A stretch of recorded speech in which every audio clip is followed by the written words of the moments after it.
All right. Day 3, Powered Cube. We have risen the ranks to Platinum.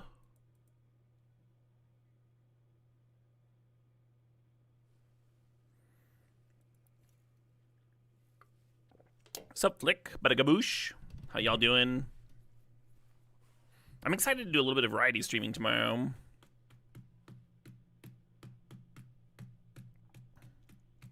I'll probably unmute the YouTube VOD for that stream. And the Twitch, of course.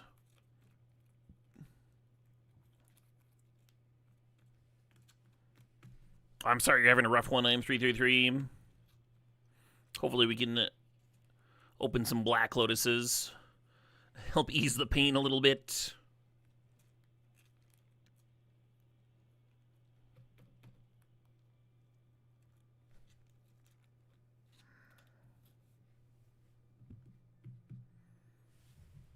What's on the docket for the variety stream?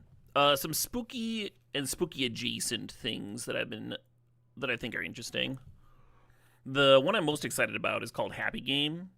It's one that done by the same people that did like Machinarium and Botaniculum and Samaros 3. Some of those I've streamed. Really enjoy them. They've got really cool art. They're really like funny and imaginative. And this one looks crazy. It looks fucking wild and dark, and the art looks sick. After that, there's a few games made by the same people who did Mouthwashing, if you're familiar with that game at all.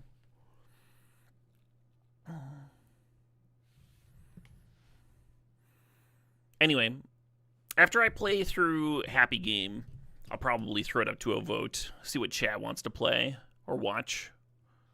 We're gonna grab Hullbreacher here. I don't actually think Hullbreacher is more winning than Parallax Wave in terms of a pack one, pick one. Parallax Wave is really fucking good. But the ceiling on Hullbreacher is pretty high, and it's pretty fun. And people take it much more aggressively than Parallax Wave, so you don't get as many chances to play with it as Parallax Wave. So I'm just going to draft it.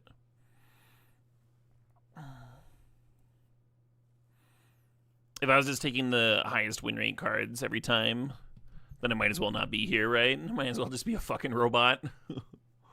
Should we show and tell? The blue cards here are kind of whatever. These two, they're both fine.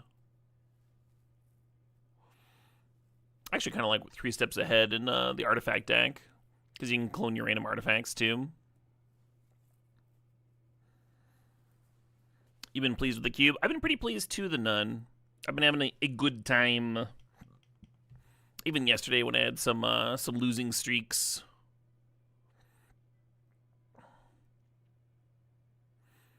Some of those are literally just Comet high rolling and stuff.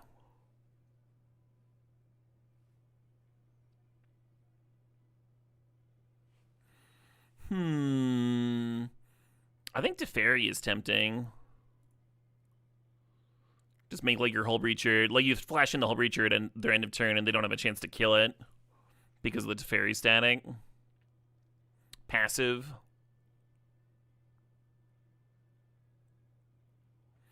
If we're dipping into white, then Stoneforge Mystic might be pretty good, in which case Cauldron Complete's a really good pickup.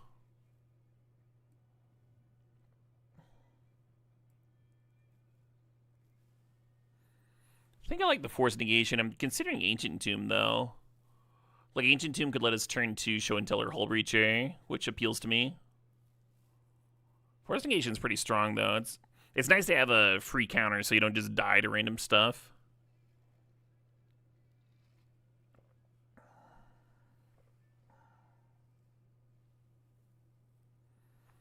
I've certainly done that, Duffy. It wasn't a spot where I needed to recall the opponent with Hullbreacher out for mana, but I was going to play a draw 7 anyway, so drawing an extra 3 cards for myself didn't do anything, whereas getting an extra 3 mana did. Anyway.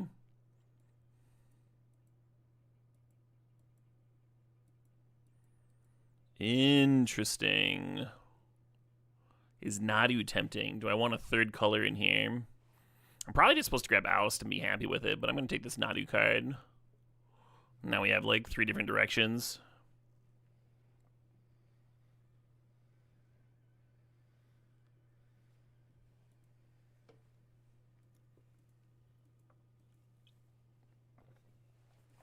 Big old stack of hedges, this pile.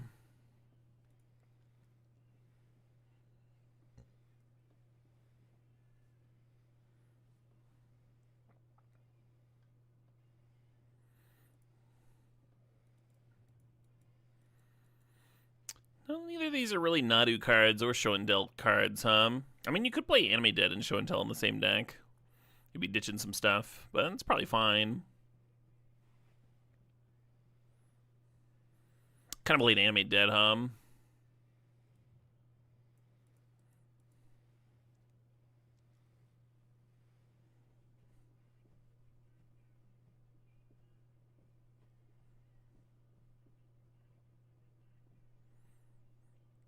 I think we're likely ditching the Nadu.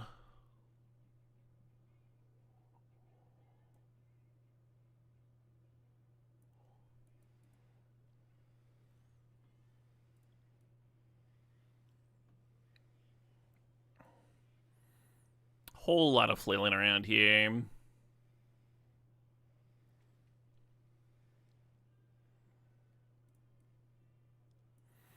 Alright, well, I grabbed a Nadu card.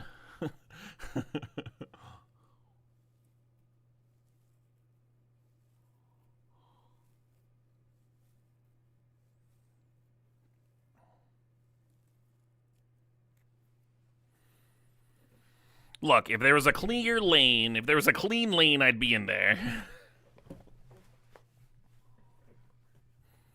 I think white's been pretty consistently open. The white cards just haven't gelled with what I have here for the most part.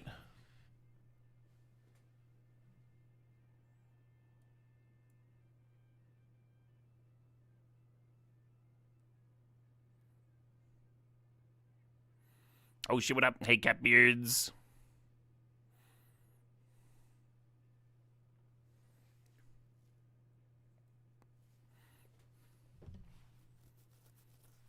I think there's a good chance we ditch this Anime Dead. That was probably just like a very heavy black pack. And then angle towards having a channel in here. And then Show and Tell and channel can be our two ways of cheating Eldrazi.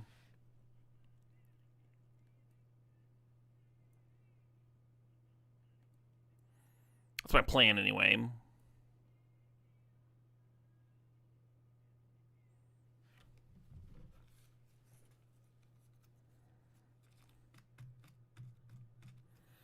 I think I'm just supposed to grab the World Spine Worm. Thinking about that Tinker. Probably harder than I should be.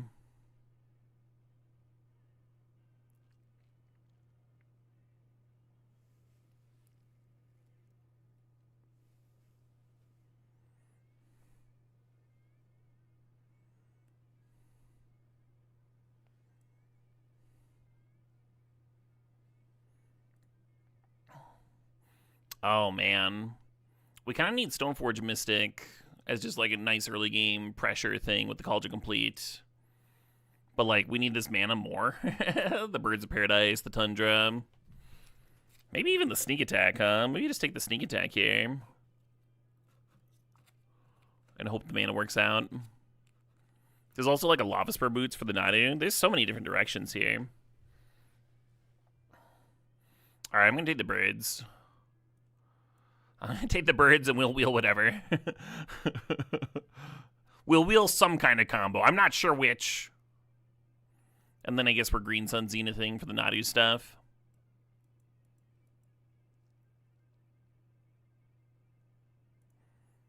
Skull Clamp's a good Nadu card. The Yavimaya is very tempting. Makes that Ancient Tomb a lot less aggressive.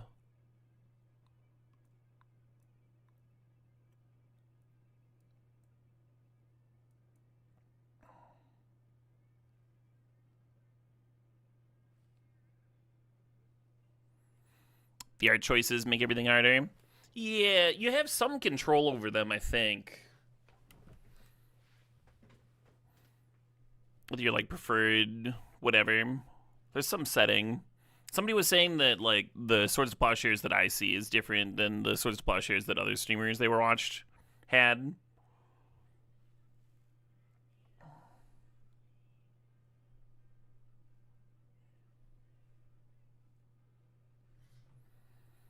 But yeah, I don't know.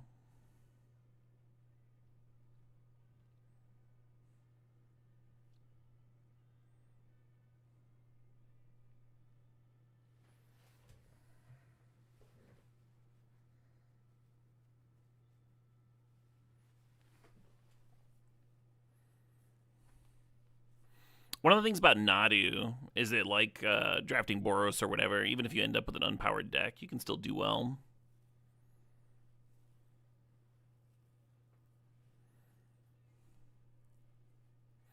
Luminarch Aspirant is actually a cool Nadu trigger. Think about Memory Jar with the Hull Breacher.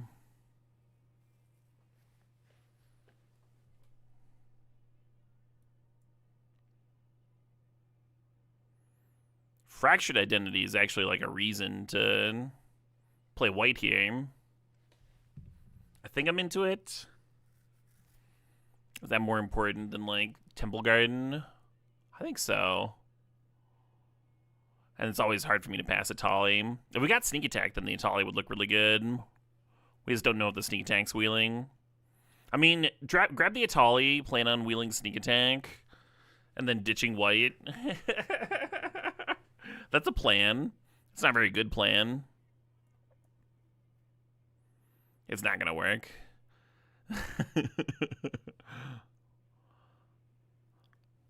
Oh shit, what up?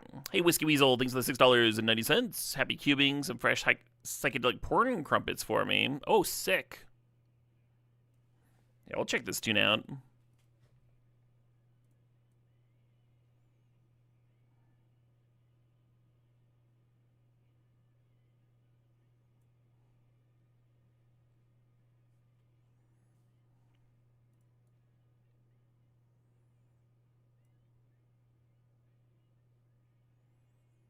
Yeah, predictably. None of our combos coming back. Fuck.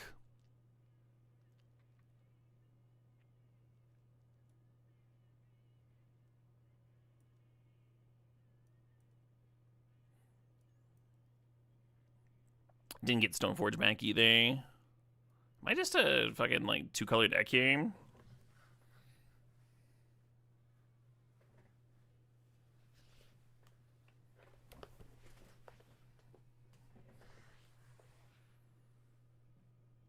That's the Stoneforge Mystic pack. Okay. Is Stoneforge Mystic better than Lava Spur? I mean, the Mystic gets you Clamp, which is also good with Nadu. And then the Call to Complete's pretty real.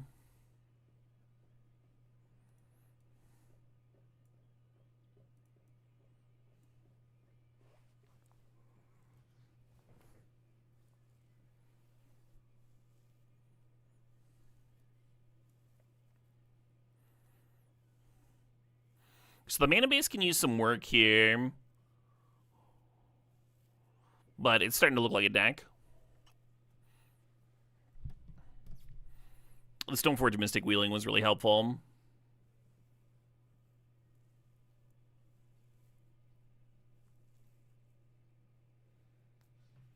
Oh no, Mr. Kraszy. I'm sorry to hear that.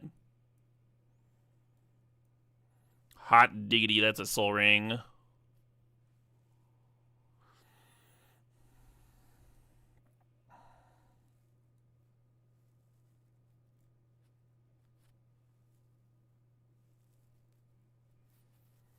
Portal's really good for show and telling into play. Kind of makes me wish I'd grabbed that Tinker earlier. We'd actually like have a pretty good Tinker Shell, right? We have a few early game artifacts now.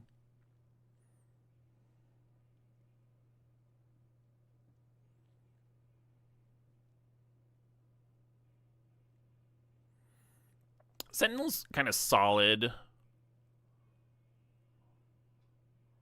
And he has Nadu synergies.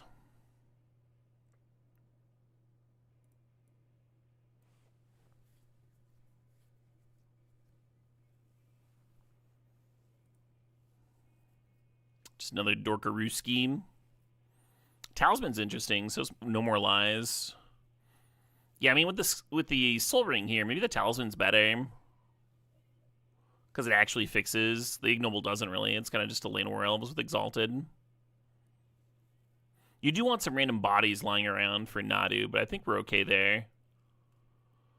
Well then.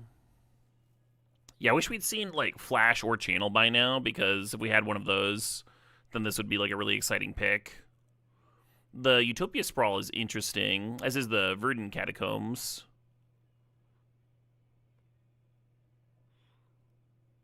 How aggressively do we want to lean on this show and tell, huh?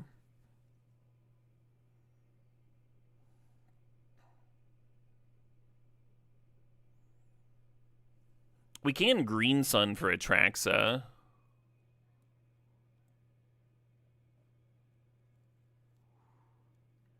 And we should be able to just cast it at a certain point. Might even splash the Animate Dead.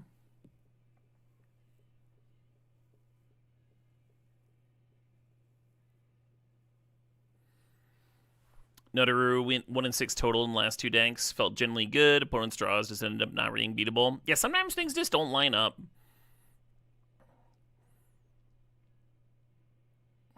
I've certainly had my share of decks that did not pan out. Oh man, so I really want the Enlightened Tutor to just like have Soul Ring more often, but I don't think I can pass Time Twister when I got the Hull Breacher here. A nice way for us to cheese some wins.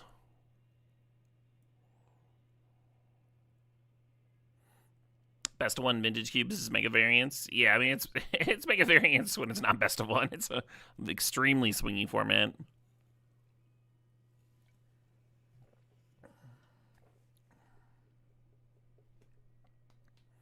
Wow, it's late Strip Mine. I don't think my mana base can afford it, but it is late Strip Mine. Think about the Pest Infestation. We do have 2 draw 7s for profs, which is kind of cool. I think I'm just going to grab this Talisman. I think it's slightly more likely to hardcast Atraxa.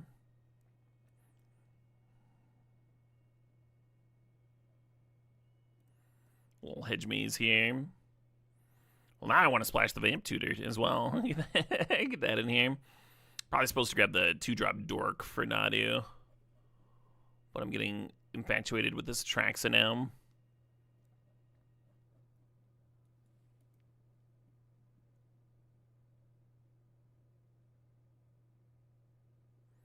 You were peeved to learn that the Phantom Draft Cube costs as much as a normal draft? Yeah, I think that's a reasonable thing to be peeved about. Personally. Especially when with a cube like this high variance, like someone shells out enough money for a regular draft, and then they get fucking destroyed by Comet. Just get like rolled by Comet in one turn, you know? And then they win a prize pack that has like a Mox Pearl on it, but you can't like open a Mox Pearl. It's all very odd.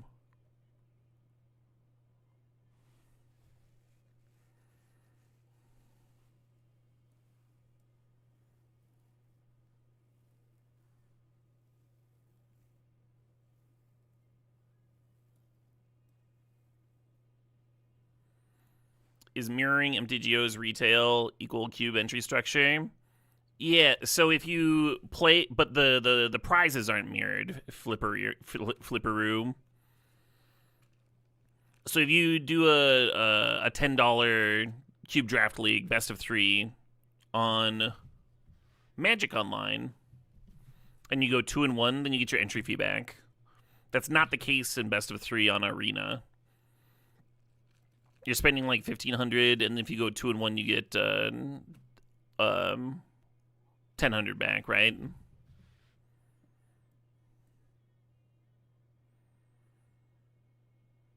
So you need a higher win rate to go infinite.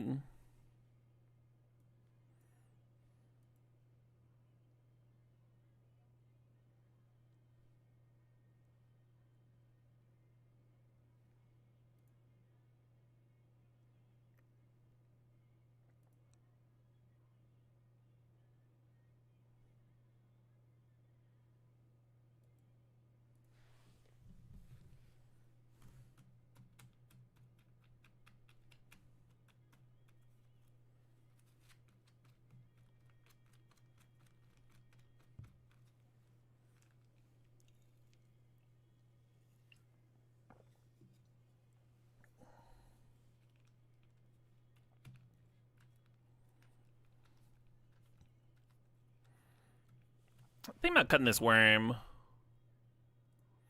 but I kind of want to keep the Ulamog in for some reason. I guess it's better. Annihilator 4 is pretty good.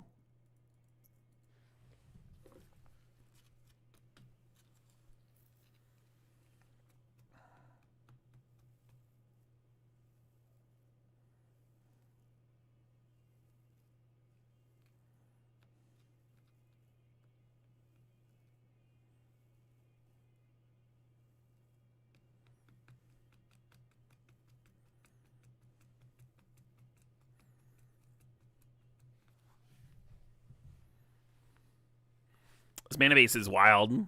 Really needed some, what's the word? Some fetches in here, huh?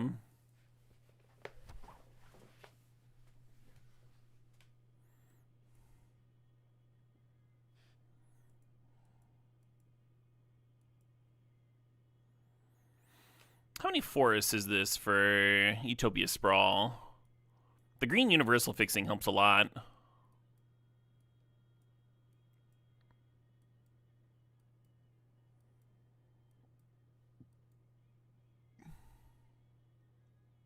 Eight's enough. Oh, there's passage too.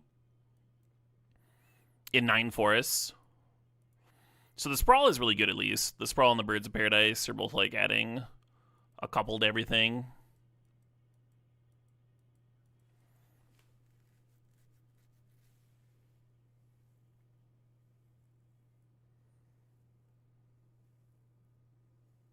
Kind of want to play another Plains over the Swamp. I was thinking the Black Splash would be pretty light. Oh, I guess we have a white source from Talisman in Progress. So we're already at 5 white. Oh, but I guess we have an extra one from black too. But that means that there's 2 more blue here than what this is recording. I don't think we need 8 blue. So I'm just going to cut an island and play a Plains. And that actually seems kind of good to me. 8 forests, 7 blue, not counting Sprawl. 5 black, not counting Sprawl. And 6 white, not counting Sprawl. We'll see how this plays out.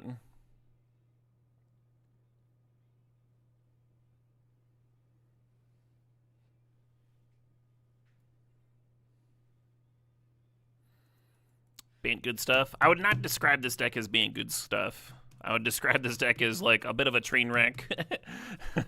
We've got a very low floor and a very high ceiling with this deck. We'll see. All right, we had a song request here. I'm gonna get that in, lest I forget. Some new psychedelic porn crumpets. Yeah, this hand obviously needs some blue mana, but we do have turn 2 Stoneforge Mystic, which I like. And then when I hit blue, like, my cards are pretty good. It's okay to keep risks with your keep, so long as the risks have payoffs, right? You don't want to take a risk and then the payoff be you play a normal game of Magic. You want to, like, an above average draw if the risk pays off. And it's nice if there's, like, backup contingencies, right? Like, if the Stoneforge Mystic dies, we might still just, like, draw blue cards here and be in a good spot, right, with Nadu and Skullclamp. Oof. I got a nice Bone Shards discard outlet there. And they have Reanimate. Okay. Well, at least we got this.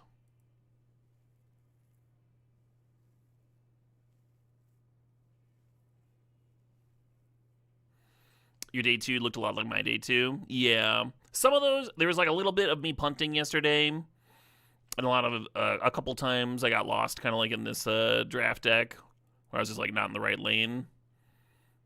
But sometimes you do just get browned, you know? It's Vintage Cube.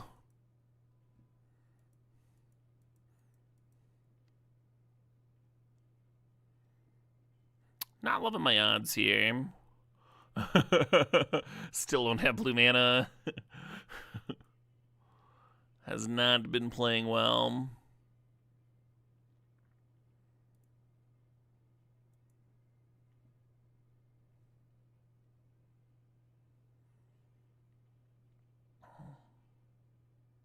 I'm playing a wizard. Yeah, it's a wizard mirror.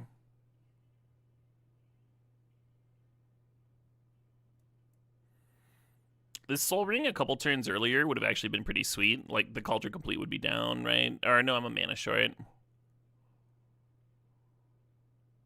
Alright, I'm gonna scoop to that. Maybe that's early. It's like kind of beatable. And they shuffle their graveyard back in.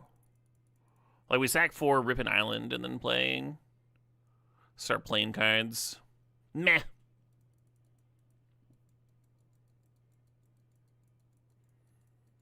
I'm not gonna think about it too hard.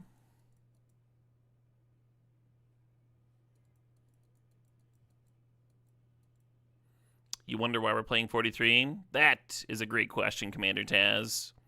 I don't know the answer to that. So the mana for this hand is better. I don't know if that makes it keepable, though.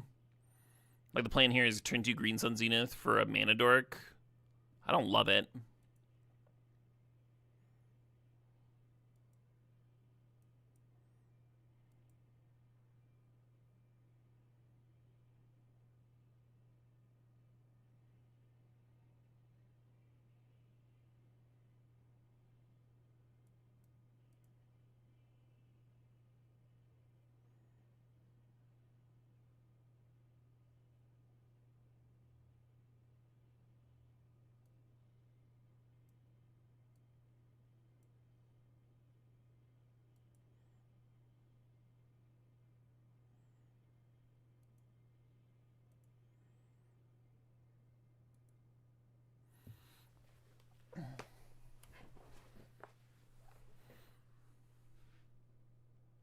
Yeah.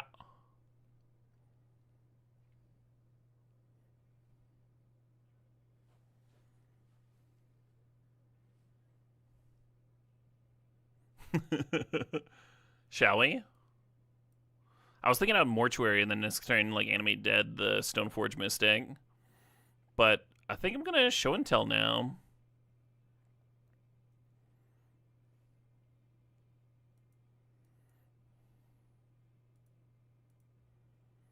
Let's see what they got. And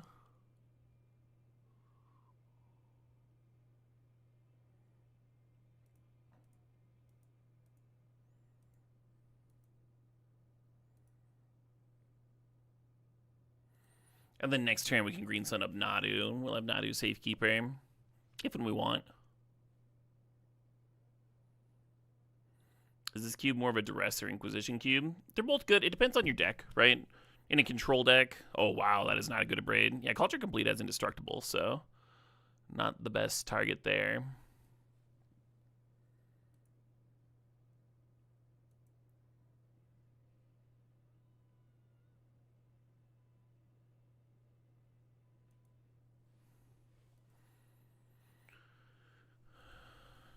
Yeah, so if you're playing, like, say, a Reanimator deck, you're going to want your Duress to get your opponent's counterspell out of their hand, whether it's a 5-mana Force of Will or a 2-mana counterspell.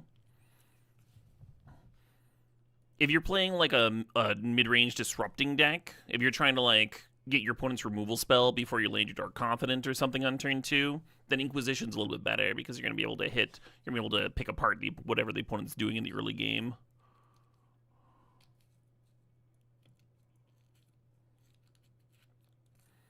Try and slow them down a little bit. So it depends on what your goals are for your discard spell.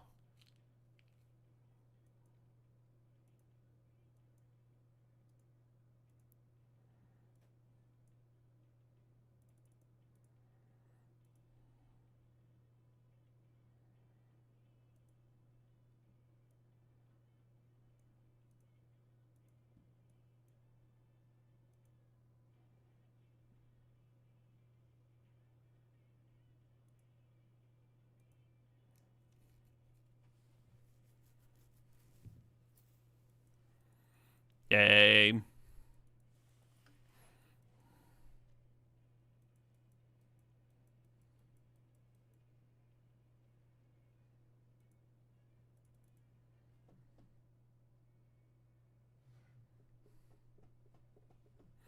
at least the Show and Tell did something. I was worried it might just kill me this whole league.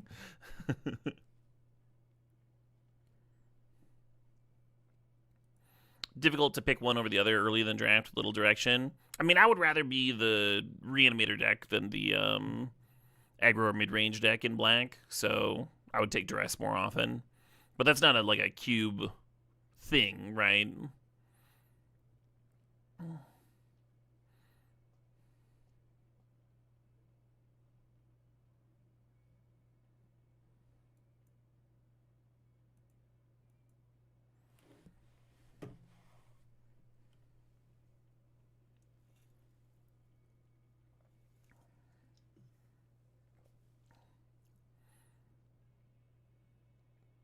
You're talking about value. I think the average player wants to be playing best of one.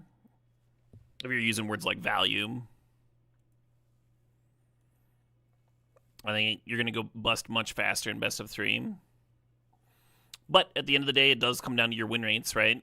And that's not really something I know. That's like your personal info.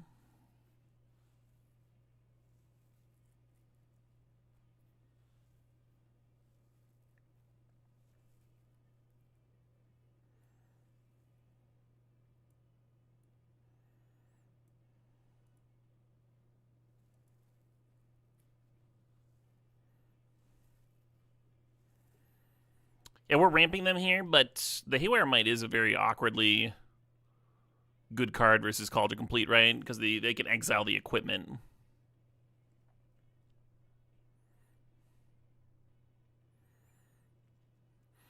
And Haywire Might only hits non-creature stuff, so we can't get their might with our might. So we kind of just got to ramp them.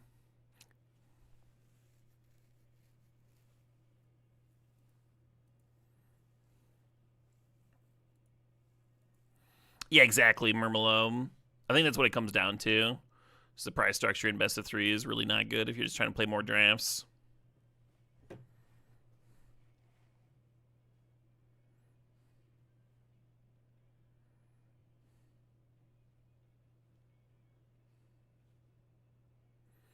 Oh, excuse me? What are we doing with this Coveted Jewel?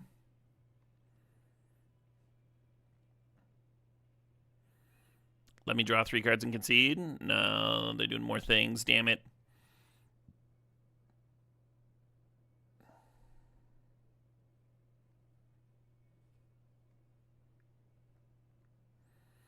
You'll have more minimum games with traditional. Oh, that's valid. When you get brown, you still get a few more games in. It's a good point to bring up.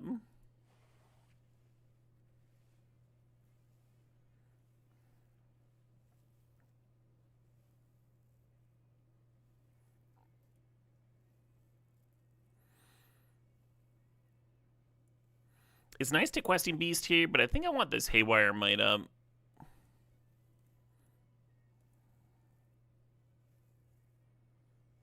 If they take 6, we're repping lethal next turn anyway.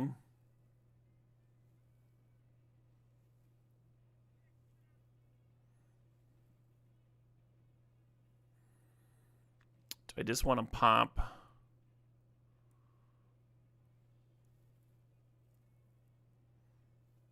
the diamond immediately?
Right.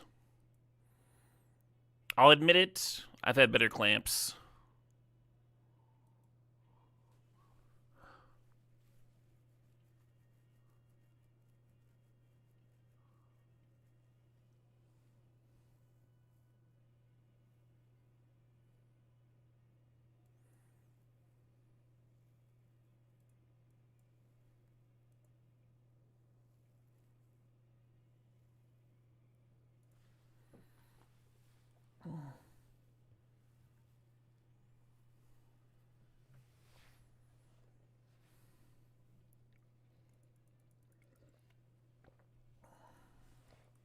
Yay. Punish that bird for its insolence. I was experimenting. Sure, maybe you're not supposed to use a human-sized brain clamp on a tiny little bird. But as a man of science. Alright, now give me 30 more little birds.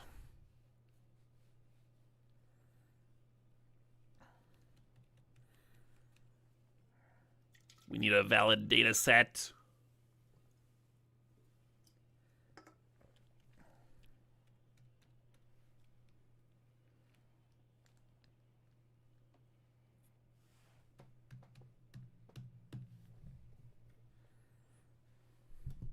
If you have a better way to complete a PhD, I'd like to hear it. No.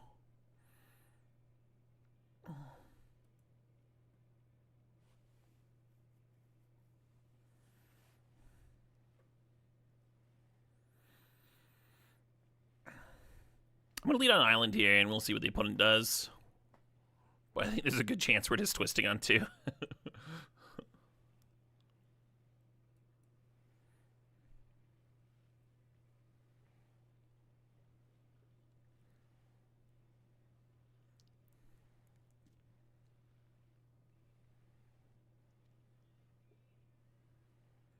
Huh. Well, now that we have Safekeeper Nadu, I guess we pluck along here. It's very tempting to Twister there, though. Possibly even correct when all they did was play a tap land turn 1.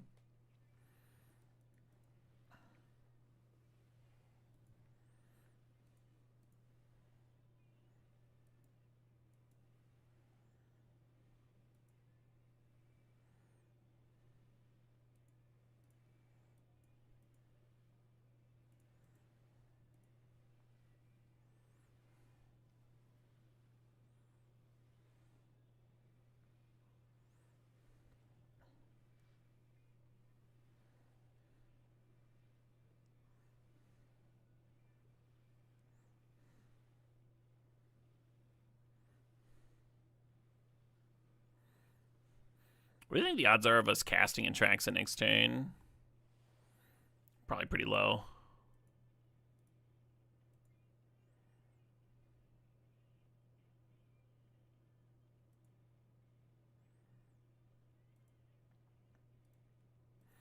Odd little swords attempt.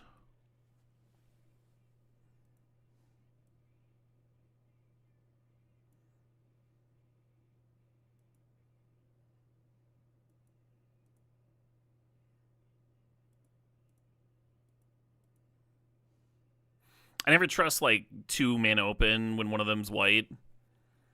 It just, like, screams, like, Flash Pup or something.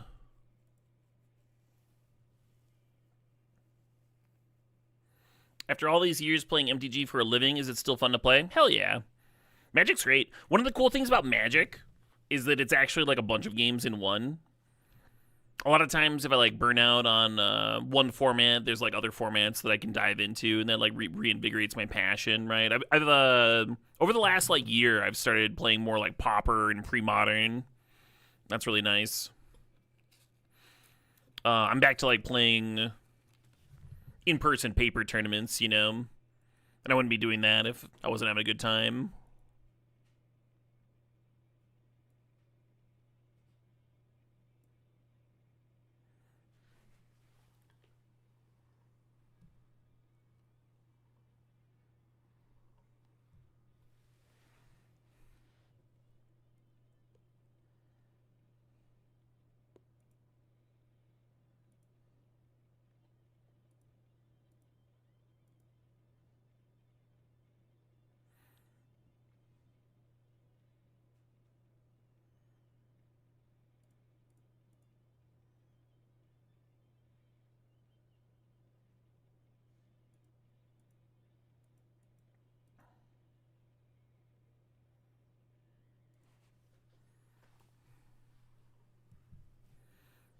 Do I have a set of basic lands I prefer to use? Yeah, I've got a shitload of Urza Saga basics.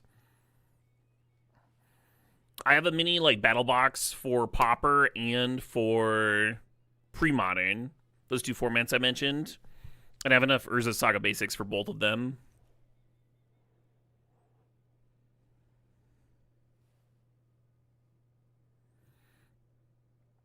Including the Lightning Island, which is the obnoxious one to get.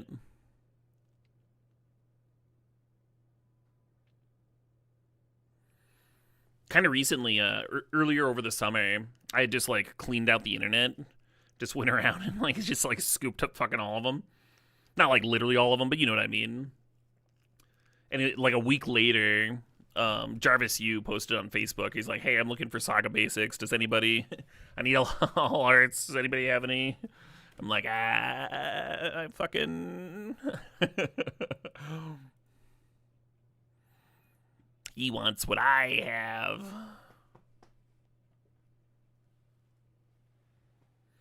Yeah, limited qualifiers coming back. I'm pretty excited about that. Did I notice that I made the price go up? No, I didn't notice anything like that.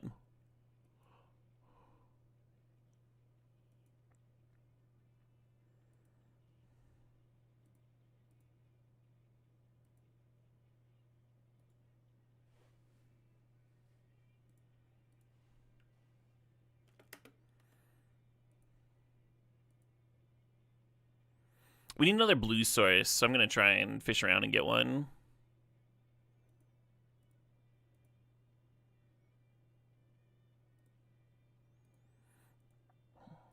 So I'm holding control here so I can sack both of these.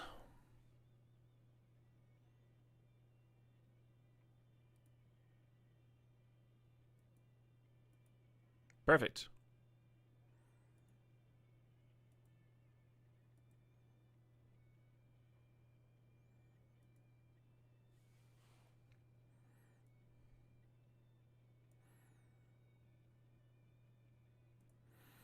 Should I Scythecat Cub here? I'd be a mana short. I'll just hold return. I'll just do the thing.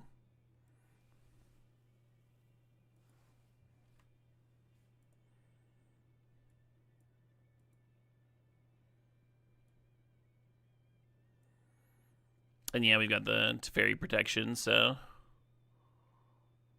kind of just a mean thing to do, huh?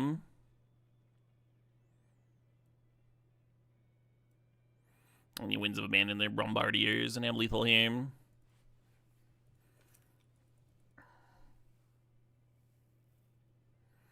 Zurin Orb loops took so long in your draft earlier, you think you're off it? Yeah. Sometimes the arena like things just have like a slight little bit of animation and makes looping really hard.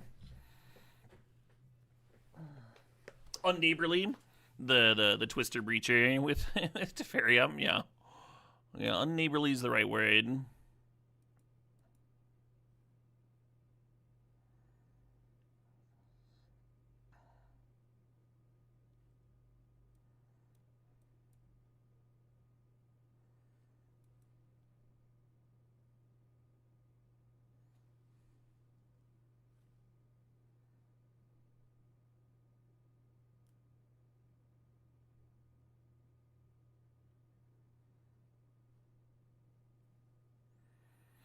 I think if I rip another green source off the top, I'm just going to like QB in.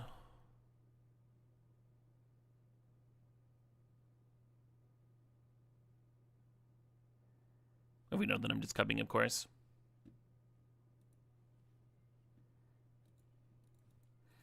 Ooh, a little Fair to Midland. Love me some Fair to Midland.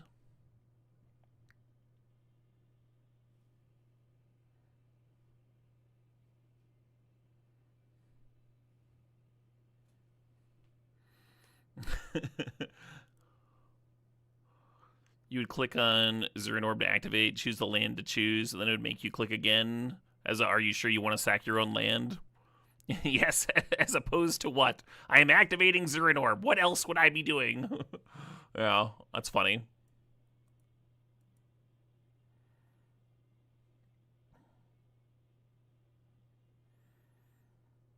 What a fucking magnificent gent. What an absolute unit that questing beast is. Little QB action.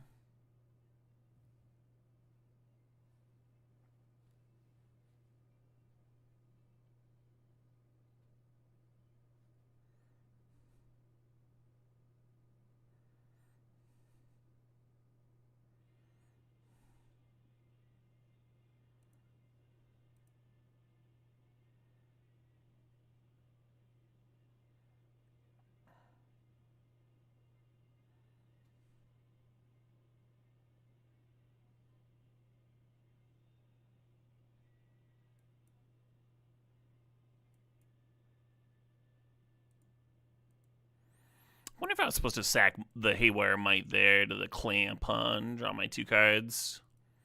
It felt good. It felt good hitting the Talisman. The Prism's all burned up now.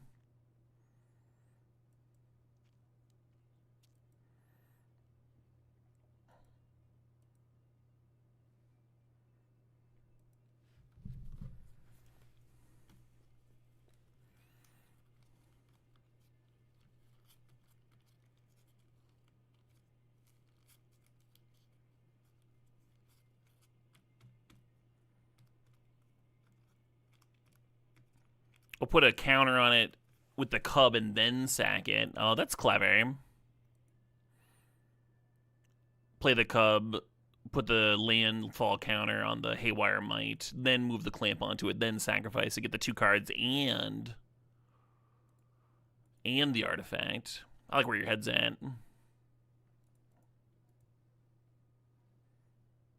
EOT Dark Ritual. Self Brain Freeze. Wow, they got some good cards in their deck.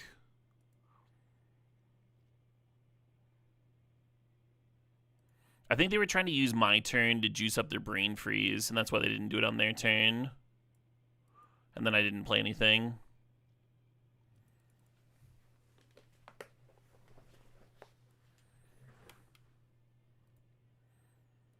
I think if they have a Breach, they have me.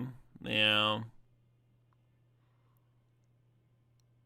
Oh, with the Chroma... Yeah, no, they just have me with the Lion's Eye Diamond and Brain Freeze. I, like, pretty clearly have enough cards for both. Whoa, man. This Ulamog being in my hand sure is a bummer here, isn't it? Because we wouldn't lose to Brain Freeze specifically if the Ulamog was in the deck. We could let them play it out.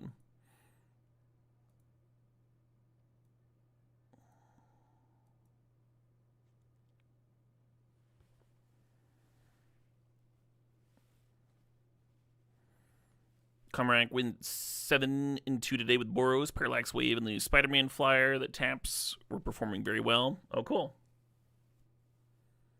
Comet was disappointing though. Yeah, Comet is either a does everything or does nothing sort of card. I'm just gonna concede. This is, and it looks like they had Tendrils anyway. So even if the Ulamog was in the deck, they'd still just kill us with the Tendrils eventually. Captain Maple Syrup firing up their prime. Fuck yeah, thanks Maple. You got home just in time for some cube action. Hell yeah. I hope we can get another win or 2 out of this deck. I don't like that whole going 3-3 thing. I did that so much yesterday. It was like half my drafts.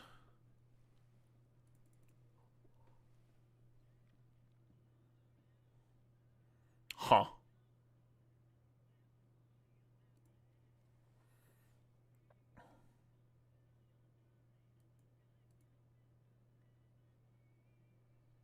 We're in the old tap land bracket, I see.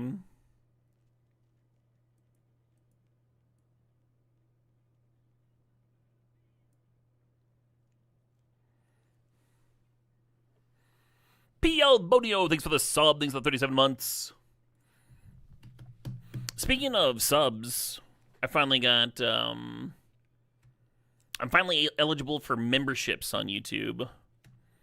Before I had too many, too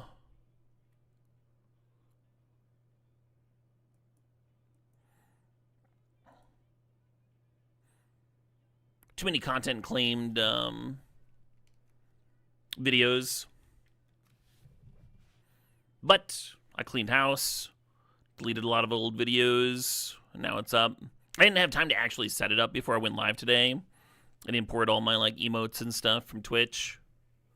But that could be fun.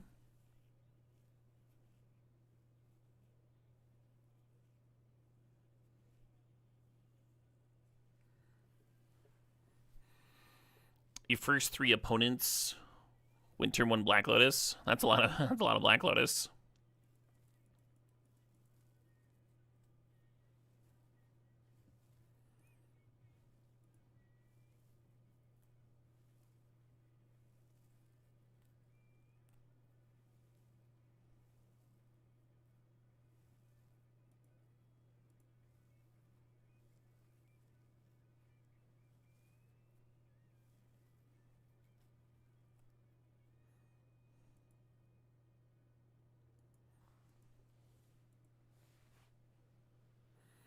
Good chance this Time Twister ends up not doing very much.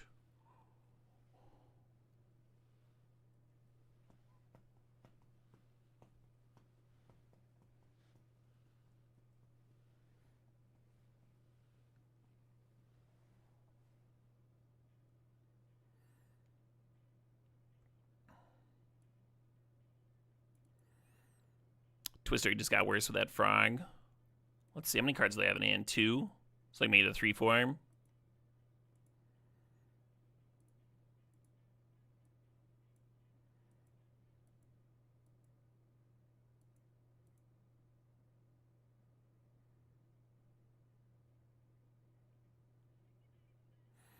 A little surprised they didn't flashback Lingering Souls. Oh, they only have 1 Black Source, sure.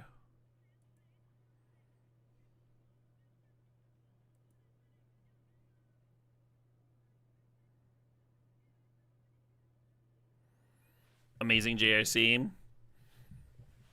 You fool. You absolute rube.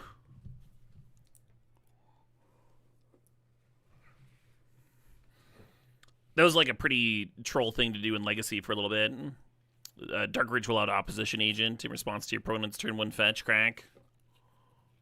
You're like Swamp Go.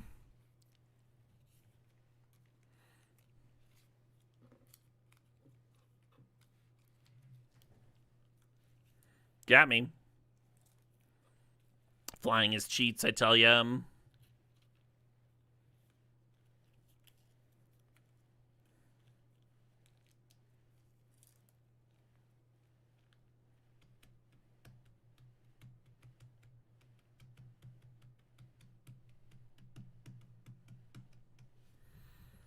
Some pretty big regret bidding the wins over the Twister. We didn't know how controlling they were going to be at that point.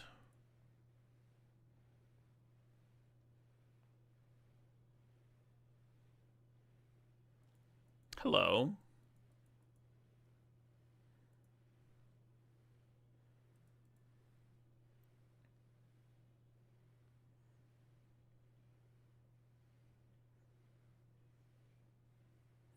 They just ate it, huh?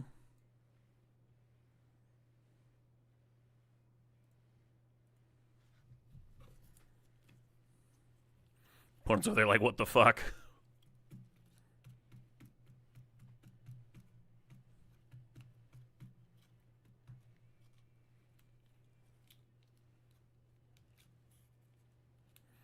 Now they're twisted, sure. The Tamiya does flip here.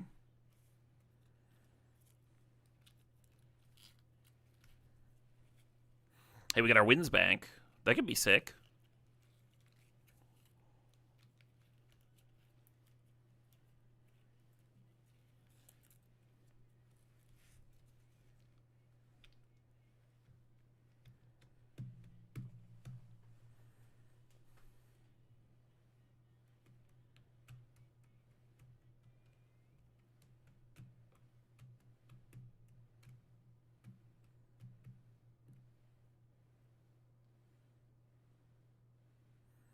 Oh, they're just killing me? Sure.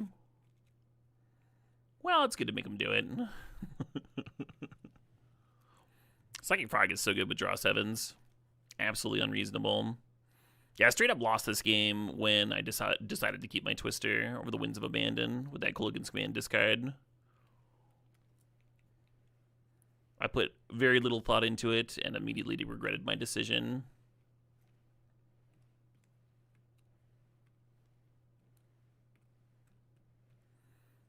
The old Xaxes, huh? I mean, the Thoughtseize they could have just discarded too. That's another 3/3.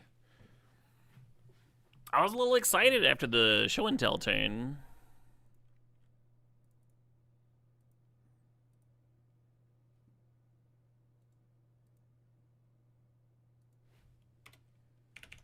It's a lot of 3/3s in a row. Rip, beautiful deck. Beautiful 43 card deck.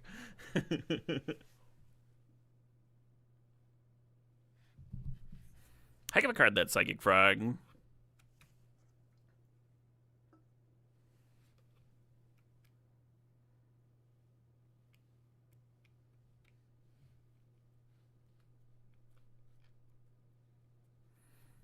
Caleb's lost without the Boomer interface. No, in Magic Online, I would still have days where I was relatively break even. In a lot of 2-in-1s and stuff. Just the nature of the format. Very boom and bust team.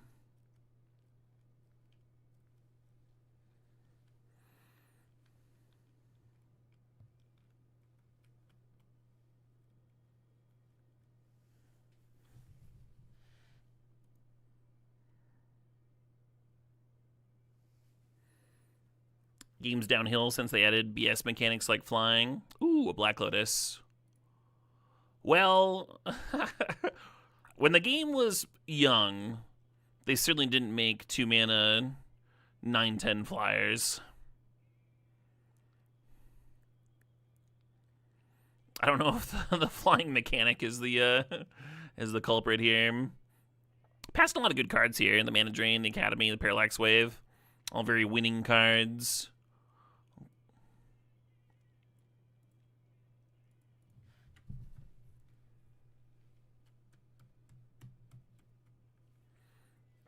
Do you play people outside your draft pool in this? Yep. Yeah, it's the same as a Magic Online League.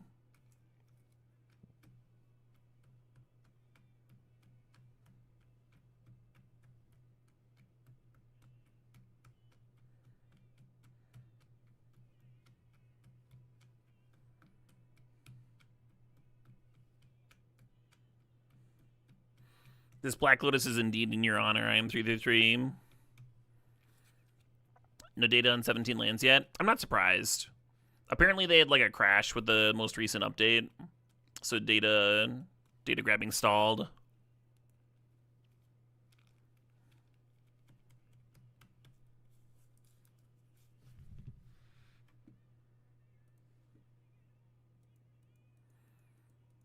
Should I immediately derail? I've got a lot of ways to derail here immediately. There's Breach too. What are the odds on wheeling that LED if you take the Breach here? You're probably just supposed to take Demonic Tutor and have a consistent Black Lotus deck.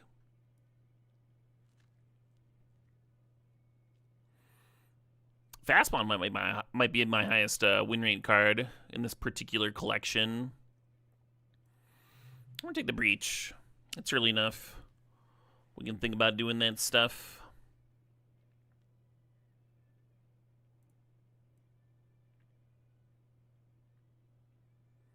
And now we're Brain Freeze hunting.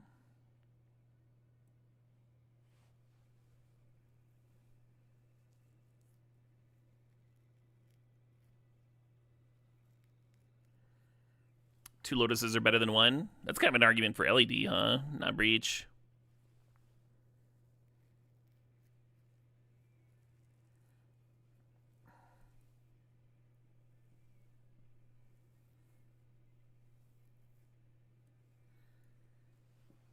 You mind if a kid's biggest gripe with these leagues is having to play a mirror? Yeah.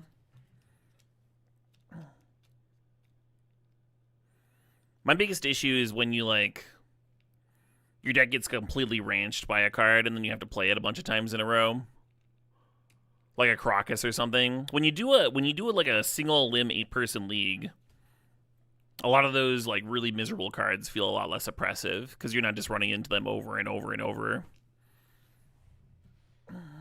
And you can even like draft a card that hoses your strategy, and then have like the it's pleasant. It's pleasant to know that you don't have to play around it, right? You've got the one copy. Sideboarding's a lot more important because you know what was going around the table.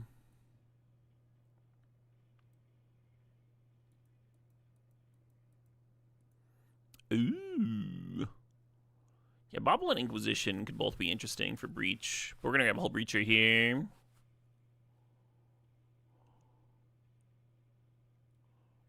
Turn 1 Dark Ritual, Black Lotus, Hull Breacher, Time Twister. Can we do it?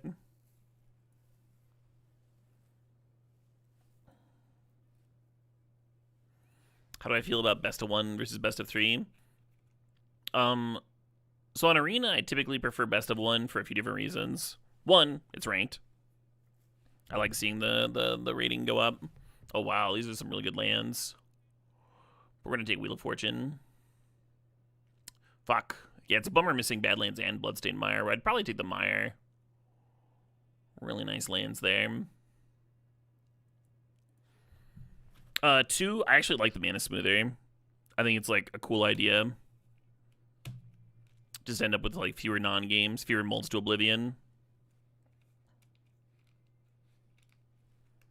If you're playing a casual format like Cube or something, it's just like pleasant to have fewer non-games. And then I think best of 1's prize structure is a little less ridiculous. Less punishing if you have a bad streak.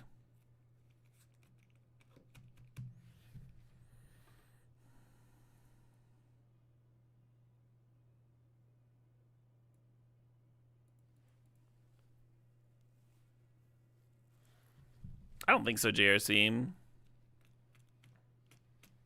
I think even if you're getting some 3-land Mox hands, that's still going to be... You're still going to have fewer Mold to Oblivions.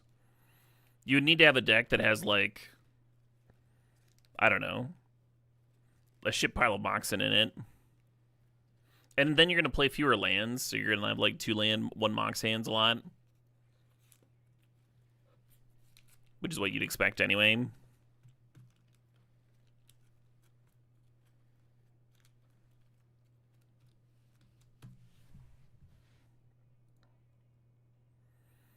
Iconoclast is interesting with Breach.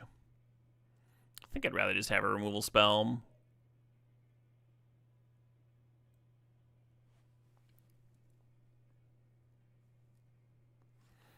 I like Comet. The reason I like Comet is because it's something that's just like a little bit different than the Magic Online cube. Just anything at all.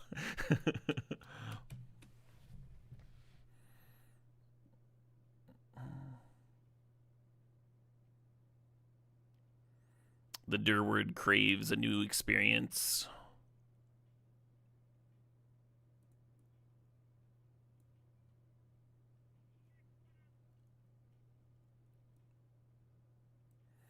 Oh shit, what up? 10 days. Well done, Alice. Hope you're enjoying your watch streak.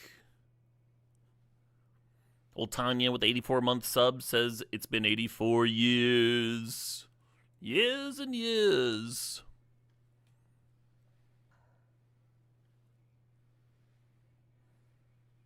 Cube is so brutal. It is a brutal cube, yes.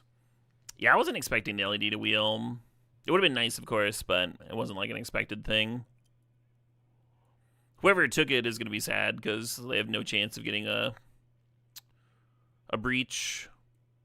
Hopefully they don't take brain freeze on spec. Ooh. Hey, we can still get an LED. We got Booster Tutor. It's a bummer taking Booster Tutor over Urza Saga, because Urza Saga just gives you the Black Lotus every time. It's probably worse, but hey, you got a chance to Booster Tutor. You're gonna Booster Tutor, right?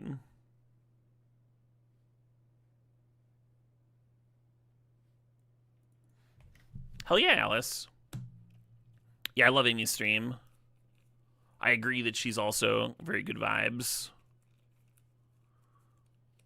This is interesting, right? The Lotus Petal versus Underground Sea. I find it really pleasant to draft cubes that have like multiple of the good fixers, multiple Underground Seas, multiple fetches, that sort of thing. Because then you don't have to choose between something that makes your whole deck work or having a functional mana base.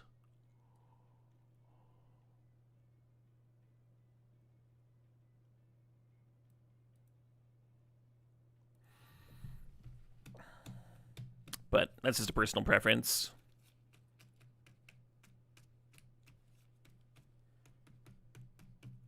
Petal Might Wheel? Maybe. I mean, if someone took LED, they're probably taking Petal.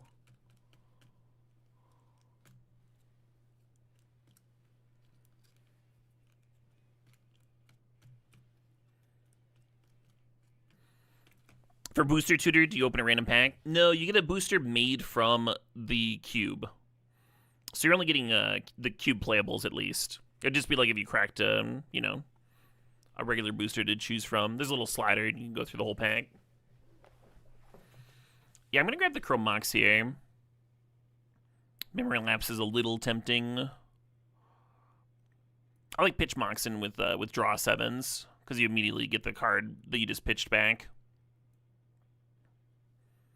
The card disadvantage matters less. Thinking about Bobble, thinking about Sewers. I'm just going to grab Sewers. More of that quality fixing. The Bolt is mighty tempting, too.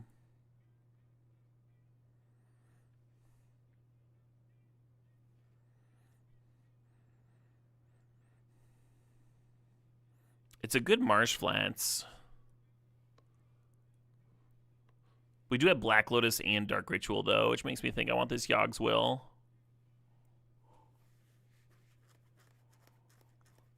Such a wild track. Built on greed and guile.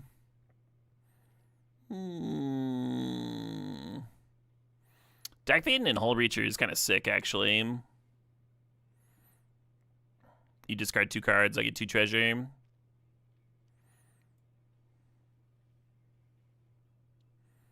Wow. So Sneak Attack went by, and now Atraxa Tomb. I don't think I'm tempted by Atraxa. I think I'm looking at like Spell Pierce or Lantern, maybe.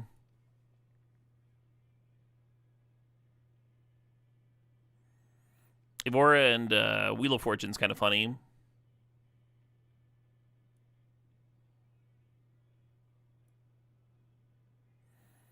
I wonder if Dark Confident was the pick there.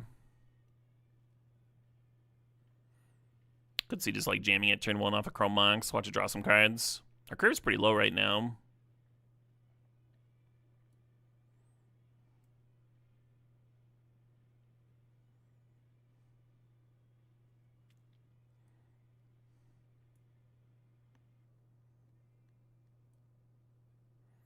Sorin can double Tendrils, make it easier. Tendrils win.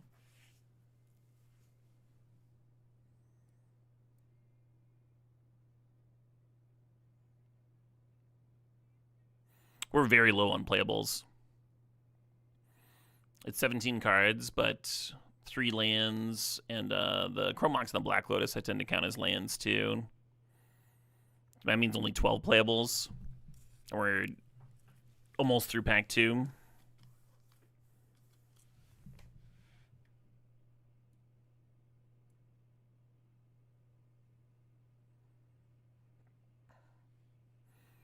Booster Tutor's power level, close to Imperial Seal.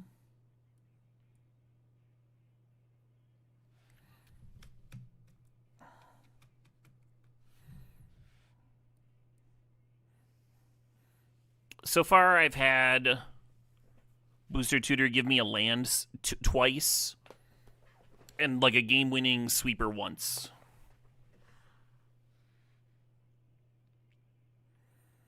You're looking at Stock Up and Thoughtseize here. Or what about Cutter? Cutter's like a win con. Kind of needs some kind of win con.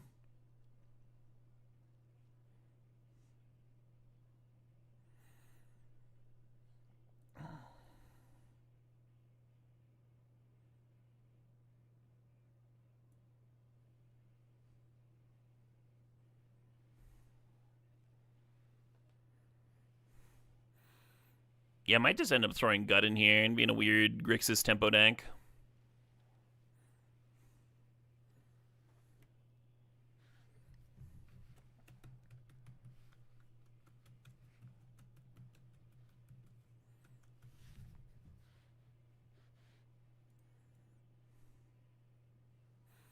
At least this is a good one to Black Lotus out turn 1, huh?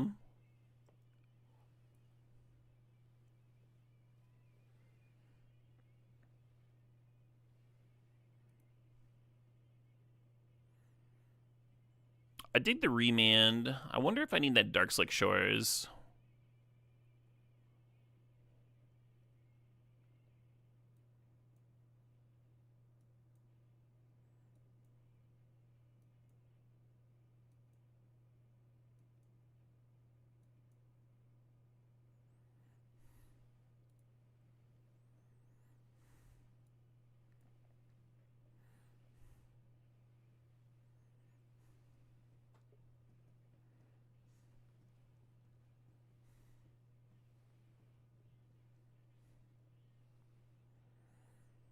I'm like oddly tempted by the Carnage Interpreter. I'll snag that up. Hope that Arena wheels.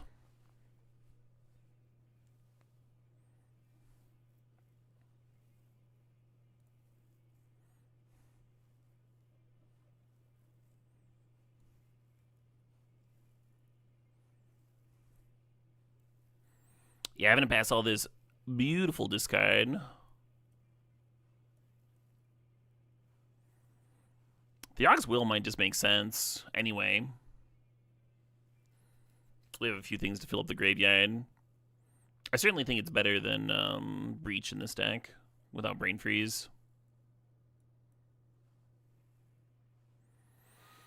And Soul Cauldron's kind of interesting. There's a few cards here. Spitting out, oh my god, there's the fucking tendrils. No tutors, but there is a Tendrils of Agony.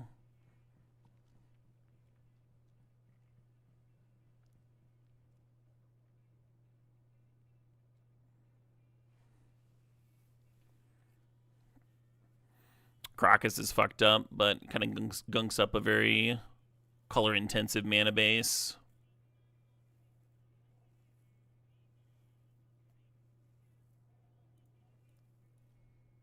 I need the Restless Vents. Oh man, there's a Lurrus here. God damn it. What would I be giving up? Hull Breacher, Gut, Laelia, Dackfaden, Carnage Interpreter. Man, if I'd held true to the Tendrils plan, I've been thinking about Lurrus. You could just play it too. You could just like Black Lotus into it natural-like. That's still good. We just don't have enough removal is the thing. Well, then we immediately would have had more removal options.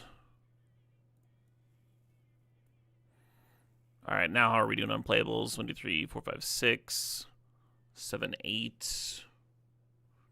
Doing pretty well, actually.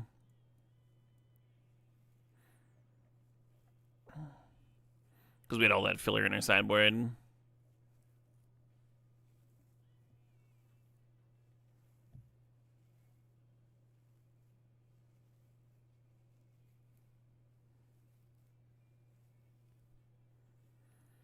Hey, we do got the Arena. Nice.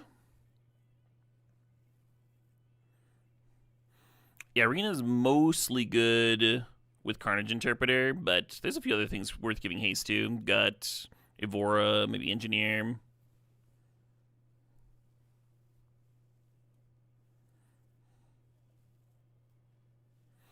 I like the cantrips, even though they're kind of poopy. They play well with the Steel Cutter.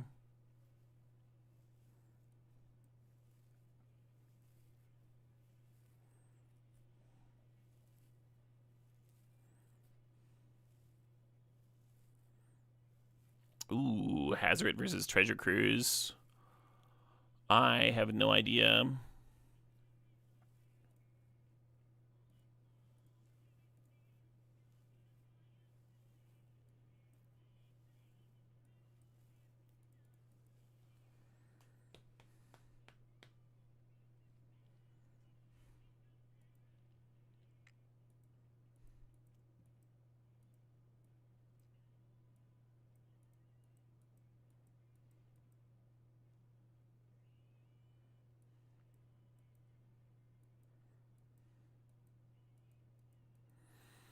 Oh, I forgot about the profs. I should have taken the Treasure Cruise over the Hazard.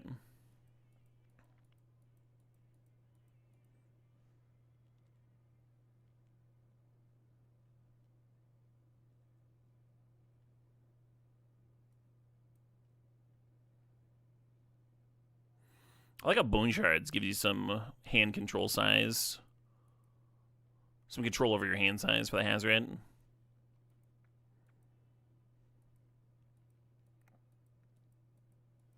Don't have to play the Hazard.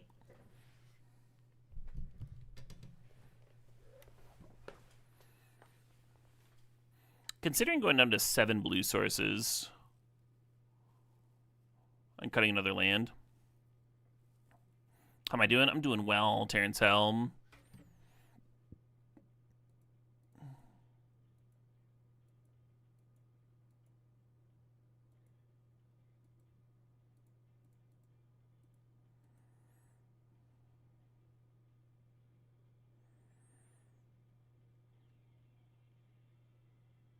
Oh, we have an extra land right now anyway. Yeah, because it doesn't count the Black Lotus or the Chrome Mox.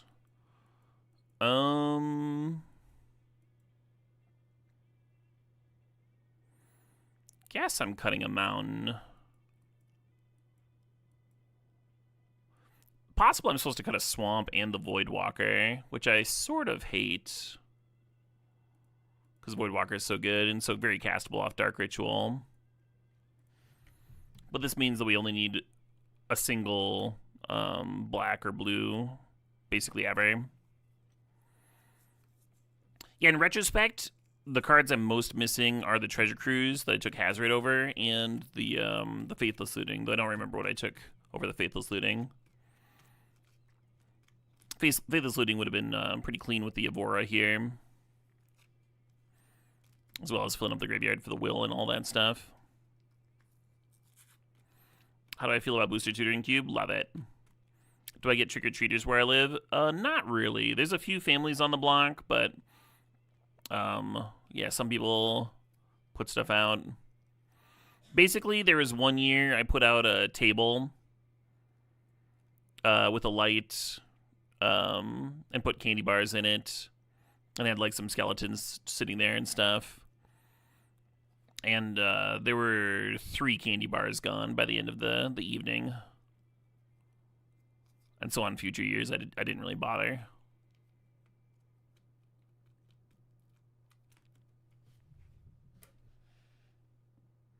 All right, let's give this a spin.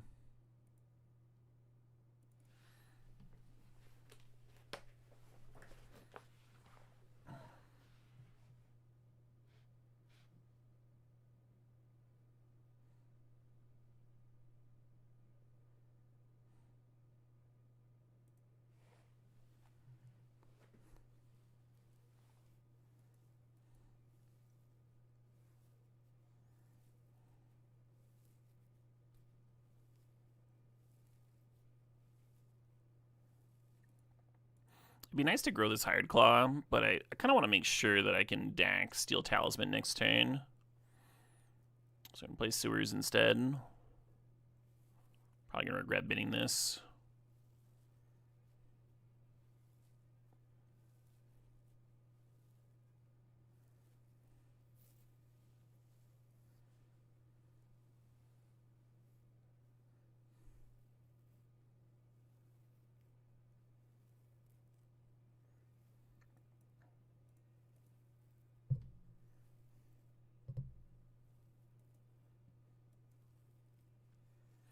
They do have removal up.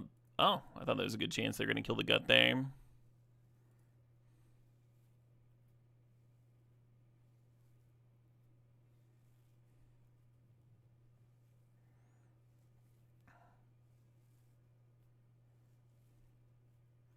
Sure.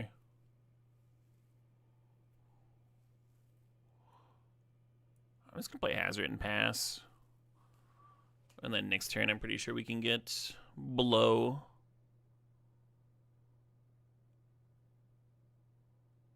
Okay, fair enough.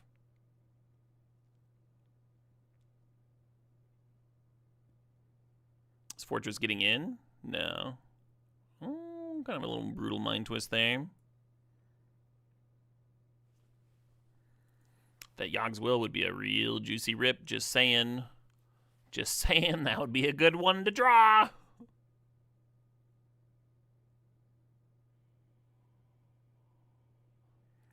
Yeah, fucking Thoughtseize, Force of Will, Wrath of God, Mind Twist is a wild combination of draws there. Like these 4 cards, like plus your lane drops, are going to be good against like literally any opponent, right? Thoughtseize you, force your play, Mind Twist the rest of your hand.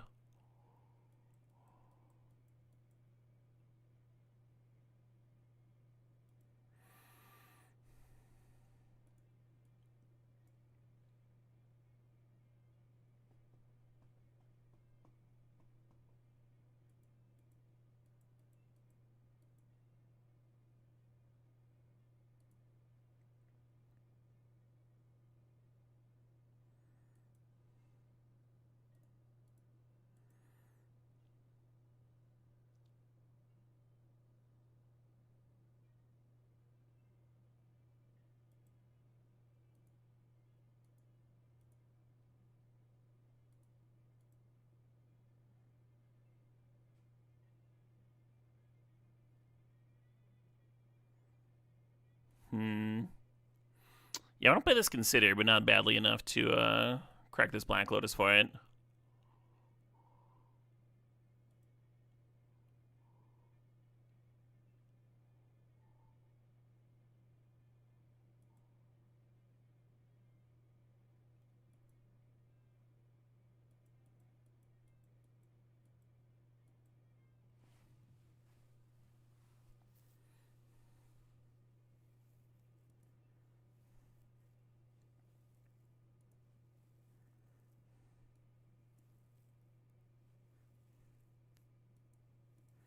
Oh, come on.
I missed my Black Lotus.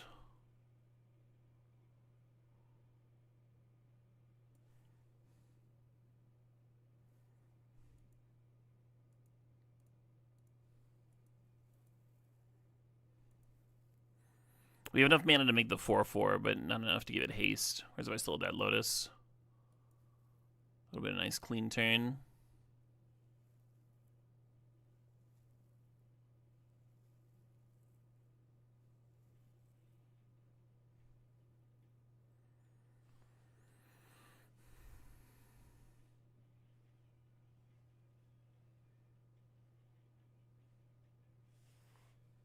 Yeah, I think we're in a pretty good spot if they didn't have another sweeper.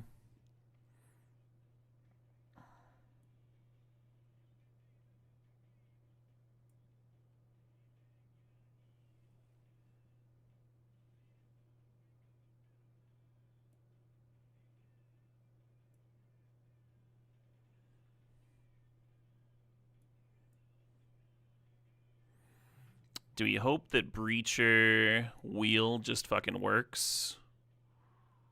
Wish we had a Thoughtseize here, huh?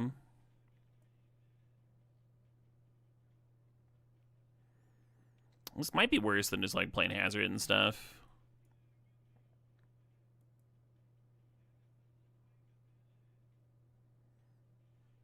Hell yeah. We'll get that booster tutor.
That was fucking sick. We were just sitting there. We were losing that game so fucking hard. They even had a balance in reserve. We were losing so hard, and it's like, Yogs will. Fucking lose your hand. I have 7 mana. Dead you somehow. Hell of a Yawgmoth's Will. At that stage, Breach would have actually been better, but I don't think our average game, we're going to have that full of a graveyard.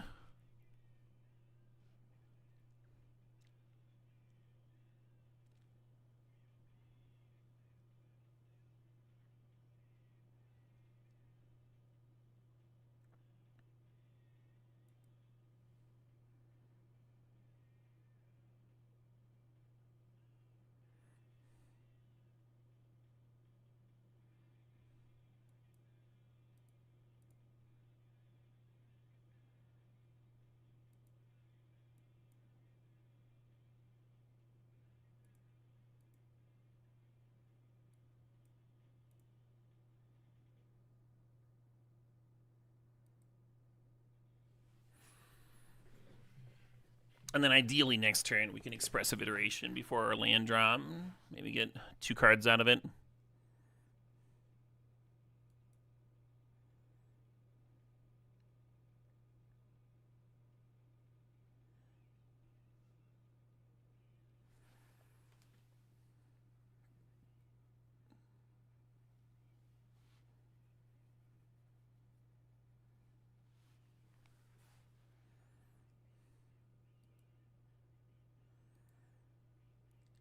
Carnage Interpreter into the Plunder seems a little suicidal.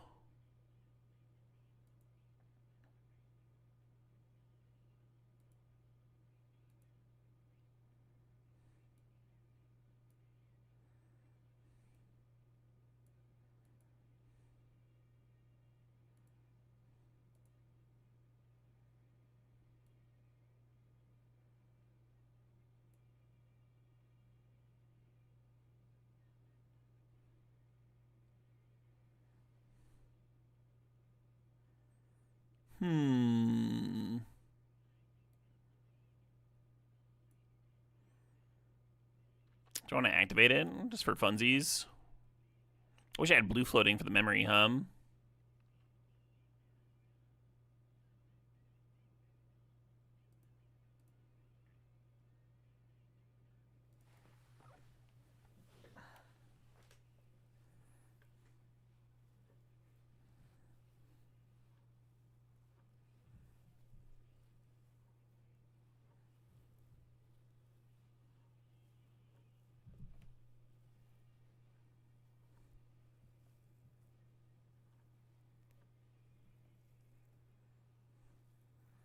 Perfect example of why there's no such thing as Windborne Cube. Oh, the last game? Yeah. Yeah, there's some crazy cube games.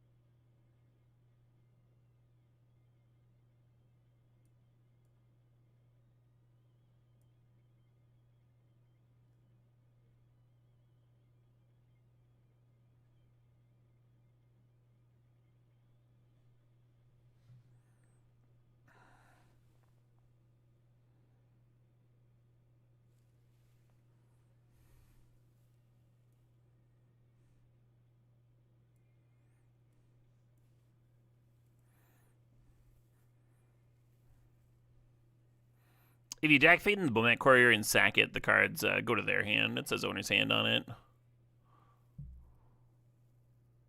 I did think about stealing the Bomat Courier here to try and pull some of the aggression off me, but...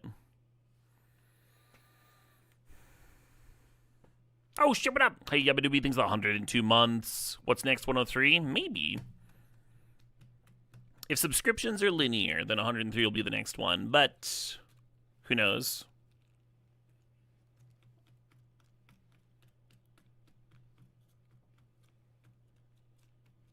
Did we win the game versus Control? We did, RBD. We had a sick Yogg's Will that just, like, brought back Hull Breacher and twisted them and gave us the mana to win that turn. It was very satisfying. We booster tutored for a Hasty Dragon.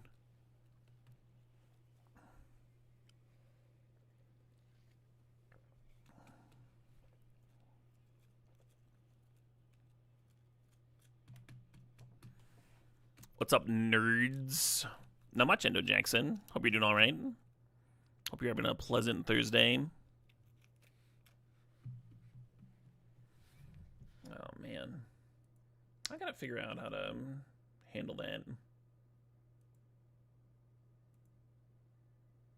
YouTube being a jerk.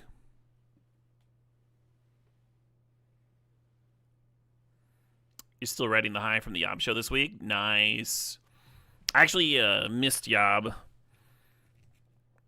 Wife was sick, and I was like pretty spent from the other show that I went to this week already. So not a big deal. Do love me some Yob though.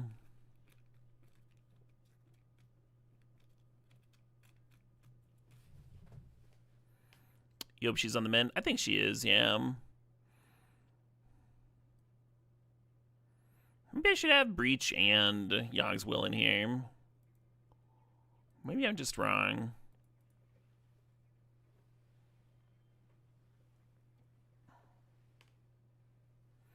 I do remember rolling threes with Comet, yeah. Alright, we're going to try and find Yogg's Will with this Consider. Attempt successful. Alright.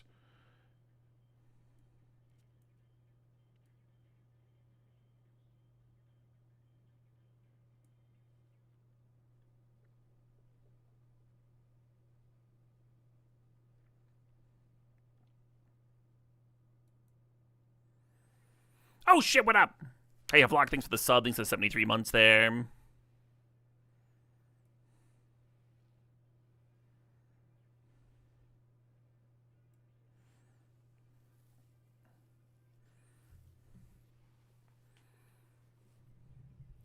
So you could Draconautics Engineer, make a 4/4 Dragon, give it haste, and load that up with memory counters. That's only 11 damage, though. It's enough to clear Comet, but it's not enough to save me. And it takes up so much mana that I can't then, like, go for the throw of the Generous Plunderer.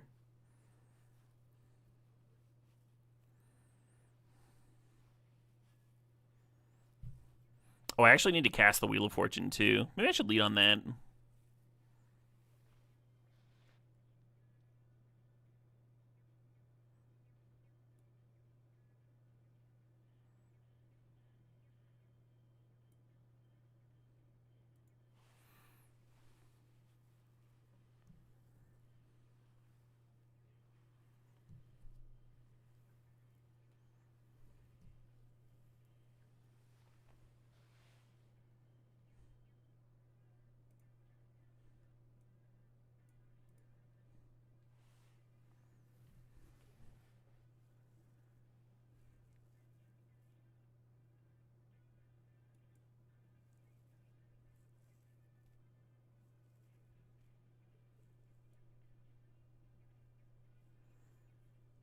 I'm all mana away from Dam.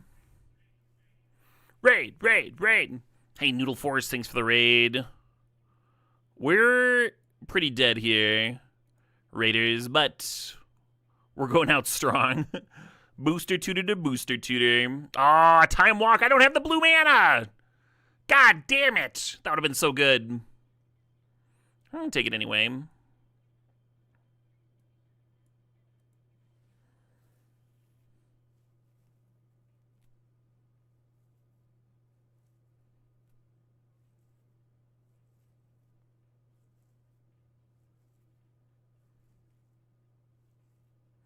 Yeah, I really wish we could have grabbed that Lotus Petal earlier.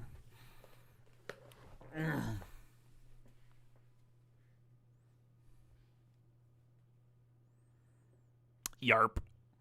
And then they're going to sack their squirrels to clear the gut, too. So I don't get to load it up with profs here. Which probably means we're going to die to this comet, but at least we're not dead on board.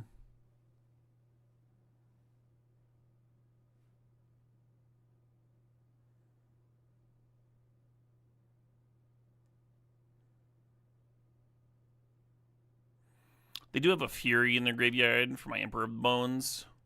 This is going to be very difficult for the Emperor Bones to get to do the thing against the onboard Goblin Bombardment. I don't know. We'll see.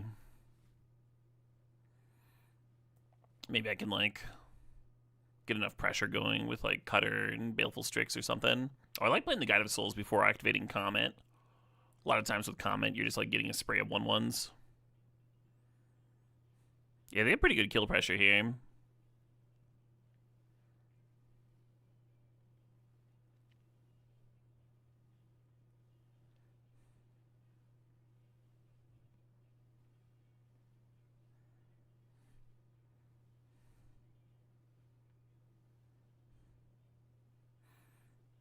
That's lethal, right? 3 plus 2 is 5. Yeah, it's Xaxes. Damn. Kind of an interesting game, even though we didn't quite have the tools to get there. We were still doing interesting stuff.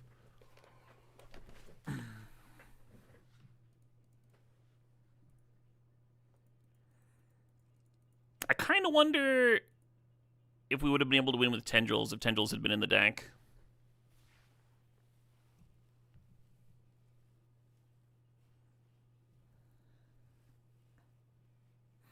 I think I want to try playing Tendrils and Sorin.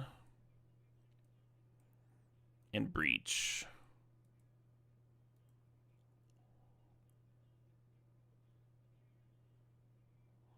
And then I'll cut Emperor Bones and Engineer.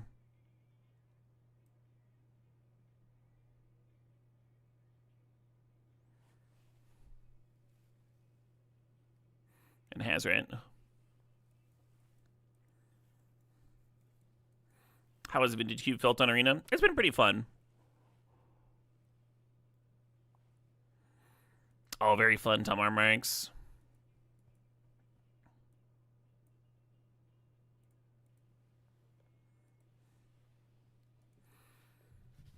Show and Tell Emmy turn 1 is dirty. My favorite Show and Tell turn 1 Emmy story was against somebody that was playing. This was on the Star City coverage in Legacy. They were playing Sneak and Show, and their opponent was on Battle of Wits.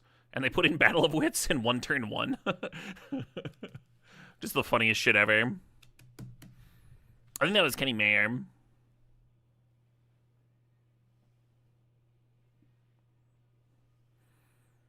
What a very medium hand here, huh? Just cantrip into removal spell. Bummer we haven't had more cool Black Lotus starts, huh?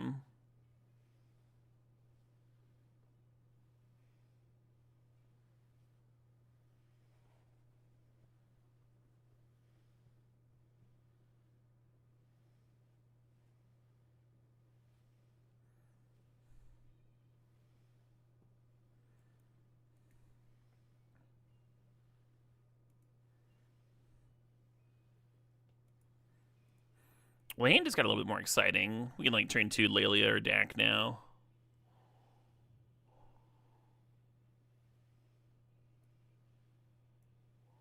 I think we're actually imprinting to go for the throat.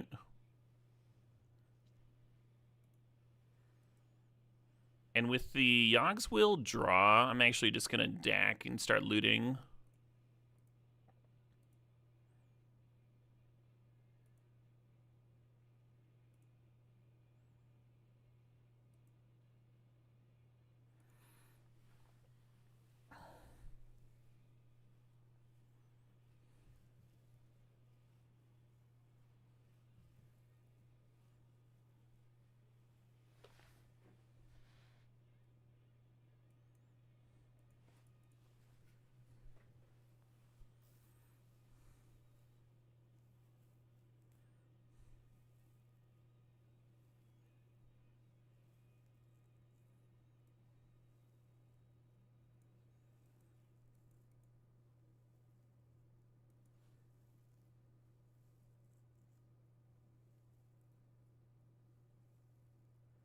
Boo.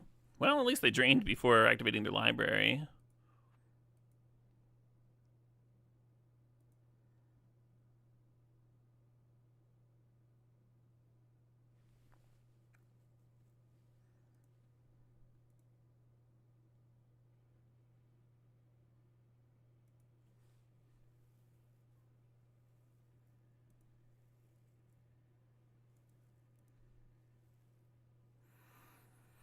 Yeah, I don't know. Maybe I should have been Lelia there instead of the Yogswell.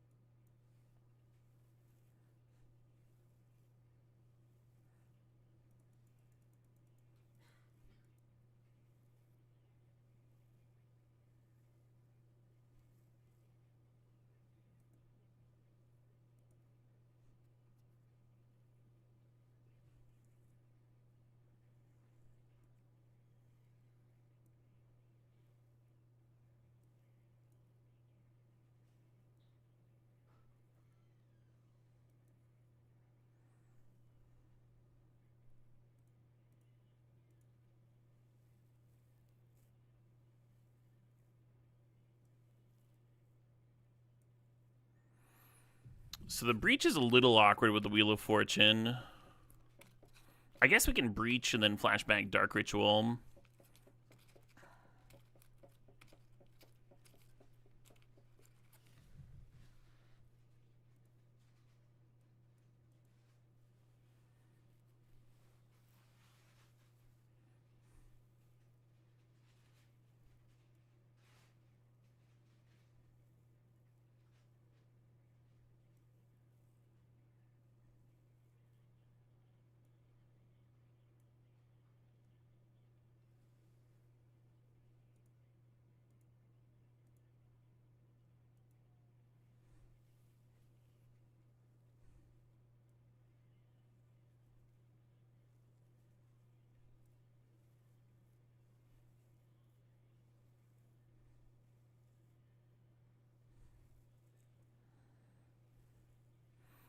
No red mana here, which is unfortunate for all my hasters.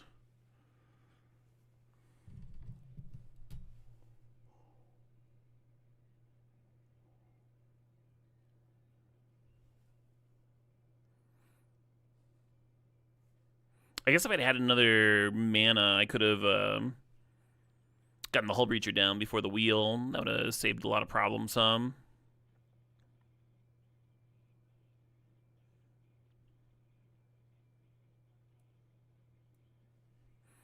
I think I'm supposed to sleight of hand and just go digging for tendrils. It's like a 1 in 7 chance to win here.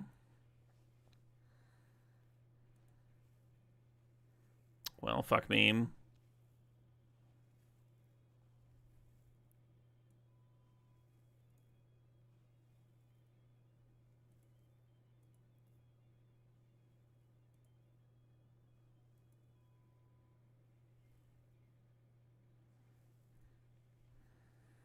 If we had another mana now, we could ritual out Carnage Interpreter.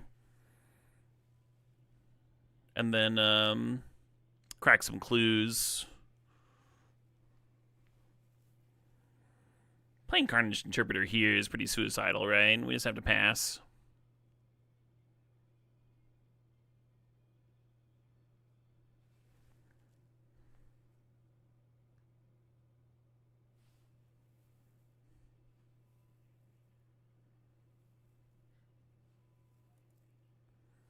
Fuck. Yep. Yeah, I kind of hated all of that.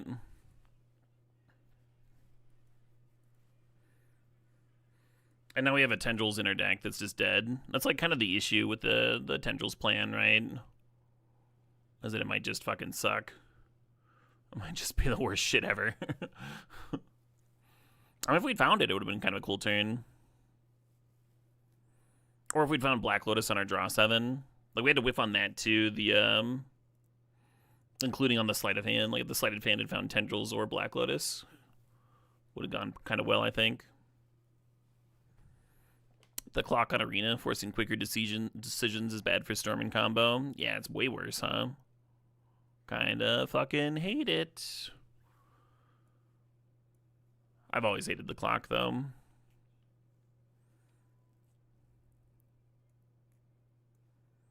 I'm not even like a slow player or anything. Like, it's not like I time out particularly often.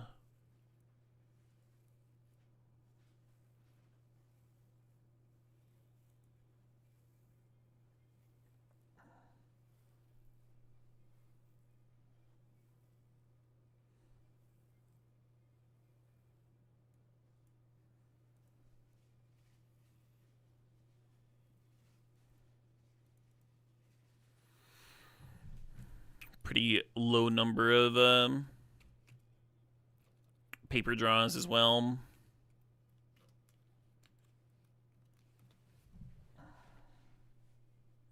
Oh, earlier they stole my Dak Fade, and that's how they took my Chrome Mox. And now they're playing their own Dak Fade. Very annoying.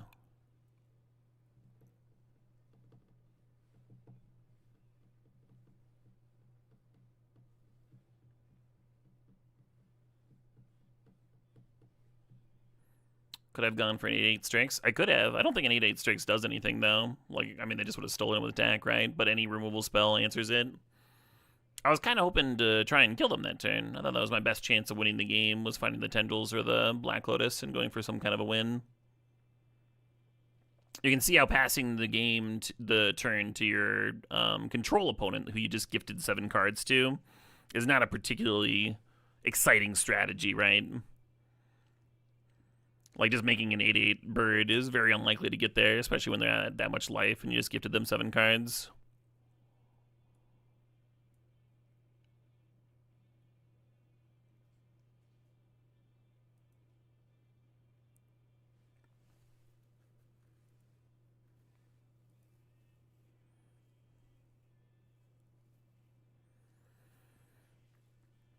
And a mini Tendrils would be tempting, except for the fact that we lost both Breach and Yogg's Will, and we have no way of shuffling them back in. So I think I'm just fucked here.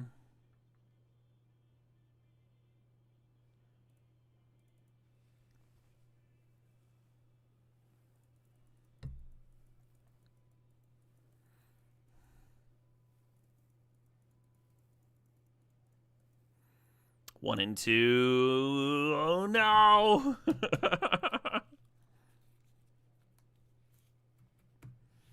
Yeah, this is ranked.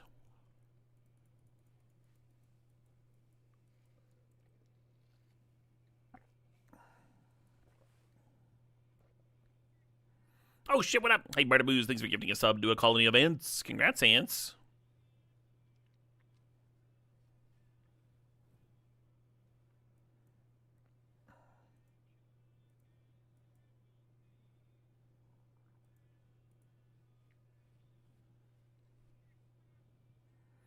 Oh shit, what up? GG, Sanity Well. Thanks for the sub. Thanks for the 19 months there.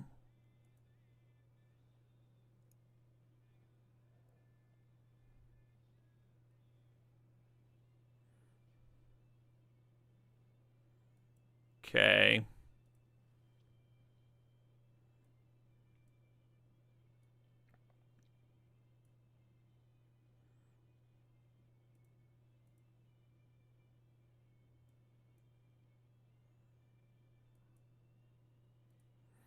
Good news is they're going to get some cards under the converter. There is bad news, however.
A little turn 2 kill on the play.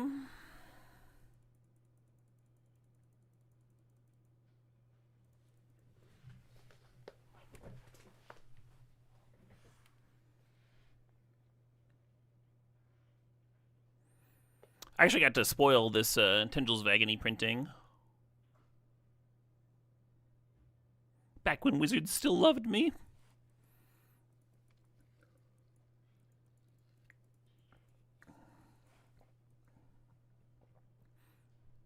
Achievement completed, twice as nice. What's that achievement?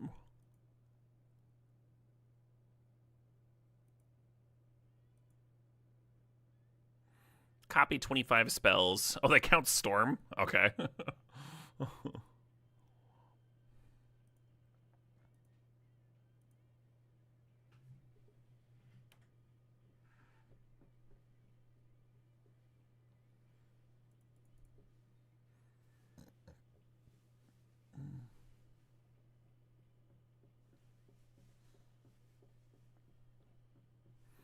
You hope the opponent had fun? Yeah, I hope they had a good time,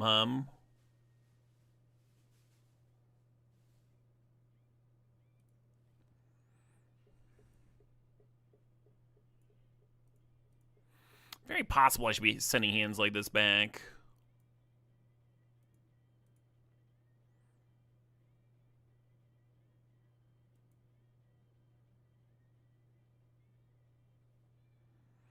I guess. It's a thing to do on turn 2. Very unexciting. The idea behind the Sorin is that, like, if you Tendrils them, you only need to Tendrils them for 5 instead of 10. Because then the Sorin flips and you just down ticket. That's the idea. Let's get this Laelia rolling. Maybe I'm supposed to go Dax, steal that Chromatic Star. That'd be some rude shit.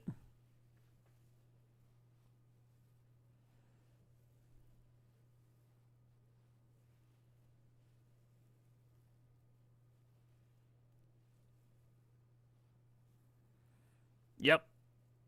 A little bit of regret. Well, maybe stealing Bankbusters is better.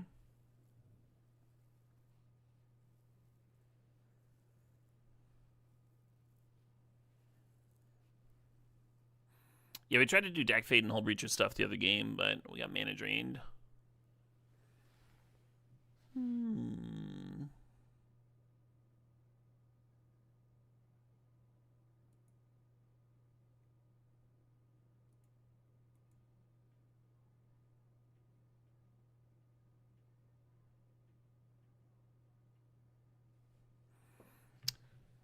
Wheel of Fortune is kind of important to my whole deck. It's a little awkward.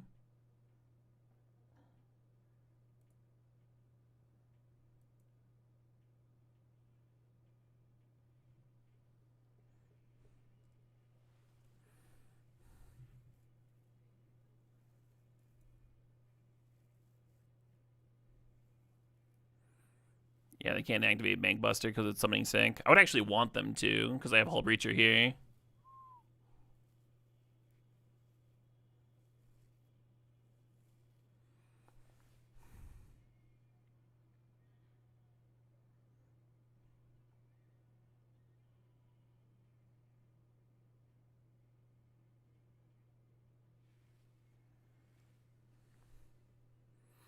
Casting this wheel is so bad, right? It's so bad.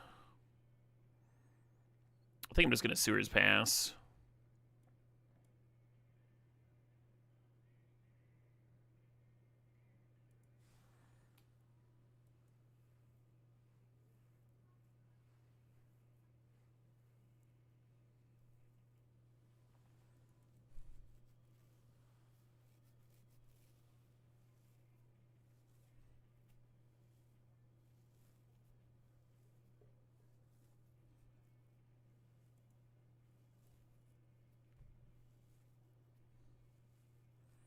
Gonna be a large cub.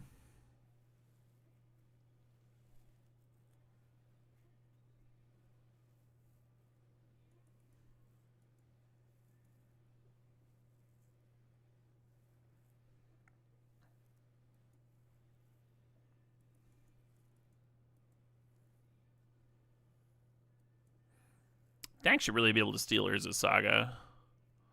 That's all I've got to say about it.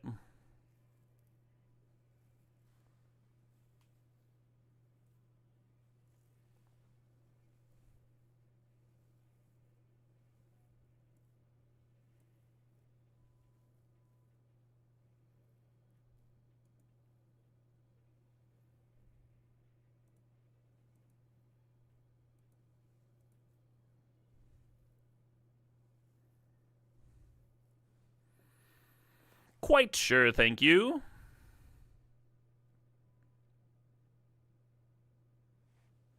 His next had extra land to burn.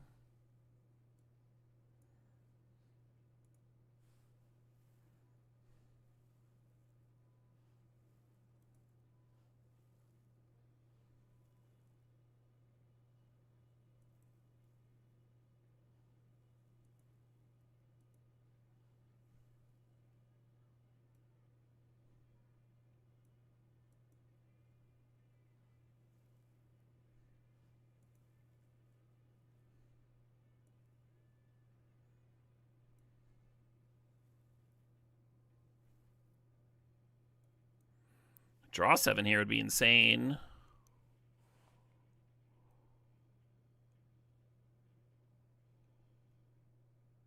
Fuck.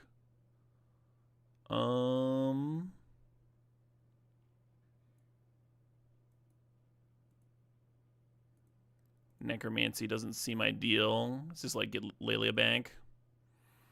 I'm thinking about Cryptic. Just to bounce their cat, their huge ass cat.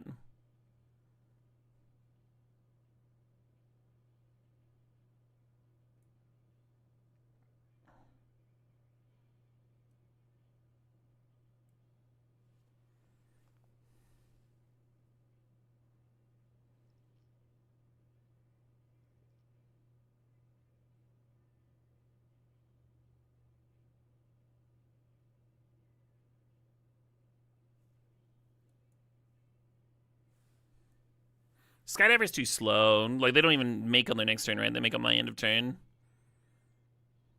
Cryptic's way better.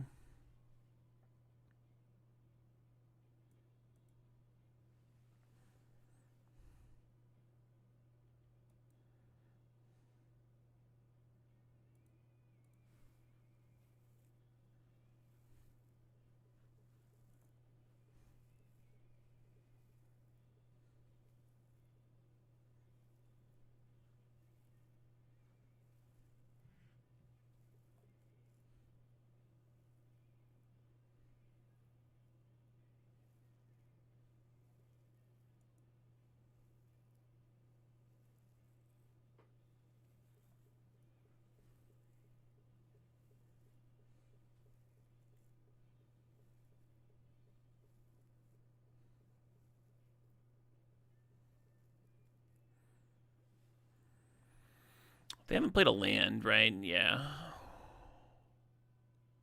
Mindstone and Weakstone on top. So if I bounce Urza's Saga here, they're just played as their land.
Let's lead on this. And yeah, I'll pay. Just thinking about Dax stealing the Chromatic Star here. instead of just like looting.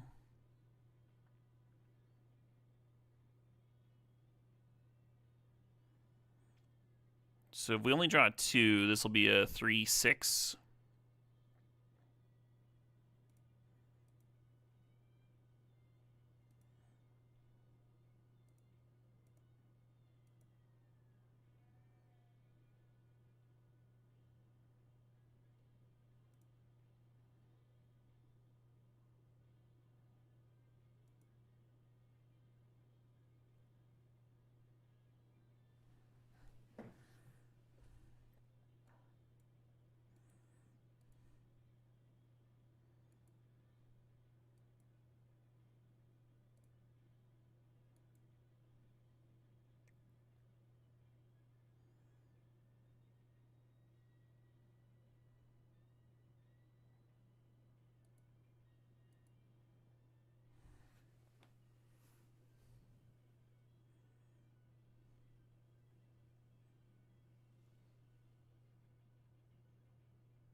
I think this all goes kind of poorly for me, but then Yogg's Will saves me anyway.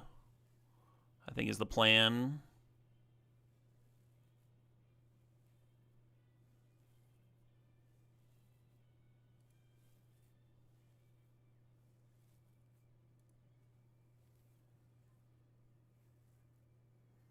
Happy Halloween. Happy Halloween, Beadell. I'm looking forward to the variety stream tomorrow.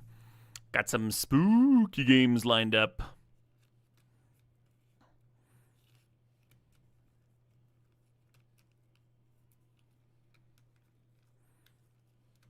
Yeah, they just kill the Hull Breacher, and then they can attack and clear both walkers.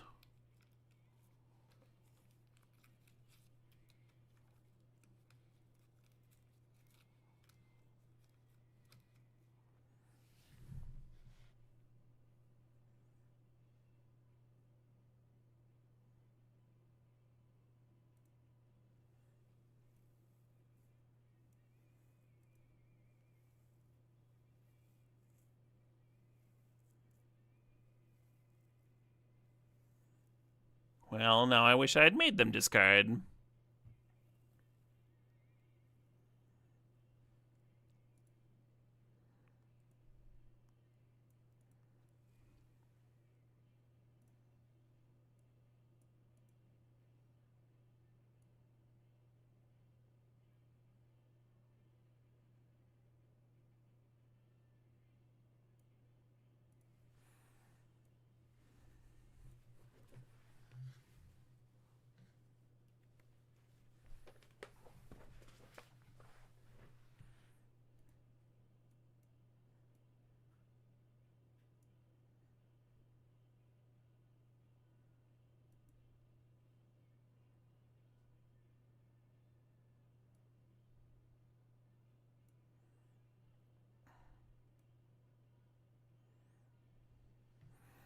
Upheaval? I did play my land already.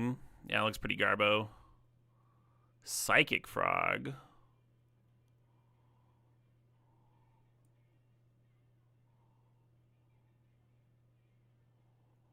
And then you're what? Just Cryptic bouncing the Oculus?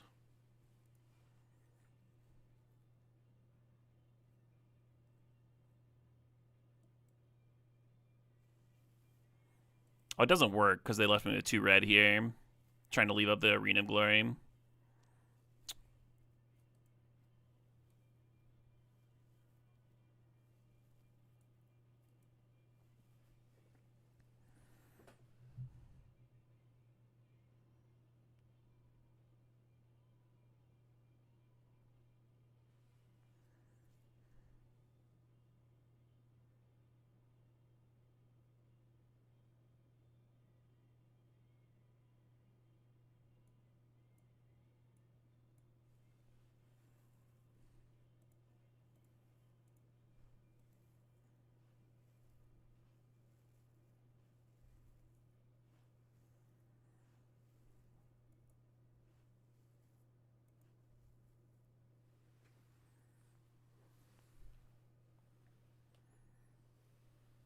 Yeah, they don't have lethal here. I'm kind of just hoping they don't have... They don't like, rip a counter or something.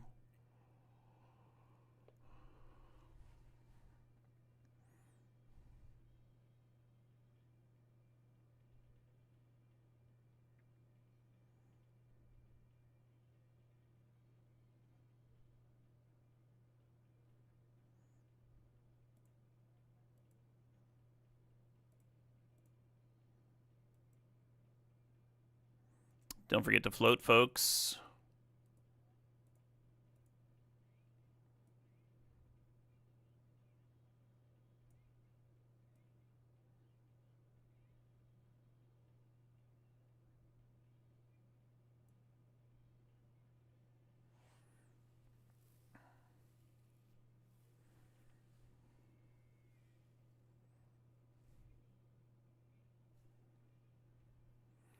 If I imprint the profs, I can have a Hasty Abora and Carnage Interpreter.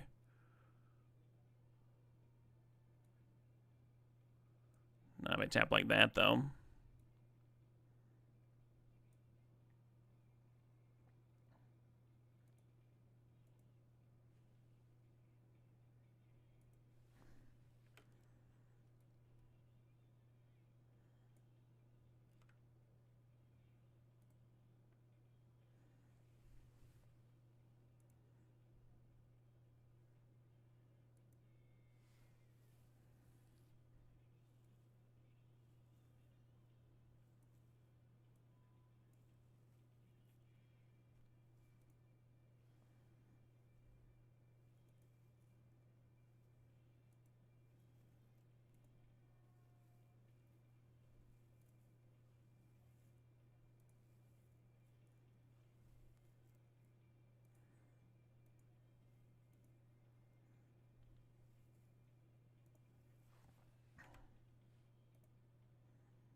Easy. Easy lethal. Who saw that coming? The old Xaxes. Oh, man. That was kind of a cool booster tutor win, wasn't it? Because, like, I wouldn't have put Upheaval into this deck.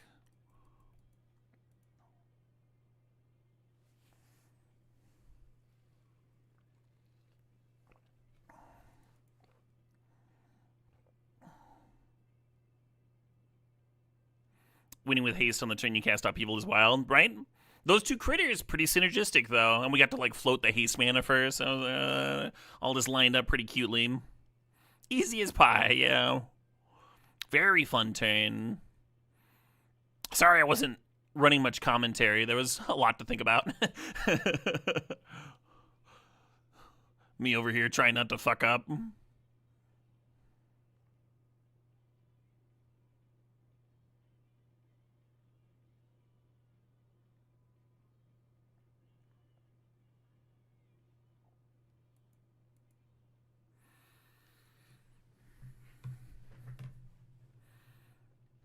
Turn 1 Hyride Claw. Probably just gonna Prof Servant next turn. Set up for Lilia, maybe. Magic, what a game. What a game. Oh, interesting. Oh, they just wanted to make sure that they got their Brazen Borrower, I think. I mean, I think I'm still playing Profs this next turn. Oh, what about this?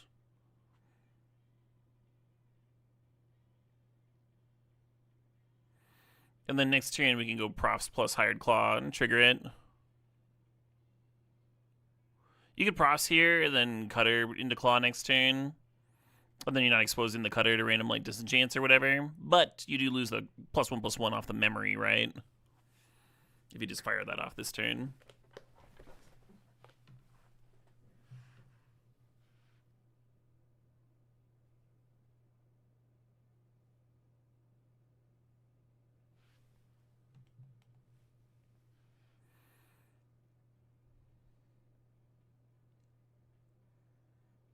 Does that change anything?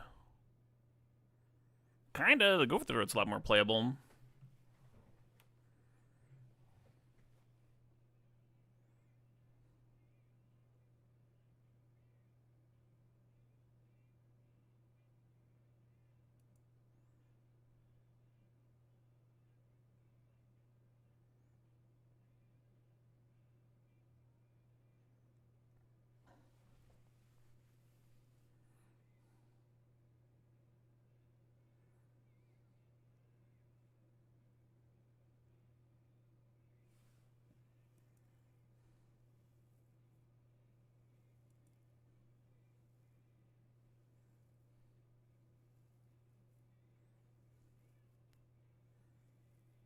Playing the props might have been wrong. I was maybe supposed to, like, Lilia plus go with the throat here.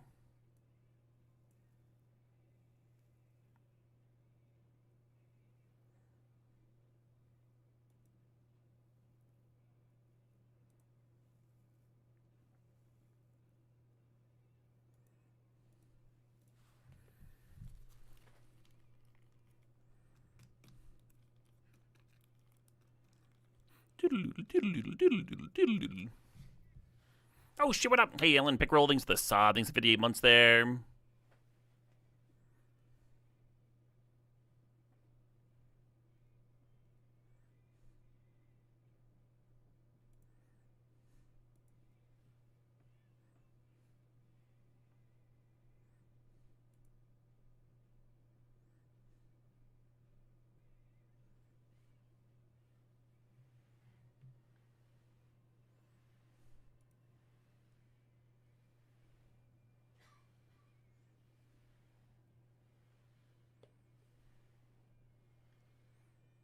I was hoping it was going to be my turn.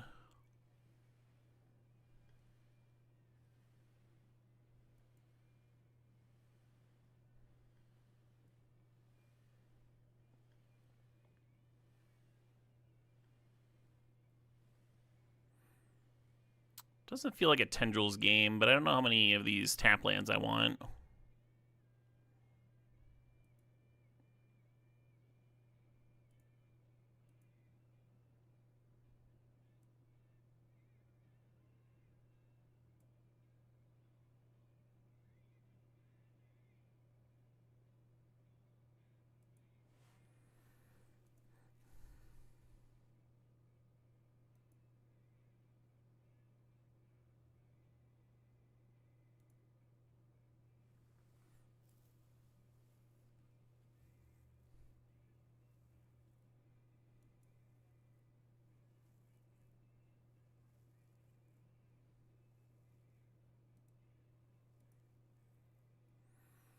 Pretty unappetizing breach.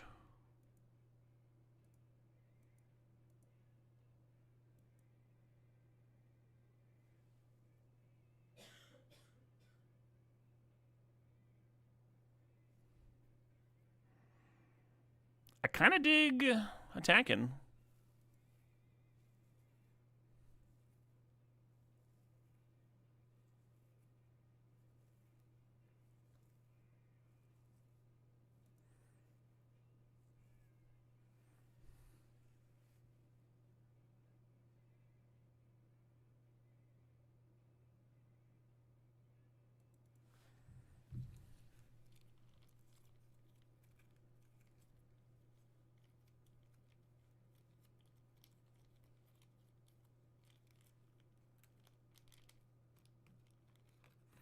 Oh, interesting. I don't know if I've seen Nia flipped before. Flying, Vigilance, Haste.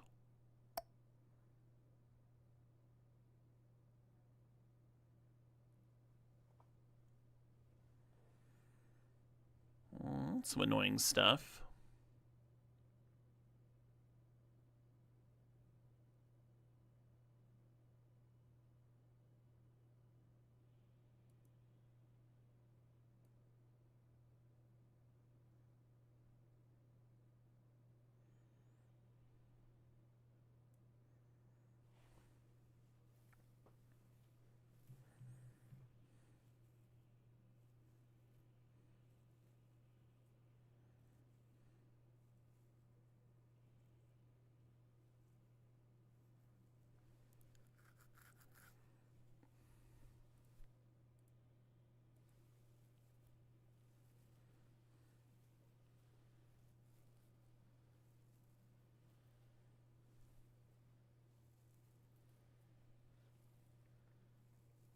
I think I already played my land.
Yeah, I looked at their board. They have a lot of tempting stuff to grab, right? Between the retrofitter or just like a random mox, help free up my own mana base. And none of it seemed very good. Like I can't really use their stuff as well as they can. So I just did the loot to actually like get some aggro flowing. I think that's my role here, my role in the matchup. And now this next turn I can crack 2 blood tokens, and that'll naturally pump the Evora, and then it'll also give me more profs. I don't think I have something for that. Oh, there's a Black Lotus in there.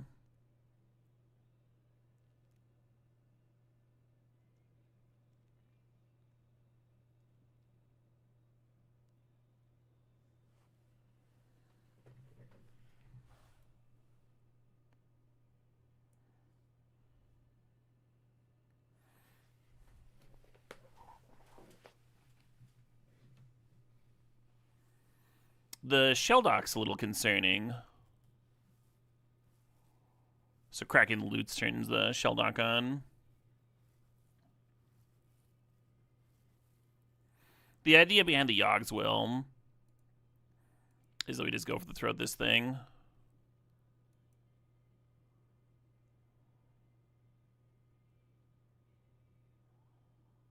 Well, shit. I guess I just gotta crank.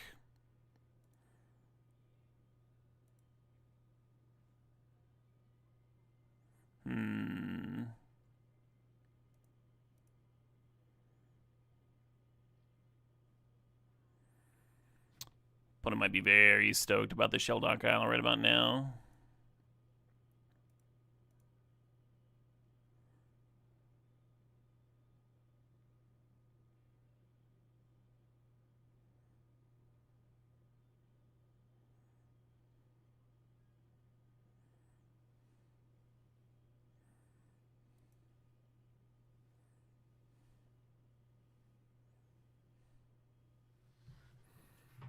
Impossible, you're just supposed to pump Evora.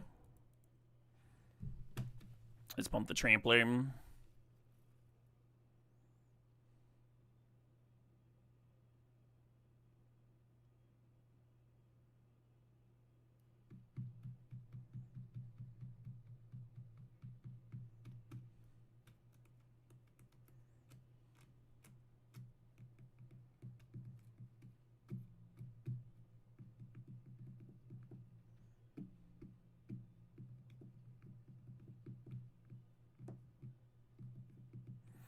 And now both Will and Breach have been binned, unfortunately. So we've lost access to that aspect of the deck.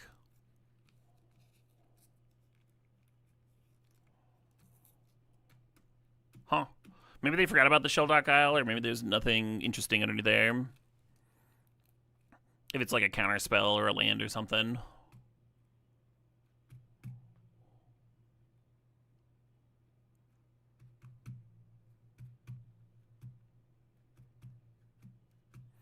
Ritual Tendrils would have been funny. Yeah. At the time when I'd been Tendrils, I assumed Yogg's Will was the only way I would do anything interesting with it. Especially because we only had 1 blackout.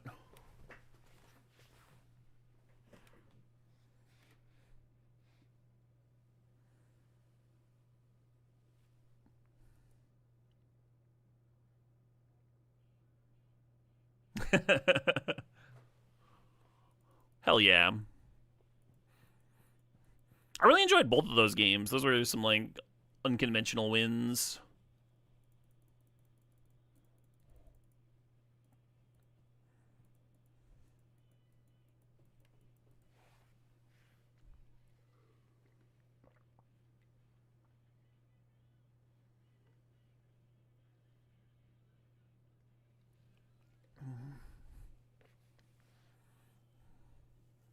Hey, thanks, Bartaboos.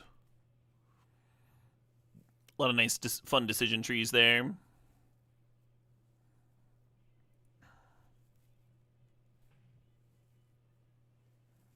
Opponent did indeed find lethal.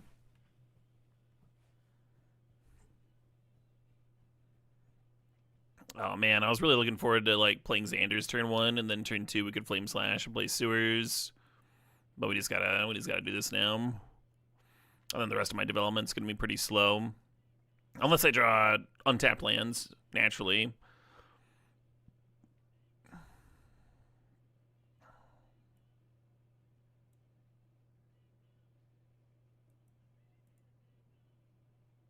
I'm going to be in Wheel of Fortune. There's like a good chunk of my deck that plays better when I've got Wheel going.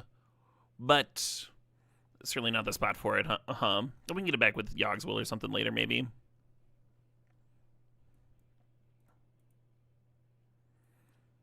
I'm just going to do this now.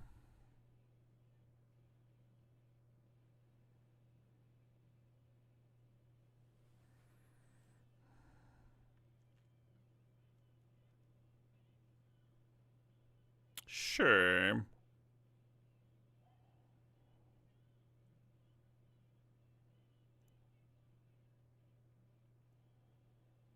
Could get Cutter going. Cutter's a little annoying against Plunder. Let's just see what happens if I Lelia here.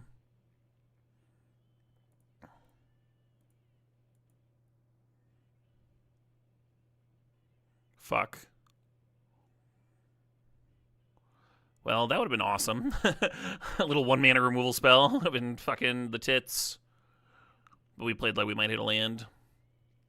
Which is typically correct. So they have 6 on board. Hey, Real Milkman 82 thinks about 43 months, or 67 months, sorry. You're 43, so you're way too old to make a fucking 6-7 reference. Well, I appreciate your discretion, Real Milkman.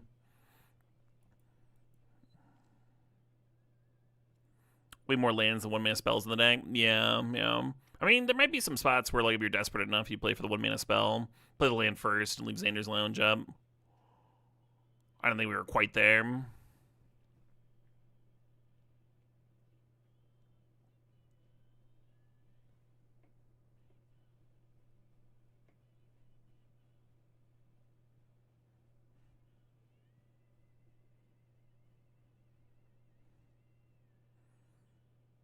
Gross.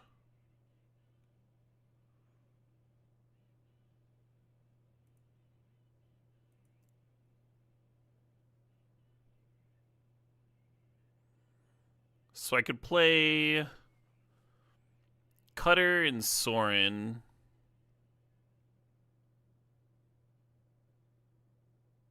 Can't play Interpreter, I just die to the Plunderer trigger. And then Plunderer would deal me 2 damage, I'd go to 1. Yeah, I'd just die.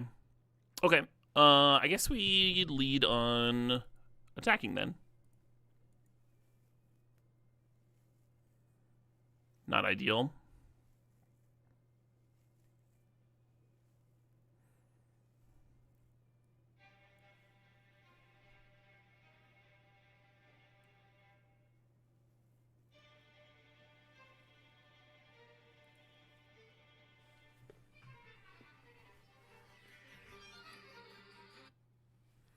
That was my alarm for Blood Along the Clock Tower tomorrow, or yesterday. So we're short on mana to Will Wheel.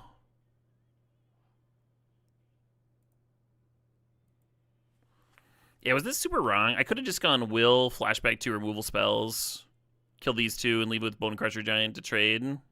That might have been my best chance to win. Instead of flailing around looking for some fast mana.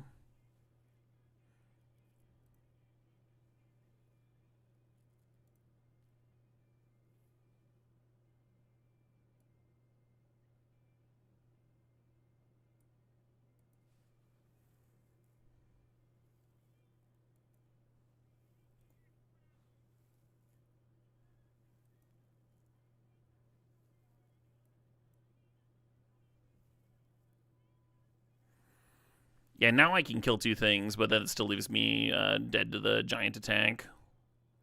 Yeah, really regretting the Lelia serve. Just didn't think long enough.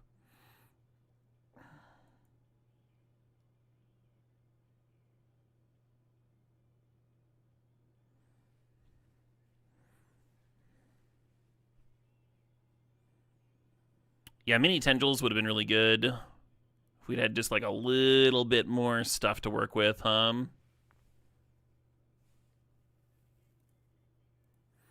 If I could have found the Black Lotus before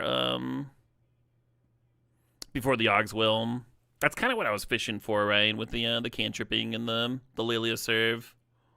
Damn, that was a fun deck. I would have enjoyed playing that deck more if I could have. Could have certainly seen it go further or less far. It was kind of all over the place, huh? Power level wise, yeah, some fun shenanigans. Go for the slash and flame throw weren't quite enough. They were if I just don't attack with my Laelia.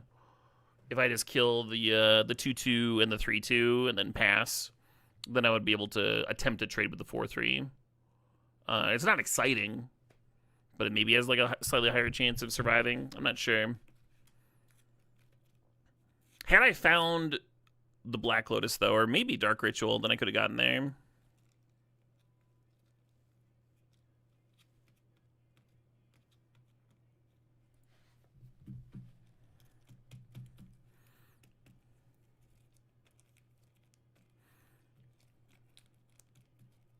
Time Walk? We're walking here.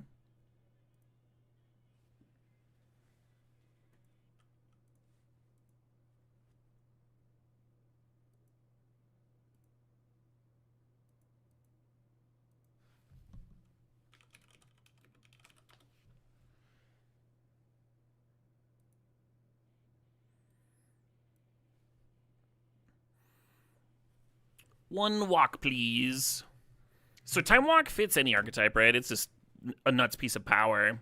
But if we can get a deck that can recur Time Walk and play it over and over again, there's not really such a thing as win more in Cube. You're just like busted card turns into your win condition. Your opponent gets locked out of the game. They can't do anything. Very fun way to win. Very miserable way to lose.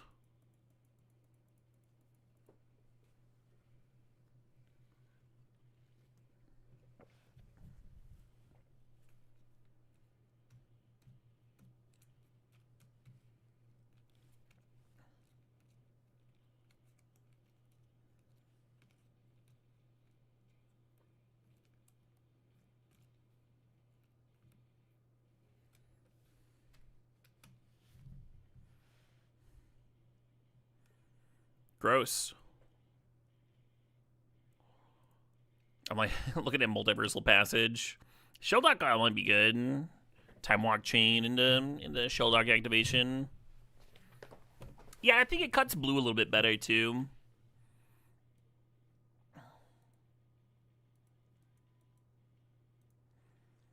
Mystical, just make sure we have the walk every game.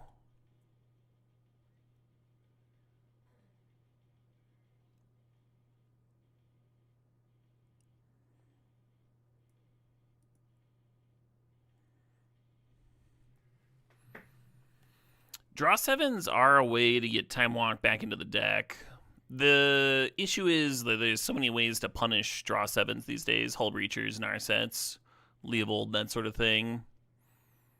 So you would want to angle to be one of those decks. It is something to grab with Mystical. I think you're supposed to grab it here.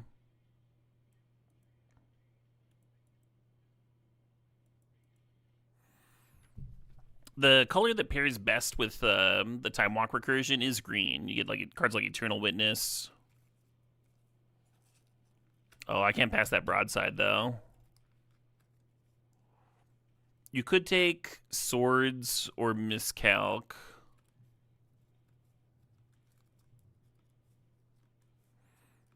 Yeah, hold on.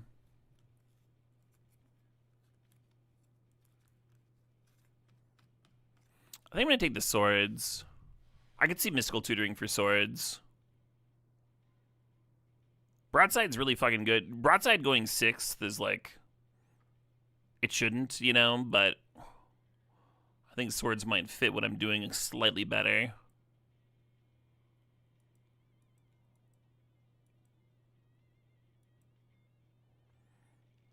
These green cards are kind of unhelpful.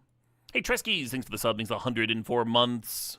Hope you're having a good Thursday. Hell yeah. You know what they say about 104 months? That is a lot of months. In Thy Wisdom Tree, thanks for the sub. Thanks for 54 months there.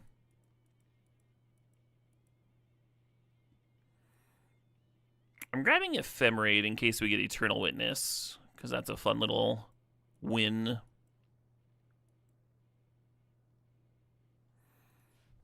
You got a Pyroglyph 10th pick today?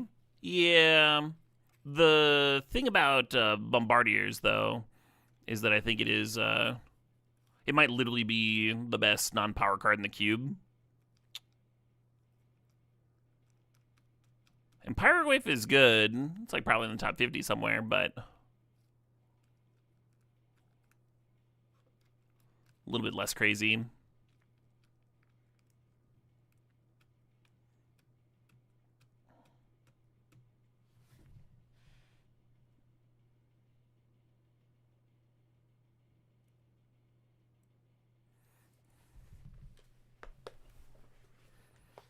Why is Bombardier so good? It just kills everything. Your opponent's creatures, your opponent's... The fact that it staples 2 damage onto everything means that you can sacrifice random, like, shitty artifacts that are chilling around, or mana dorks, and they're dealing, like, some real damage to your opponent's things. Whether you're, like, clearing planeswalkers or whatever. And then, the fact that it can go face just, like, brutally ends a lot of games. You, like, attack with your Bombardiers, deal them 2 damage. It's got Menace, so it's not, like, super easy to block. And then you, like, pitch cast a Fury or something on your second main phase, and Sack can deal them 7 damage. You know, it's just... it's representing a lot. Well, Narset Echo is kind of a thing. It's a bummer to pass the Verge, but...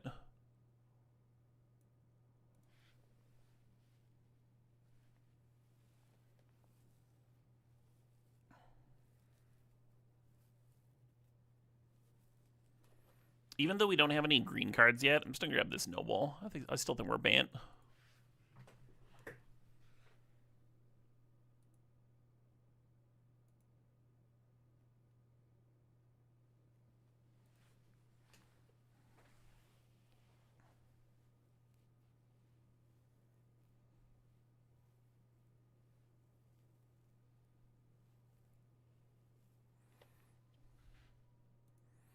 I almost took the Passage. First time in this pack. I'm pretty stoked about this Savannah.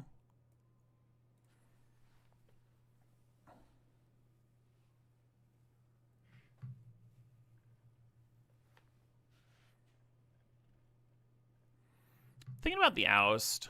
I'll just take the Verge. I'll just take the good mana here. We got a removal spell and a sweeper already. Doing alright.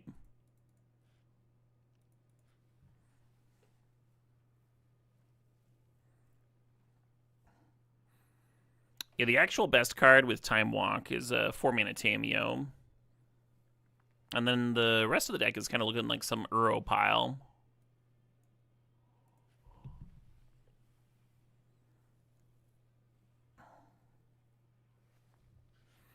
And the Ephemerate sets us up for Eternal Witness, of course.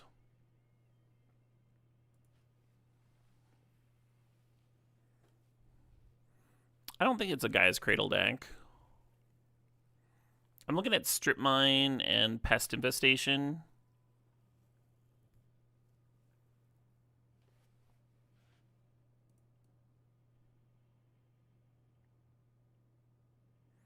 Pest Infestation's another premium Mystical Tutor target, which is nice.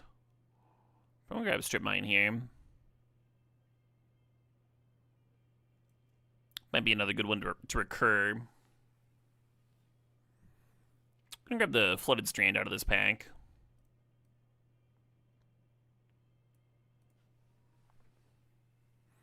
Ooh, Caracas. That card's fucking annoying, huh?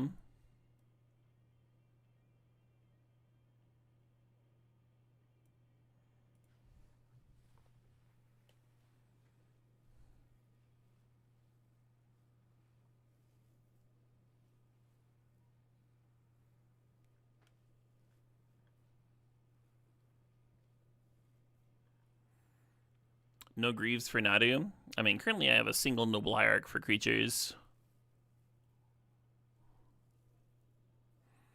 No.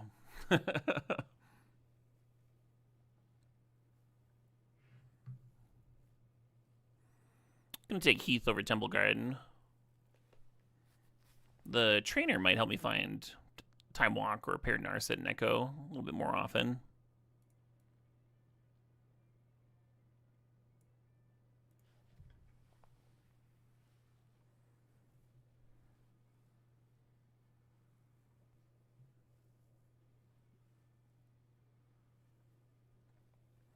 I'm going to grab this Flash. We have Mystical Tutor to go find it. So if I find something good to put into play with it, it should be fairly consistent for me. I've noticed Flash goes later in this cube than it does in the Magic Online cube.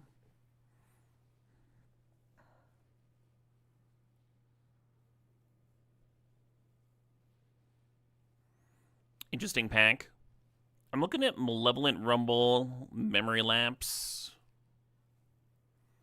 Let's take Memory Lapse. I like Rumble a lot, but we're not really permanent-based combo. We're like spell-based combo. Memory Lapse is a good one to slow down the game a little bit.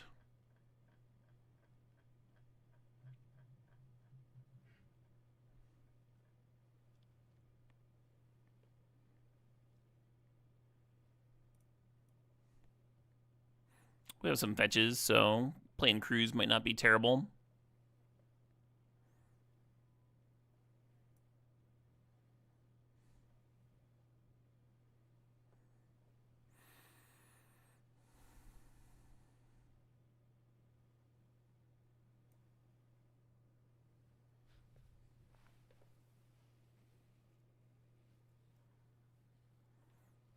You don't think most Arena players realize the Flash combo? Oh, I think you're probably wrong, Equitas.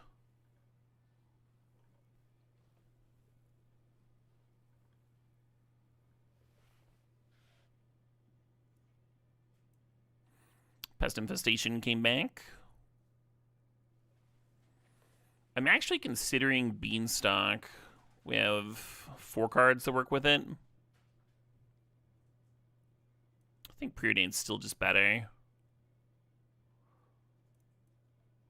Nice little chariot wheel.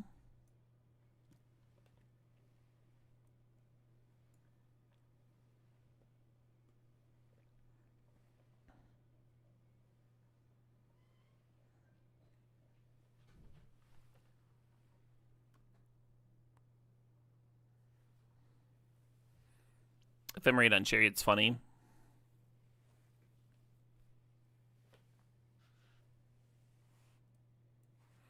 I guess we play Nadu.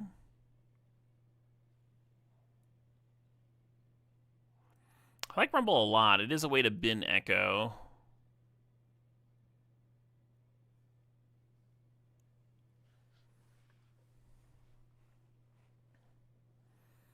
So there's 2 cards here that play well with Time Walk. One of them is Jace. The other one is Lutri. Lutri's cool because you just like always have it, assuming you remember to add it to your deck. It's also way more likely to wheel than Jace, but I think I'm still going to take it. Some creature lands and a No More Lies that I wouldn't mind wheeling.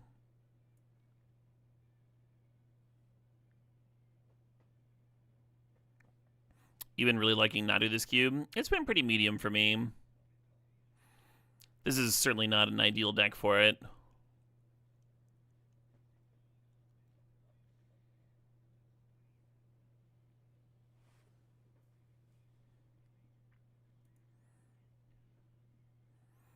I still makes that Strip Mine pick look a lot better, huh?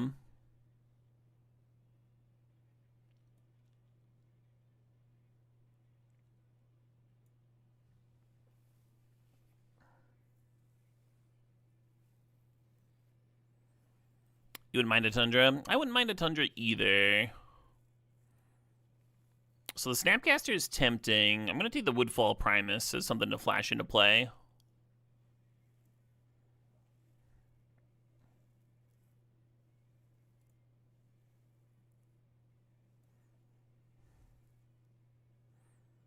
Certainly more of a counterspell deck than a Green Sun deck. Could actually see that changing, but in the rest of the pack. But for now,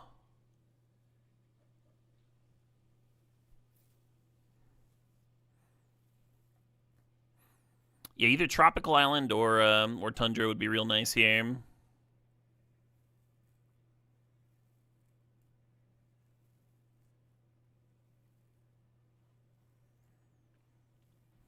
Actually, considering the prismatic ending.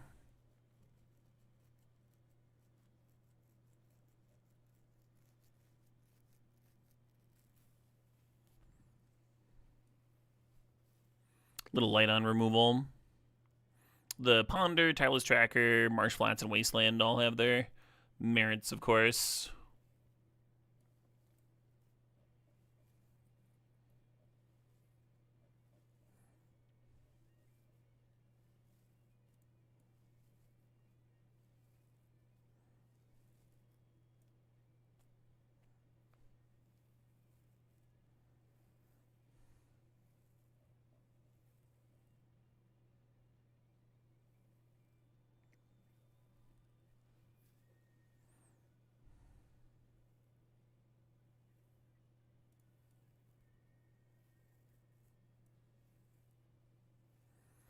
Oh shit, what up? Hey, Pony Slay Station, thanks for the sob 82 months. Do I consider Lotus Petal as a land? No, I typically consider Lotus Petal and Dark Ritual as spells.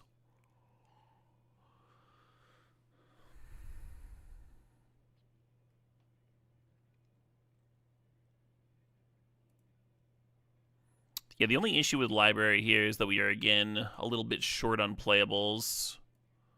I think it'll be okay. It's a bummer we didn't get blue-green Tameo or, I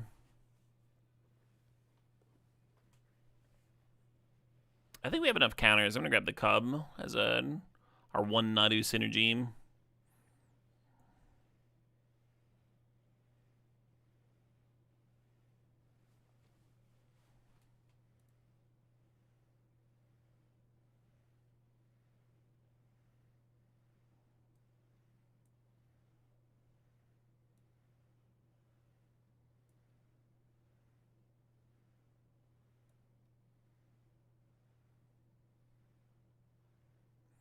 Maybe, huh? Maybe you play the Green Sun here. It's wild how, like, close we were to a really good deck. But yeah, blue-green Tameo. Not finding that one was awkward. Really, the only good Time Walk cards we saw were the Lutri and the Jace, and they were both in the same pack.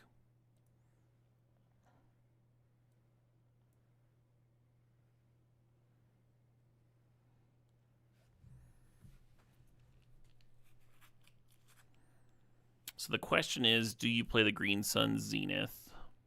I think if you do, you add that Outland Liberator, give it a little bit more room, a little bit more utility. I kind of like the Nissa in here. Just some, like, big-ass Planeswalker doing a thing. I think I like the Nissa over the Green Sun.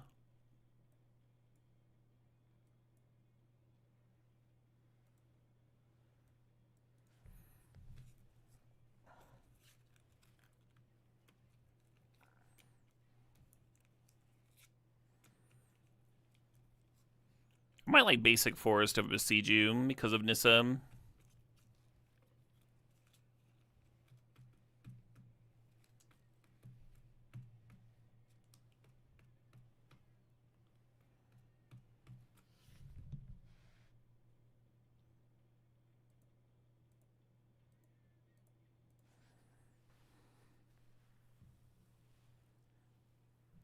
I kind of like 18 lands.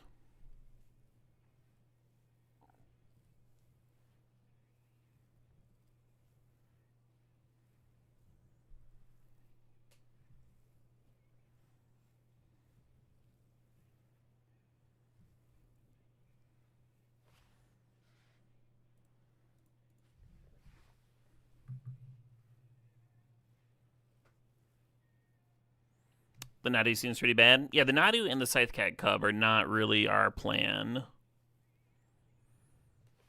The issue is we don't really have anything else for those slots. Could play like Oddity.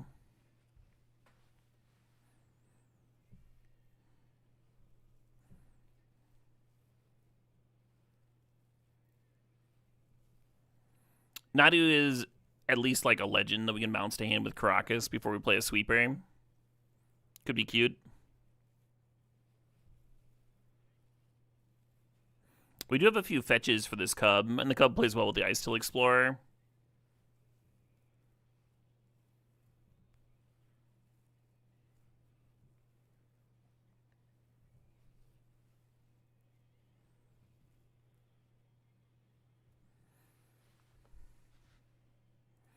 I think I'm just going to jam this.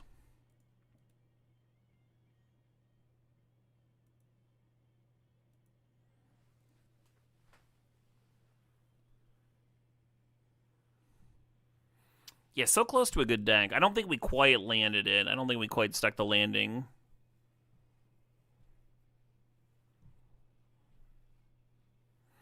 Good bank control cards like Tameo.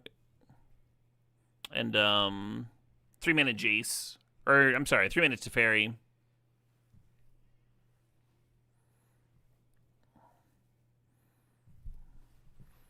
Eternal Witness for the Time Walk recursion would have gone really hard.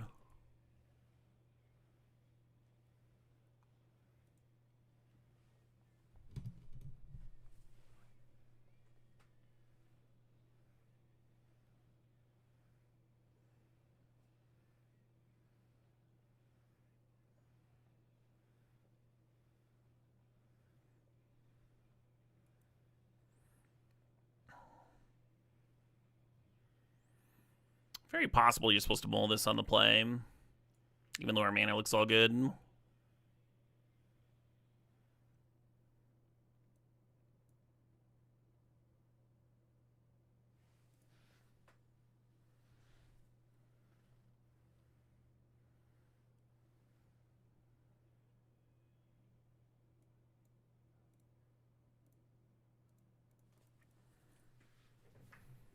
Awkward to strip mine someone who's ahead of you on mana, which that Mox Jet represents. But we are hitting 2 colors.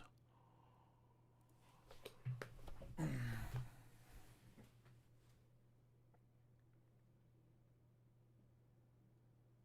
hopefully slowing them down a little bit.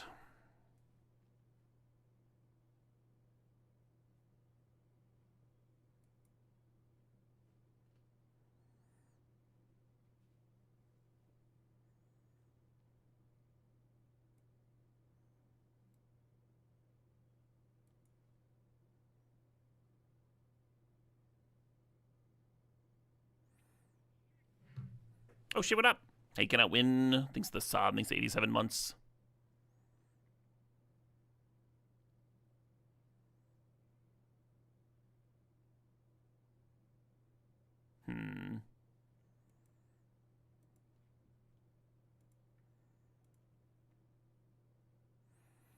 Definitely feels like they just have more counters and such in hand.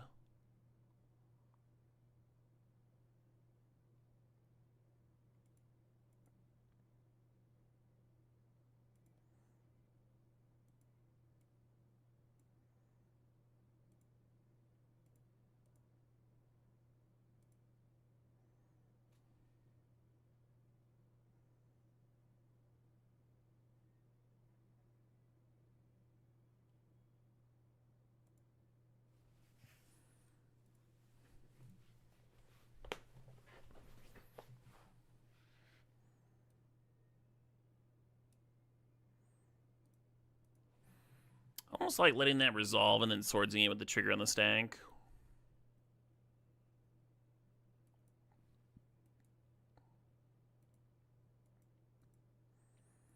Treasure Cruise is starting to look real, huh? 5, 6 cards in the graveyard. Maybe a 2-mana draw 3.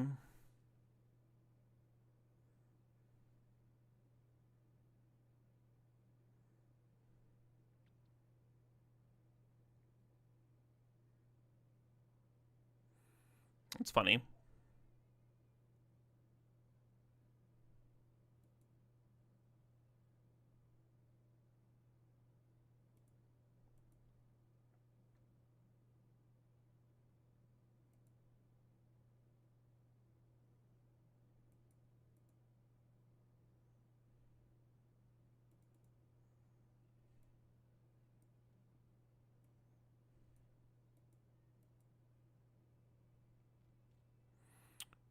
a mana away from putting Lucher to hand and then playing the Treasure Cruise and copying it.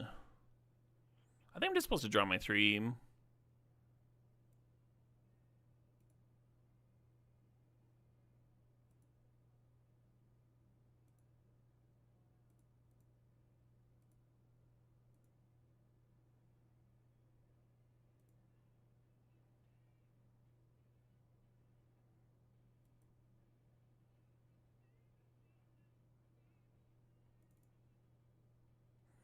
This is a terrible fucking auto tap.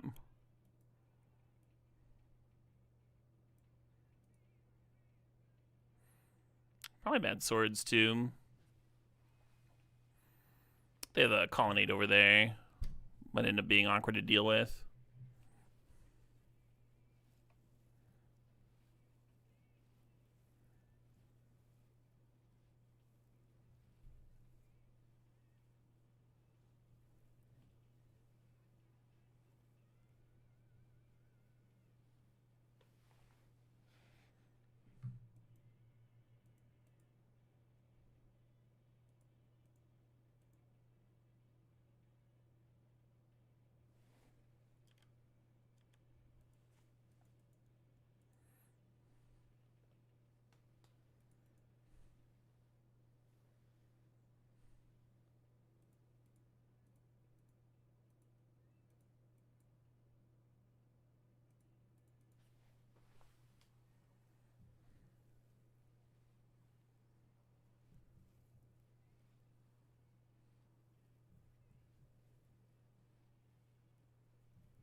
Huh.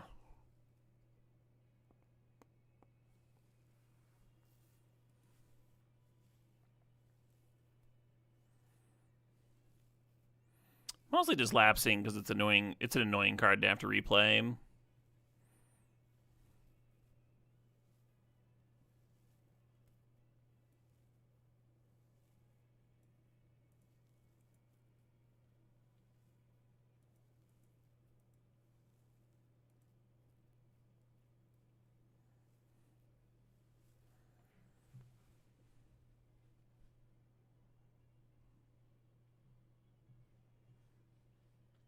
Oh, that's funny, Demon Man.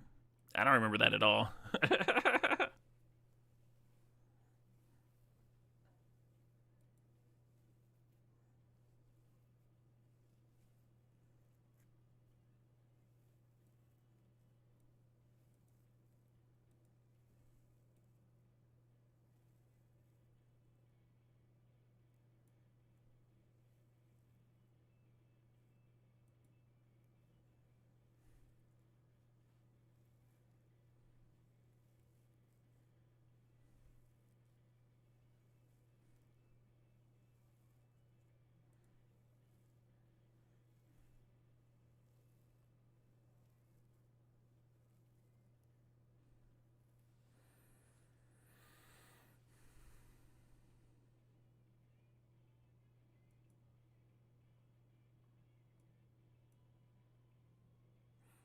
It's kind of an awkward like one to use like a real counter on because I could Lutri copy the flash and Lutri's face up.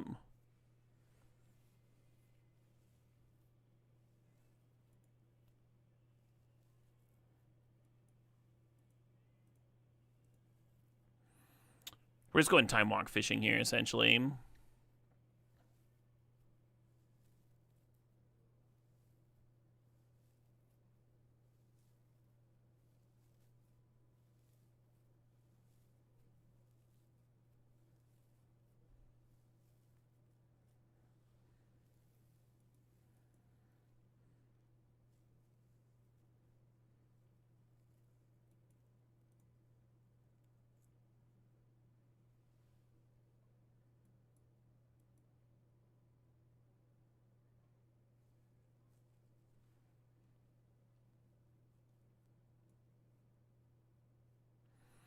I think I dig just doing this now while they're tapped out.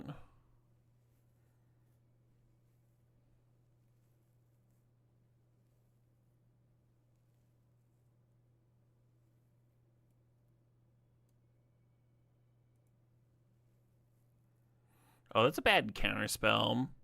The same thing that I said before with Karakas bouncing Lutri. I could have just done that there. Bounced Lutri, replayed it, copied the flash, and then I'd still have counterspell on hand for a future turn.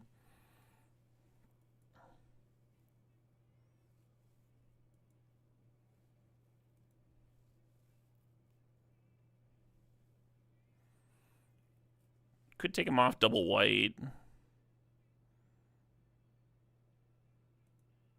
Haven't seen why they're playing red. That's tempting too.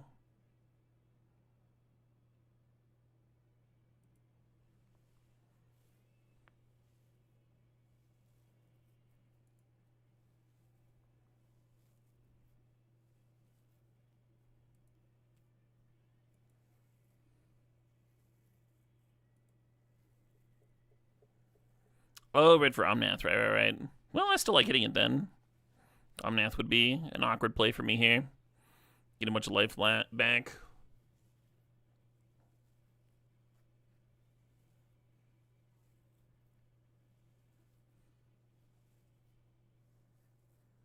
Cool. Yeah, my one thing that I like kind of regretted was not doing the Karakas trick there with Lutri to like get around their counter. The cool thing about it was if they played a sweeper, at least we'd have Karakas up to save the Lutri. So it's like, what do you value more here?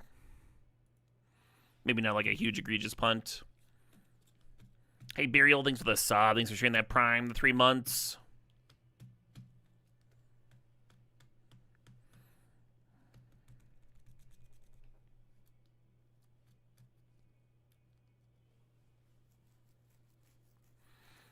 We were in a pretty good spot there if they played a sweeper though, because then we just untap and Pest Infest and clear all their value and force them to sweep again.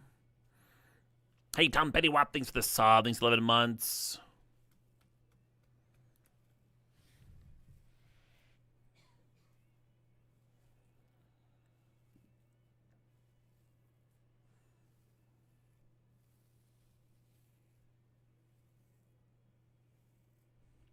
This hand's pretty sick. We can turn one mystical for flash.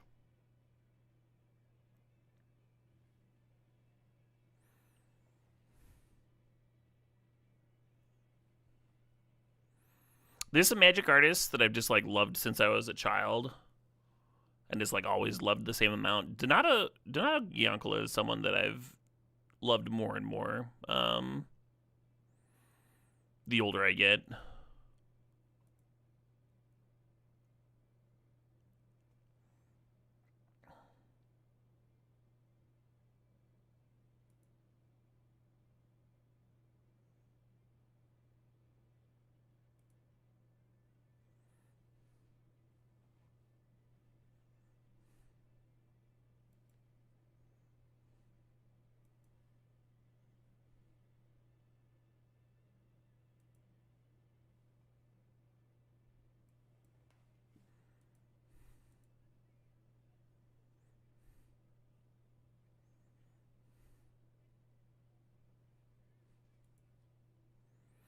And we could have flashed on upkeep, removed 2 lands, done that whole thing. Holding on to the flash is like, we can like punish them if they decide to attack, and we get to hold up counterspell for prime time.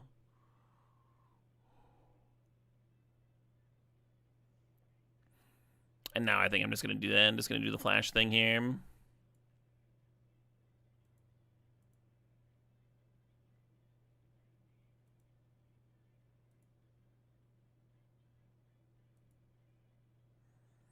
The Questing Druid implies they've got other red cards in there, I think. So I think it makes sense to pop the Mox Ruby here. They'll still have red mana from Nissa, but then they need a land drop too. They only have 2 cards left. I think we're just in a good spot.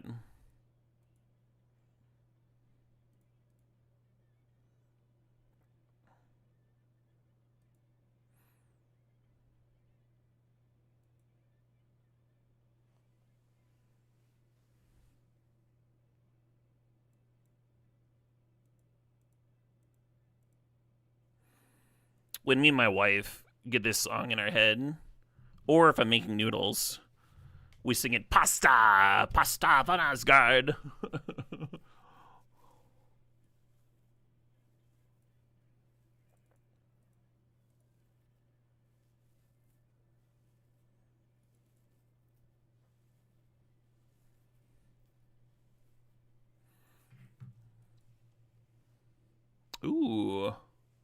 Land recursion.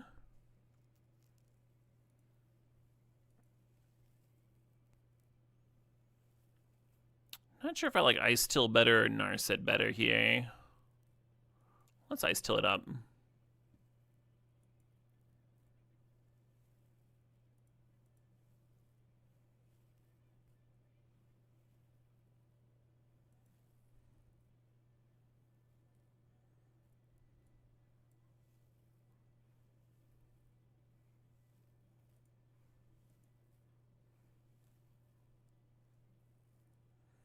Funk.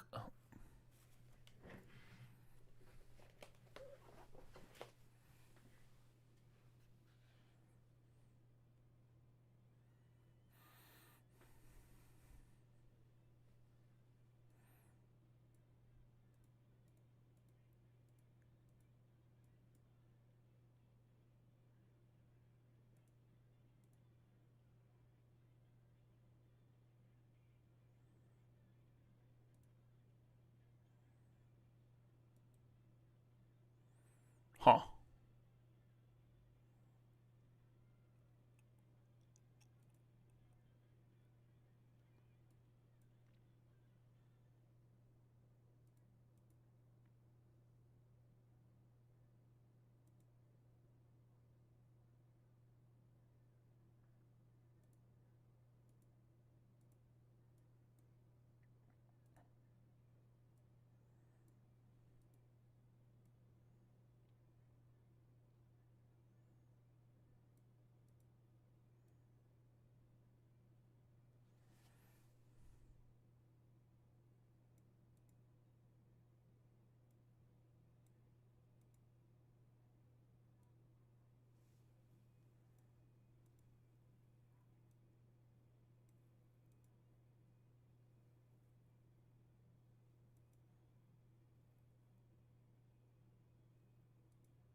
I think I should exile the Strand too.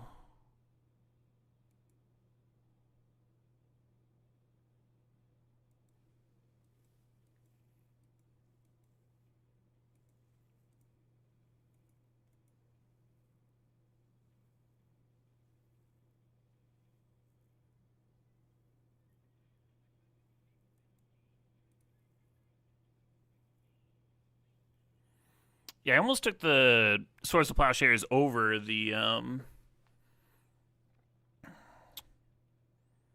Treasure Cruise for that reason, for the idea that they're probably going to do a triple block there. Right, that's not bad. I also thought about like just chilling and putting Lucha to hand to set up a double Swords Exile.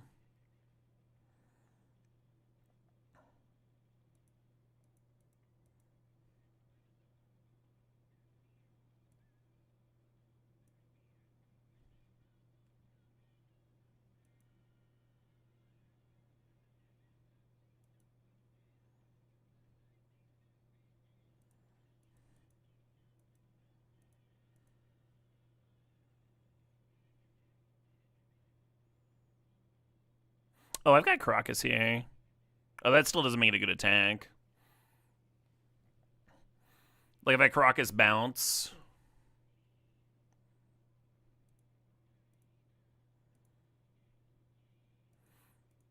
Then I don't get to serve with the Primus.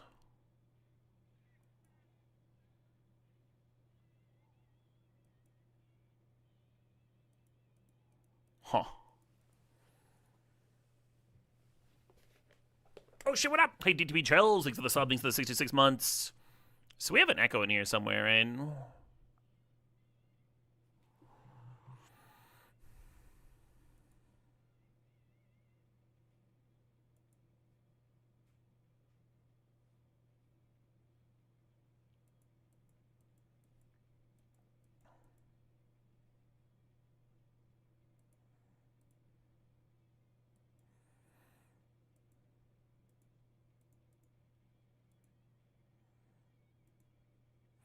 The idea behind this is that Lutri can get in front of the questing beast.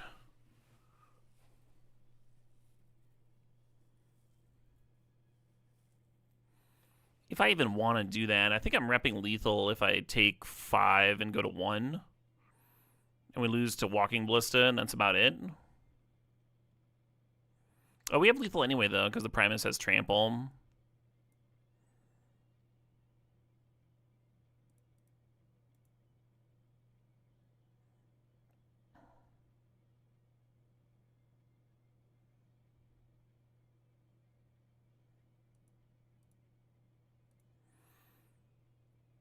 Hell of a card, that Caracas,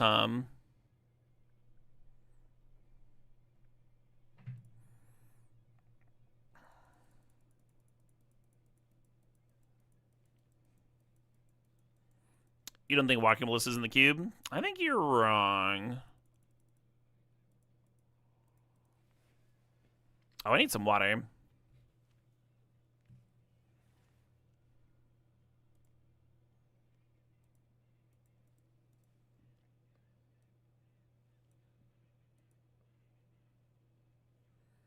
Alright, I'm gonna jam a commercial break while I go get some water, stretch my legs for a sec, go to the bathroom, all that stuff.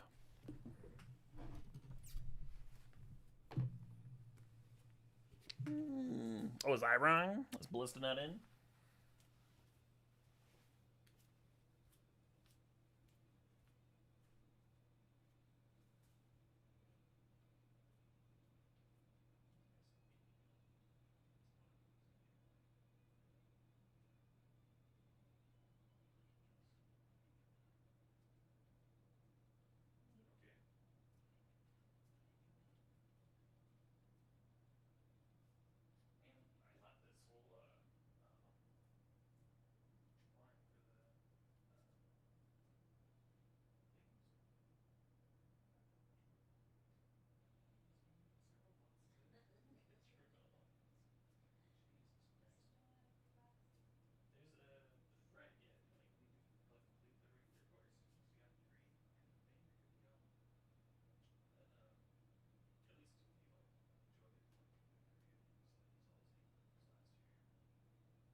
All right. It's not a bad maiden voyage for this deck. Let's see if we can get some more wins, huh?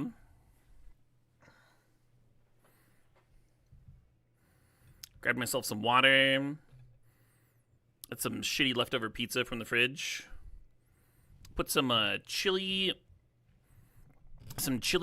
oil and some hot sauce on it. Maybe that'll help. Oh shit, there's a time walk in this deck.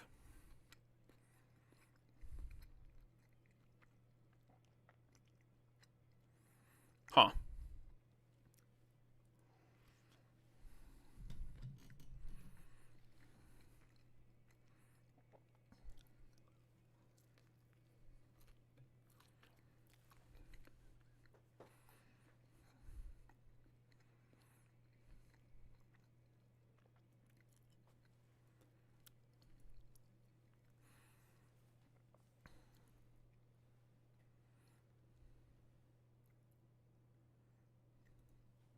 So we could time walk next turn to just ramp into Chariot on 3. I kind of dig that.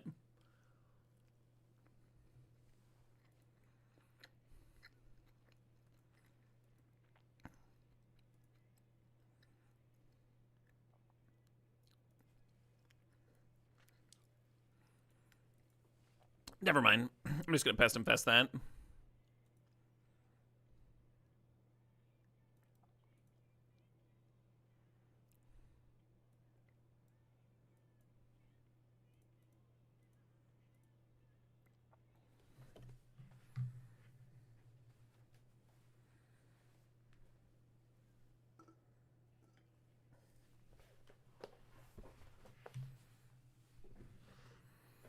Yeah, I think Walking Ballista is totally fine, even if it's not an infinite mana sink.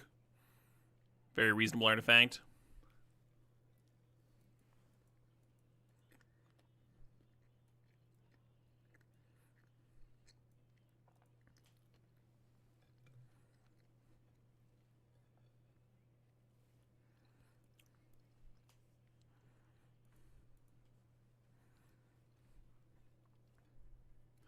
Yeah, the extra hot sauce is definitely helping this. Keep it from drying out.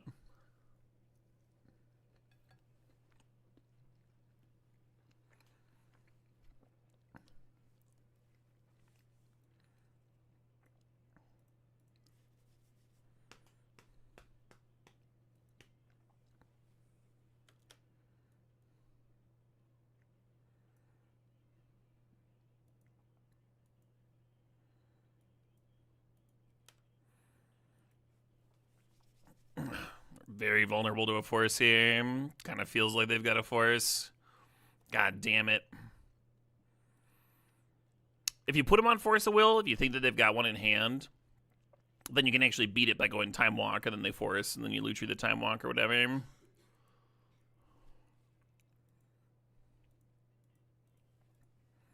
was a bummer and a half right there.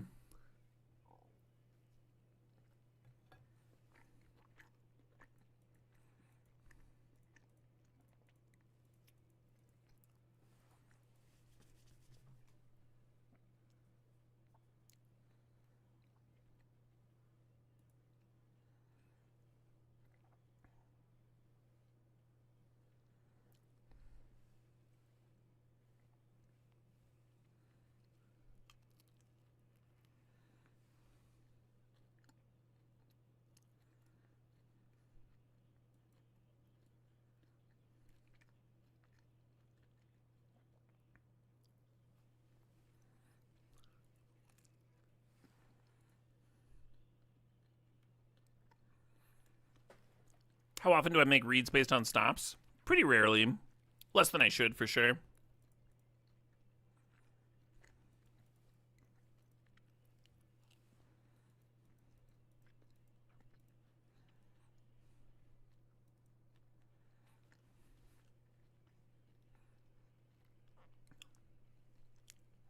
Awkward that adds a card back to their deck.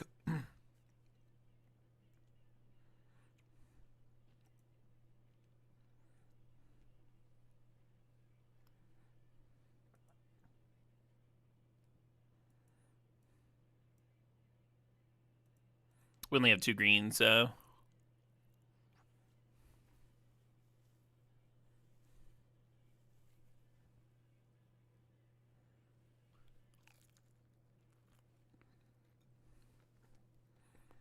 Oh. That's kind of the issue with Shell.com.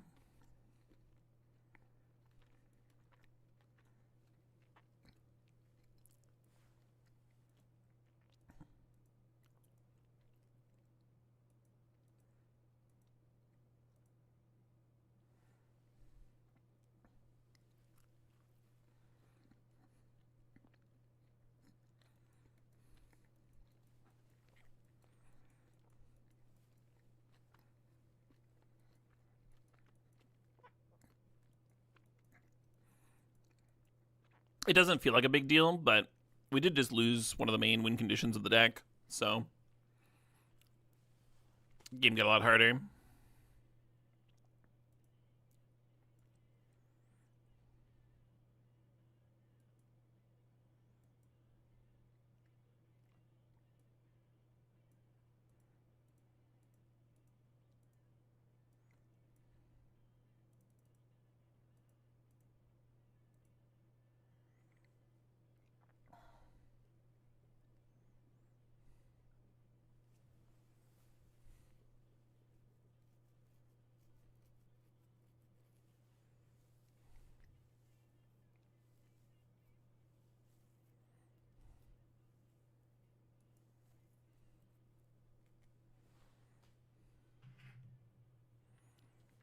Hate it.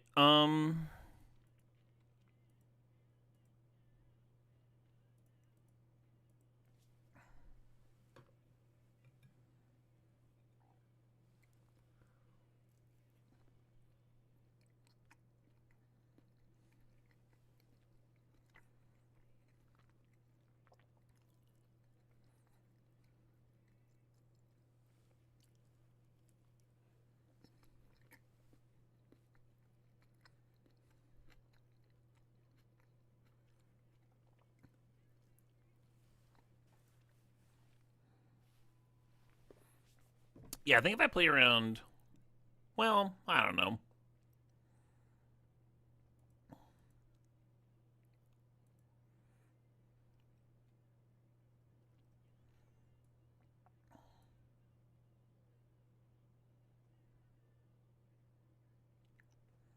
Hmm.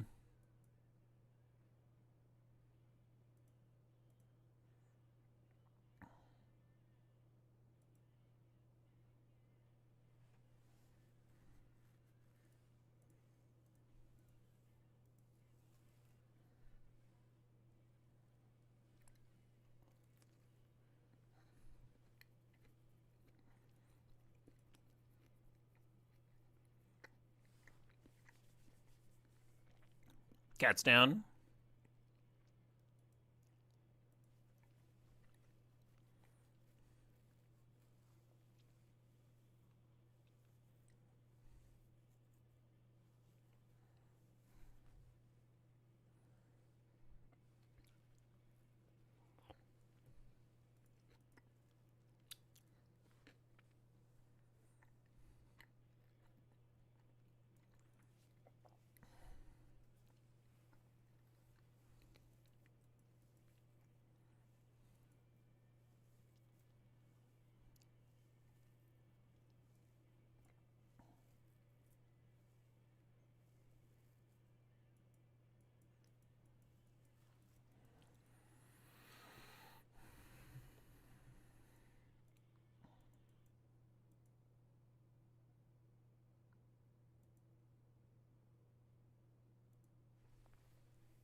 Yeah, something's always gonna be the next card, huh?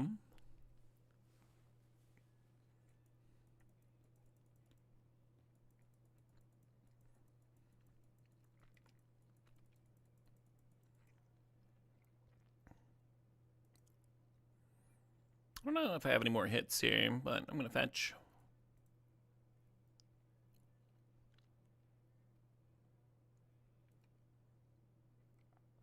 There was one forest left in terms of fetchables.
I'll admit I've had more exciting turns.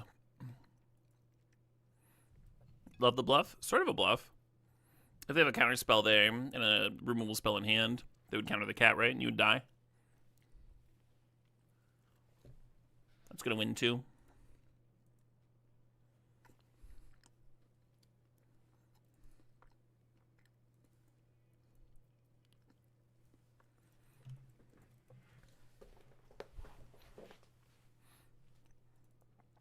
Yeah, there might have been some turns in there where if we found Echo, we could have crawled back in. That's tough, though. Really needed this Shelldock to not get answered. Well, that's part of the issue with it, is that it does get answered a lot.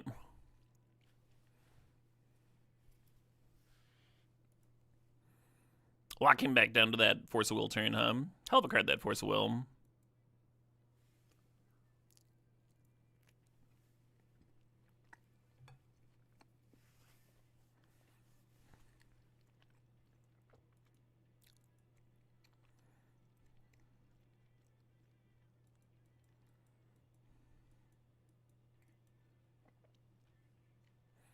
Little Bant Mirror. If I can rip another color this next turn, I can just Prismatic Ending the Oko. Nice. We're just grabbing Savannah here.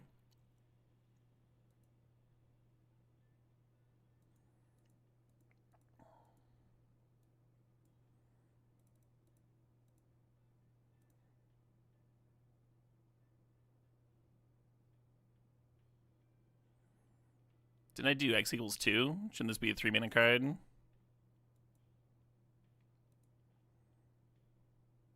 What the fuck? For X equals 2, this should cost 3 mana always. I said X equals 2, and then it was like, are you sure? And like hovered there, only using 2 mana. There's probably some quality of life thing they did with the Prismatic Ending that made it resolve weird like that.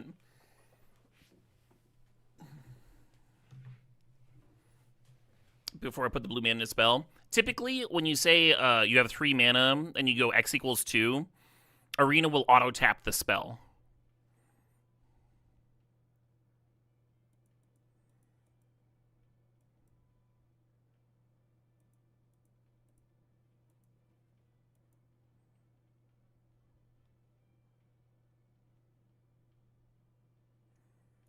I don't know whether to Chariot or hold up Counterspell here. Tracker does get out in front of Chariot pretty quickly.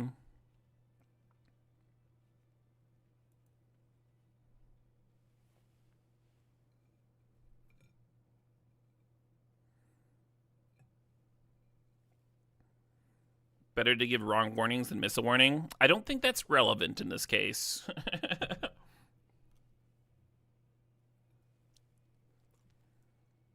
It was literally the auto tapper reacting differently than most X spells do. And I think it's a quality of life thing for Prismatic.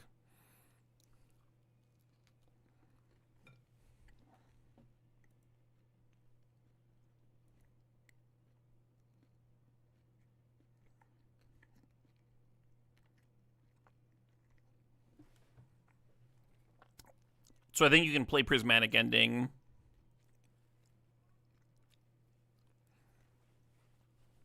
And say like X is 3 or whatever. And if you have 3 mana in the pool, it won't like overtap for you. It's how I think that it's working.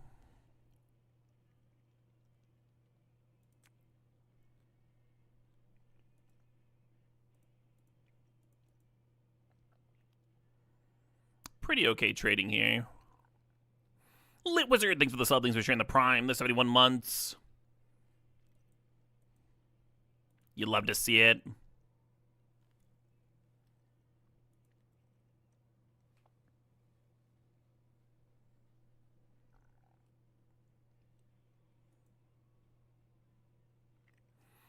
You think Arena has trouble with Converge in general? I could see it.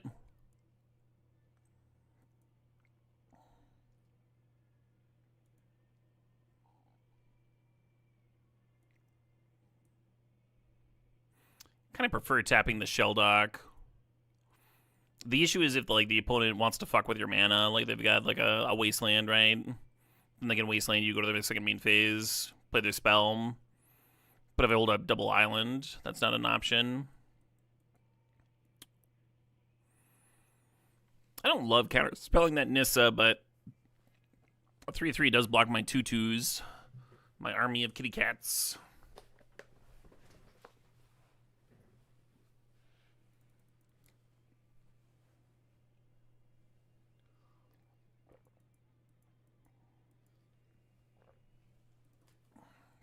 Oh man, I feel better with some food in me.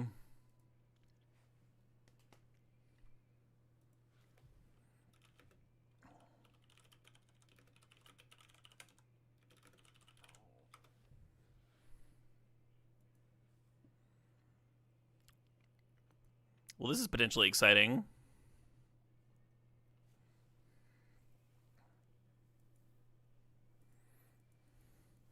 Leading on Forest here prevents me from getting Wastelanded, and unlike playing the island, I also don't have to worry about Strip Mine.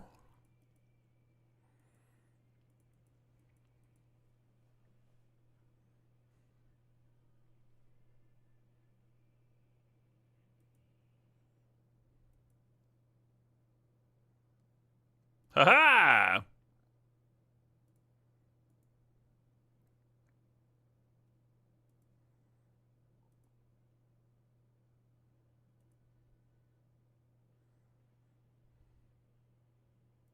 Haha!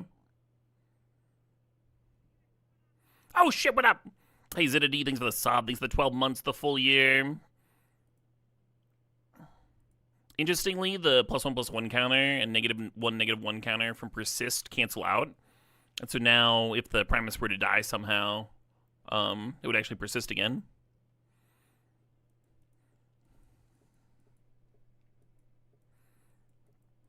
How's the Arena Cube feeling? I've been having a pretty good time with it. We don't really have a way of killing it. Maybe if we drew Wrath of God, that could be a way that it would die.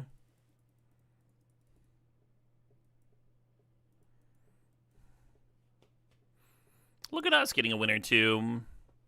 Still, I don't think we've resolved Time Walk yet. Our pack one, pick one. Just had some flash wins.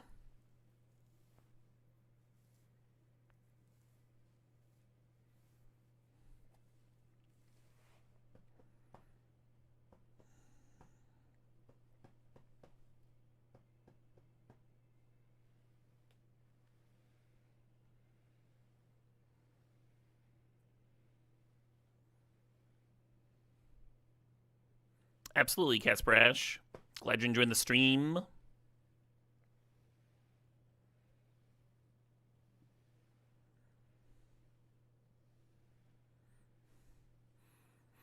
Saying slow as shit, but I don't think you're mulliganing a library on the draw. You just kind of assume library is going to fix whatever your problems are.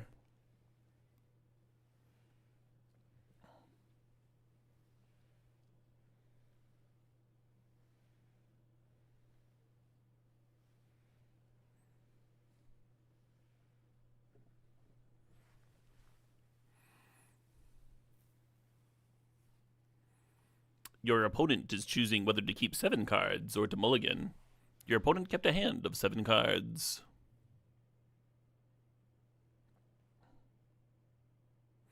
I'm actually just going to strip mine them turn 1.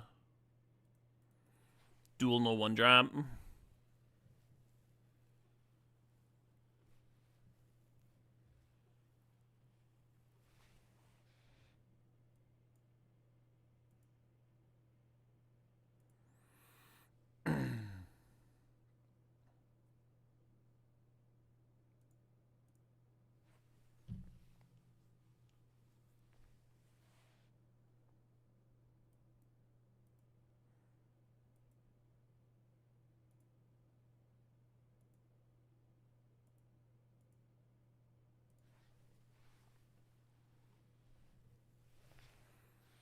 Nothing? They got nothing? Guess that was a good strip mine. Ooh. Ooh, that's nasty.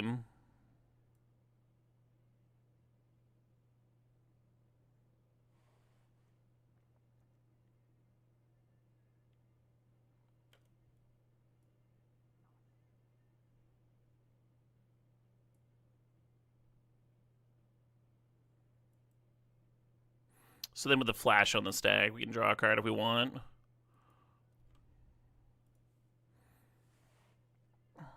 That was the point of the full control there. And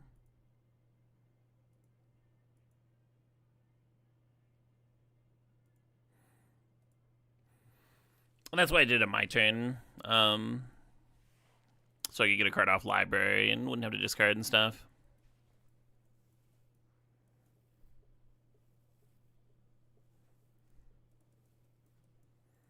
Very important to get the extra card off library. No, that actually comes up with library a lot. If you've got pitch Moxen, like Mox Diamond or Chrome Mox, putting it on the stack, activating library before it resolves can be a big difference.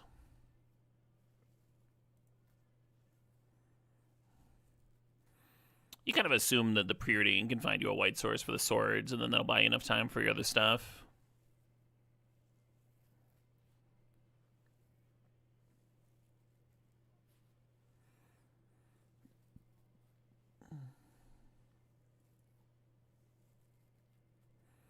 You've noticed arena players don't value library highly? Yeah.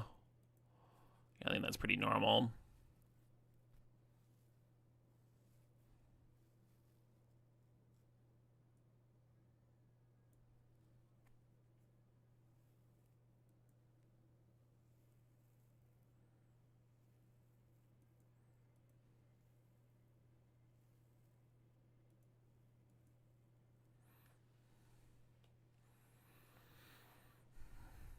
It's been going later and later in Magic Online Vintage Cube too.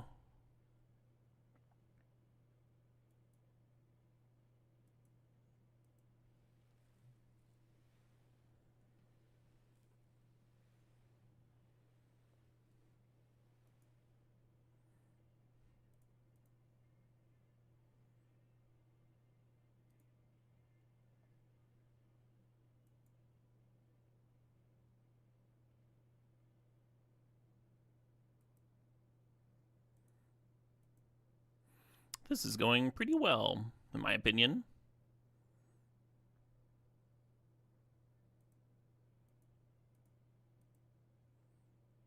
I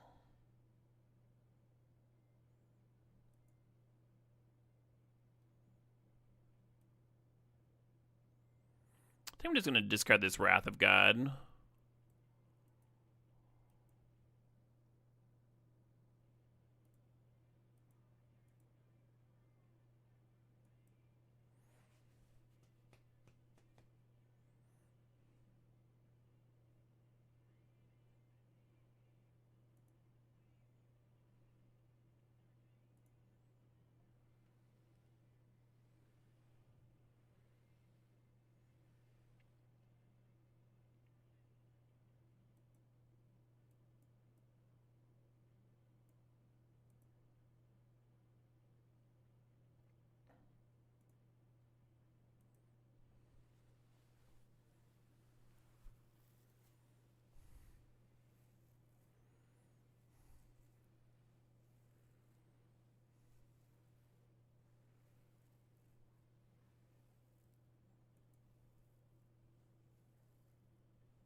play around Force or not? Do I play around Daze or not?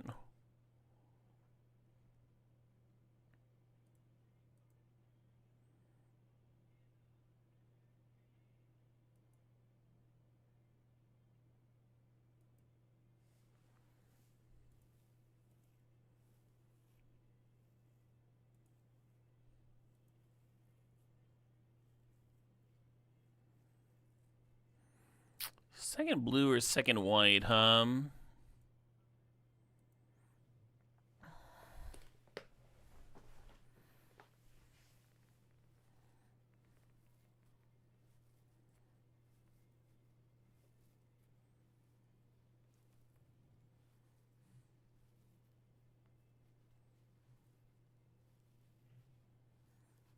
I seen Chris Wilson's YouTube video showing off some of his rare magic collection? I have not.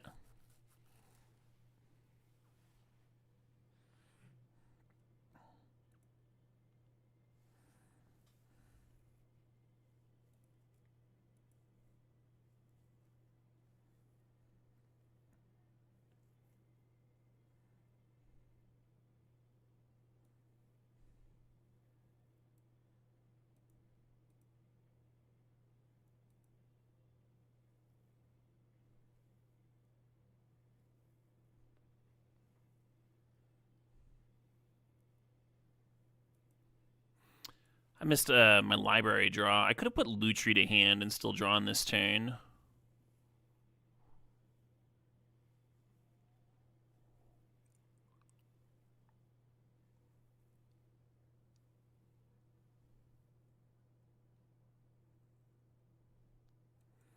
It would be a shame if you tune into a Magic the Gathering stream tomorrow and there's spiders during a sub notification. That'd be the scariest thing imaginable. Oh man, that might be too scary.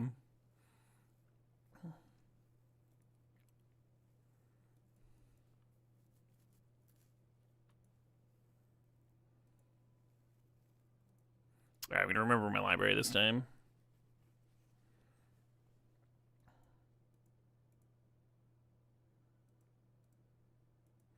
Y'all remember when we just let that Ancestral Recall resolve? It was just like, yeah, it's fine. It just super doesn't matter. There's been long discussions over whether you counter card draw or not in Control Mirrors. That was like a huge point of Magic theory back in the day.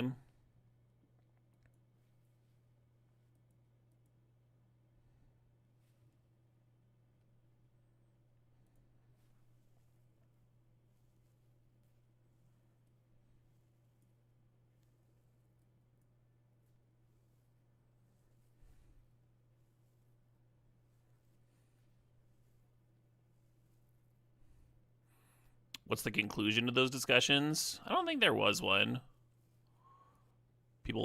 Magic players didn't agree. Surprise.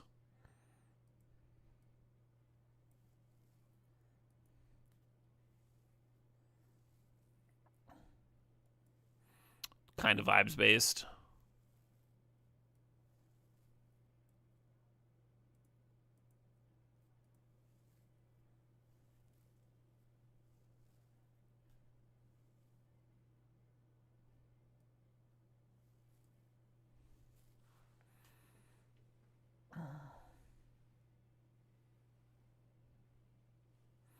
So I can draw with library here, but then I only have... Oh, I'd have Memory Lapse and Counterspell.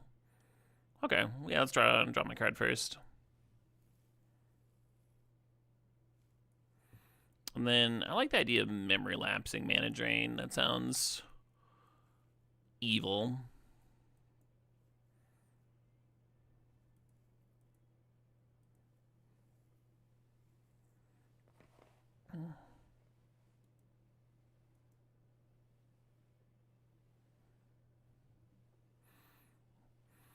We only have 13 cards in the library, so we're going to be a little careful of that. But, I mean, we have a draw 7 to reshuffle if it gets close.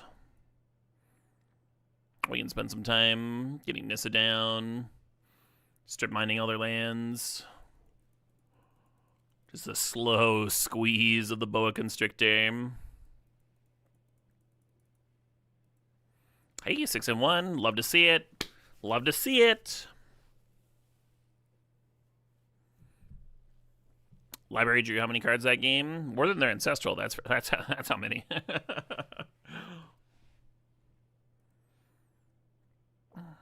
I've played cubes where library is the best card over like the blue power and stuff. The lower power the cube, the less people are doing, right? The better library gets. Which is why it has dipped a little bit in recent years as the cube gets faster and faster. Still a good card though.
They named Lutri the Spell Chaser with Revoker. That's fucking hilarious.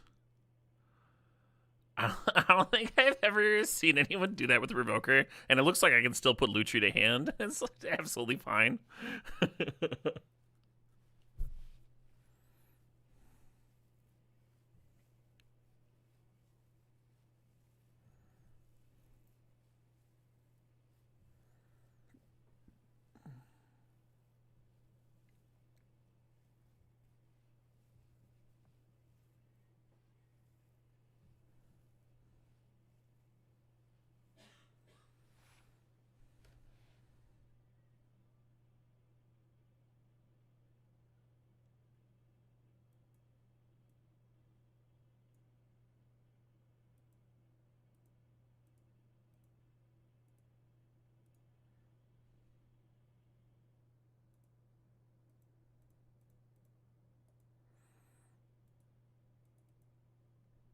I also thought about just serving with Chariot and then Crocusing it back to hand and recasting it. I thought this was like a little bit better.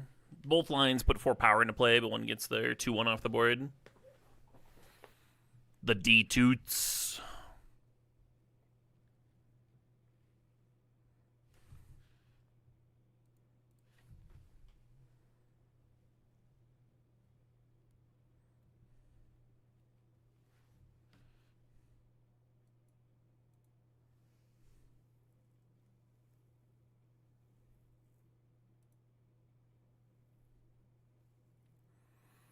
So if I tutor for Treasure Cruise here, I think I dig it.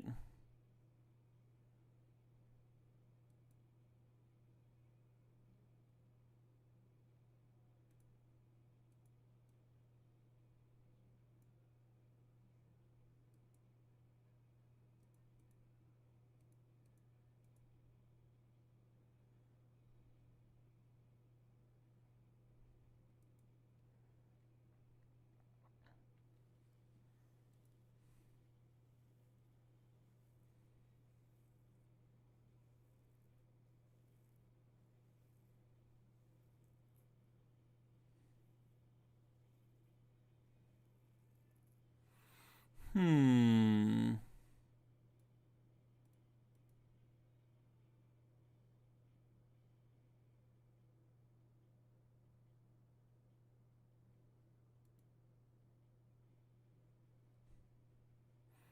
First Woe Strider you've seen played? I've played it a couple of times in this cube.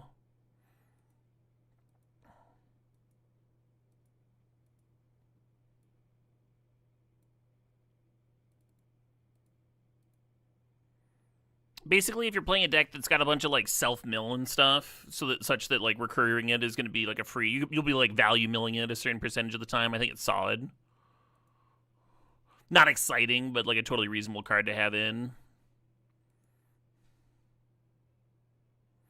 I do wish if they were going to play Yawgmoth, though, I would prefer Ophiomancer was in. Ophiomancer's a bit better than Woe Strider. Do I care about this 3/4? I guess.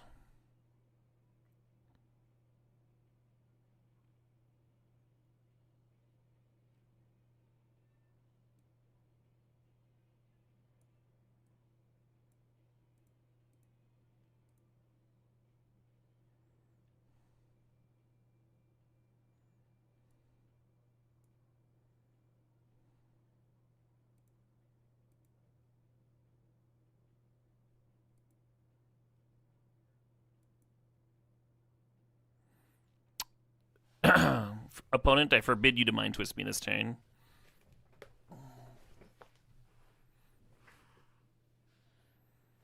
Looks like I should have kept the Echo, huh?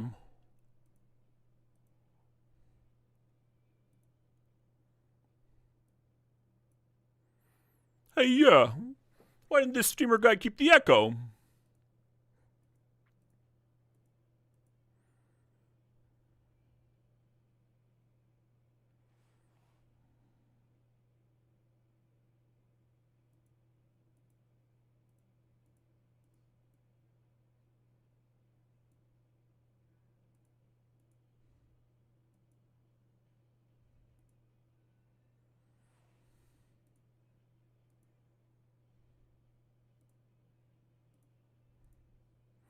Hey, thanks for the sub, Dragon Lord.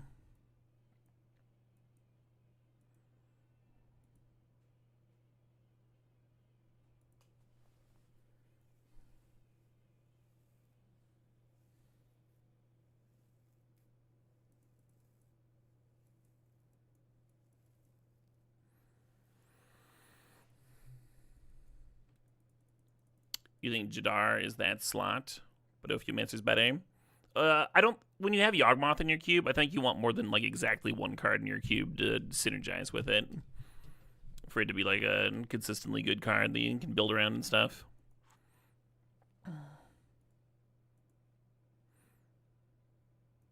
And both Jadar and Ophiomancer play well with stuff like Clamp or whatever, so it's not like they're just for Yawgmoth. Oh, nice to finally get another trophy, huh? A little bit of a dry spell in there. Deck was good.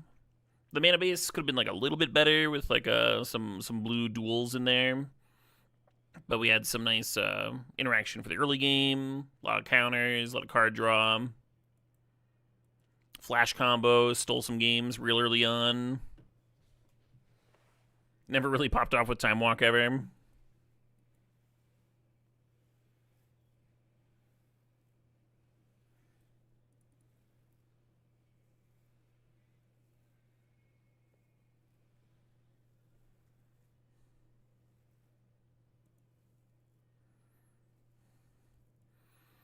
I feel like I've had so many Hull Breacher games, or so many Hull Breacher decks recently.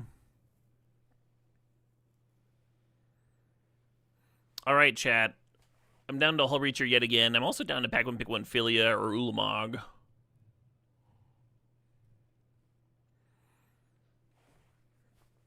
Voice your desires. What would you like to see me draft? A bunch of dog lovers in the chat. Couple Eldrazi fans. Oh wow, there's like 4 Ulamogs in a row. That's actually close.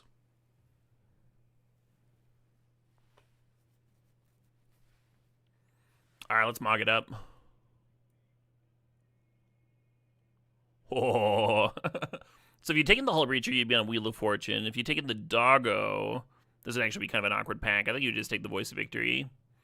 Pretty glad we took the Ulamog, because now we got a plan, huh? We got a fucking plan and a half right here.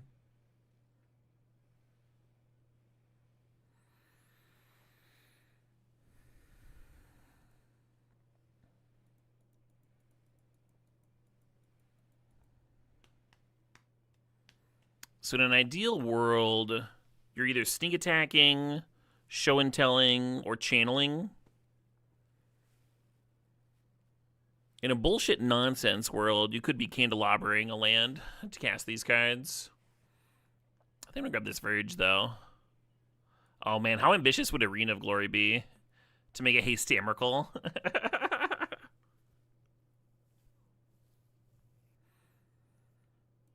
The Channel Dream.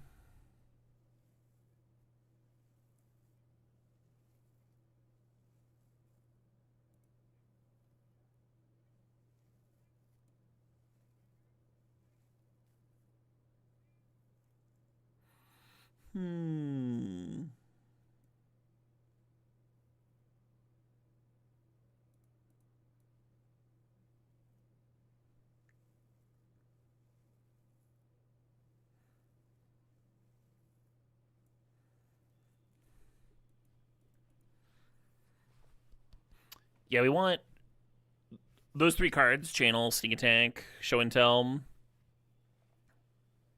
Having a backup plan to ramp or cheat them out some other way would be fine. And then we want a bunch of consistency, a bunch of card draw and such. Has me thinking about this, like this memory lapse, maybe.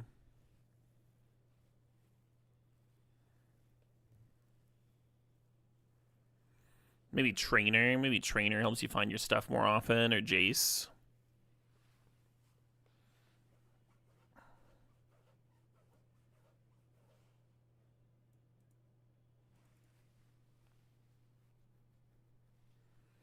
Mind Twist was totally useless in this deck. There's not really a lot of black ways to cheat in Ulamog and Emrakul in this cube.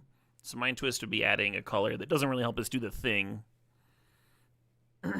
So I wouldn't say totally useless, but probably not a premium pick. Necromancy could get an Emrakul into play briefly. I think I'm gonna grab that Brainstorm. That's what I think. Heck of a card, that Brainstorm. How goes it today? Pretty well, Sergeant. Pretty well.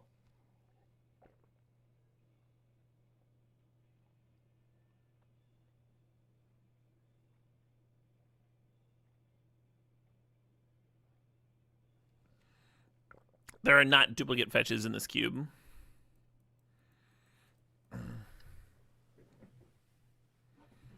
Brainstorm Sheldock, maybe? Maybe. What about Brainstorm Atali? I had a deck that brainstormed Emrakul to the top of the library and then flashed an Atali like 3 rounds in a row. That was a lot of fun. That was just the most fun ever. Grabbing these green duels. Keeping the option of Channel open.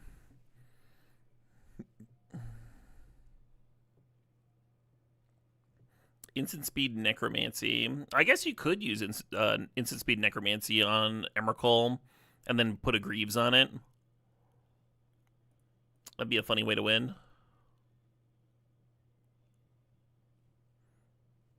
Oh shit, what up? Hey Croto, thanks for the sob, the 5 months. Keep up the good work. I'll do my best. I'll do my very best.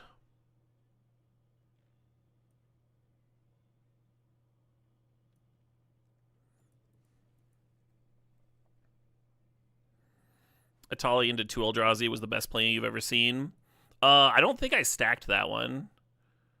I think I just like got very lucky.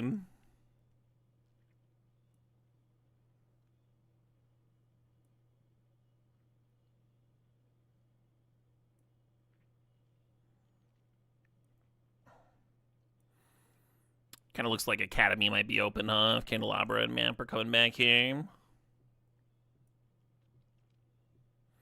Maybe we'll be hardcasting these fucking Eldrazi.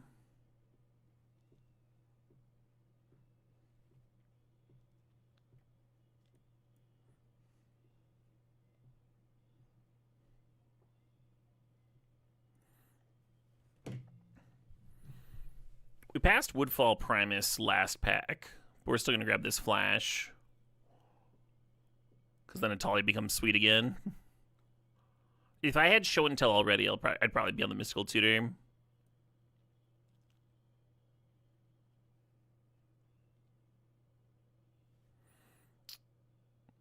You want the records part to a different part of the overlay? Where do you want it, Coral Dayton? Is this better?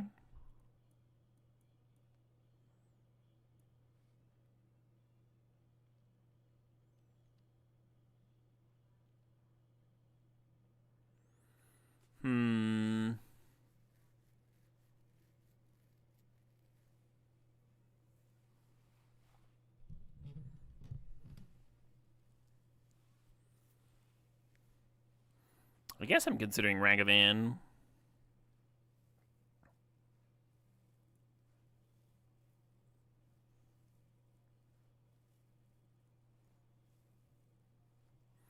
Where were you last draft, Tamio? So Triplicate Titan is reasonable for Flash. It's not exciting, but it's reasonable. I kind of dig the Talisman here.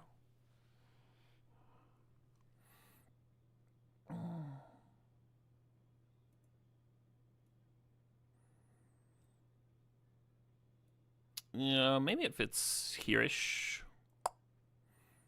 Once we're in game, though, I wonder if it's gonna block graveyards or something. What was I gonna do? Oh yeah, Talisman or Titan.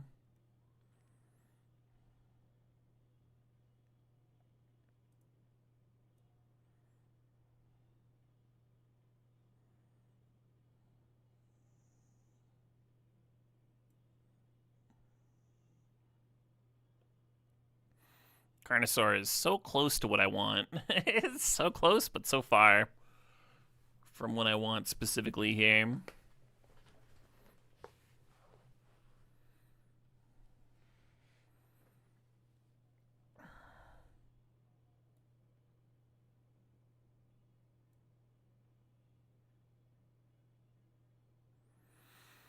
Regrowth's interesting.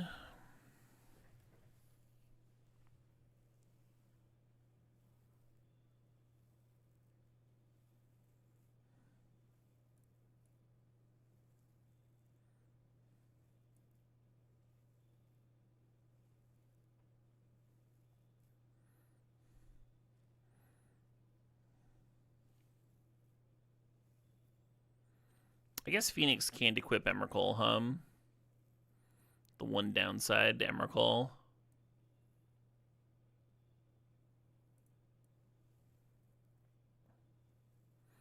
Shifting Woodland is technically a way to get an Emrakul. Very tricky, of course. But it'd be a funny way to win. Wow, the Mystical Tutor came back. That's exciting. This deck just got a lot better with that Mystical Tutor wheel.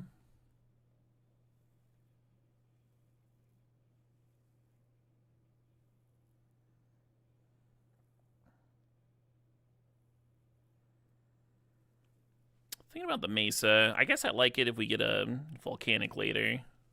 Also thinking about Pyrite Spellbomb. In case we get Academy.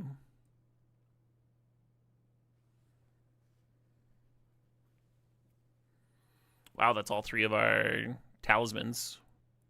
I feel like we gotta. The talismans produce some nice colorless mana for sowing. I don't know if that's gonna matter at all.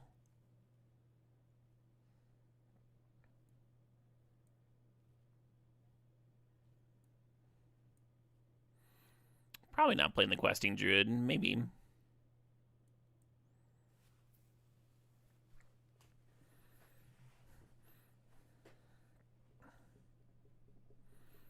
Pack 3 might be able to make this deck hum.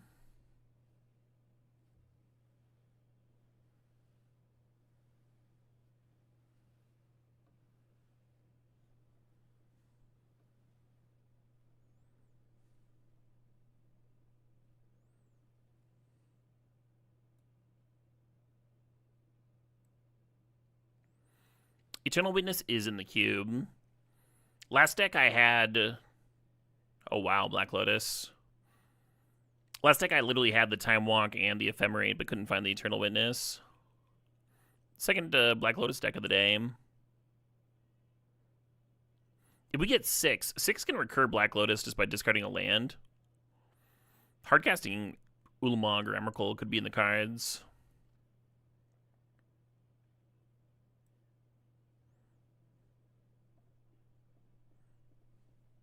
There's Sneak Attack. It took me a second to find it because it doesn't look like a regular Sneak Attack.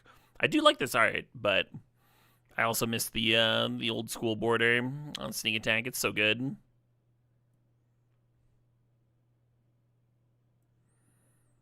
Oh, this deck just got a lot better,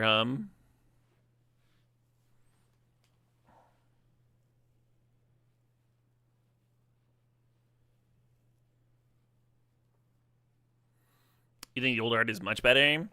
I mean, the old art is iconic. I think I would like this card a lot better. And I know like the extended frame on the side like helps the art a lot. But I would like it better if it was in the old school border.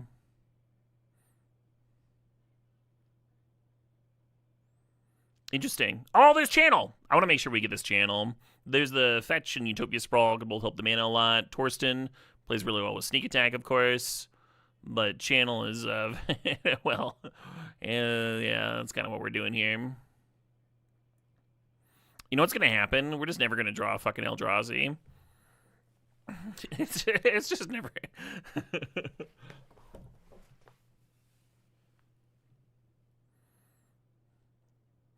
Yeah, I knew Pack 3 was going to, like, fucking be our sink or swim moment. I like Fable here a lot. Some nice churn in the deck. Urza is actually another way to get an Emrakul out. If we had Academy, I'd be on Urza right now. Since we don't have Academy, I'm going to grab the Fable. There's a good chance we're just, like, not playing some of this chaff, There's the Atali! There's the fucking Atali! Oh, man. I'm gonna grab the Worm, too. It's just gonna be, like, the best fucking Flash deck ever.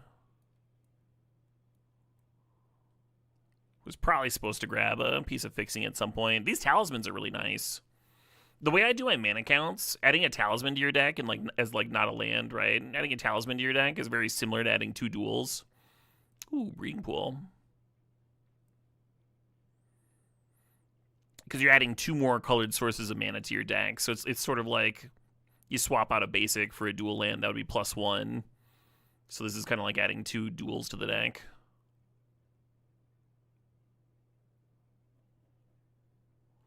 We already have 1 fetchable Stomping Ground. Is Survival interesting? I don't think so. I think we're going to have something awesome. I don't really want to play any of this stuff, though. Maybe Chariots to find backup plan.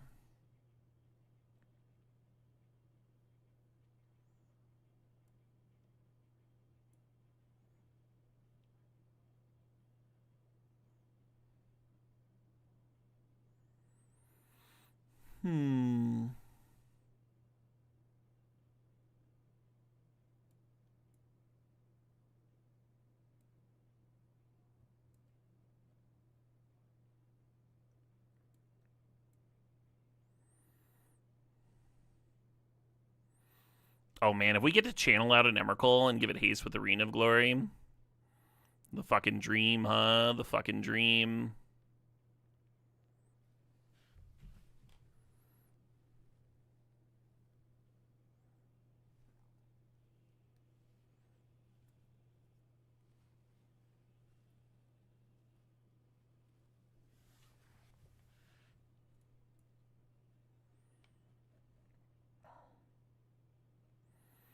So like 7-ish lands here. That's about right. It's about our deck.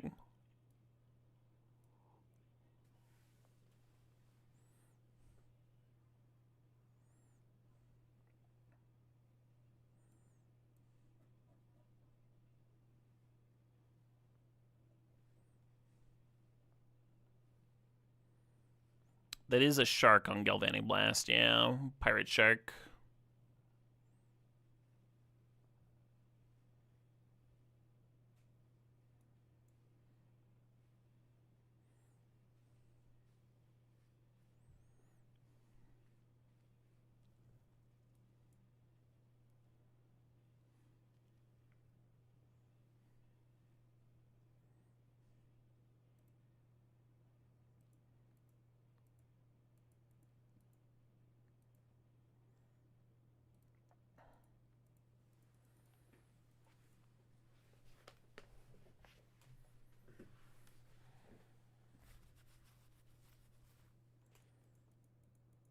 Oh yeah, Scarlark.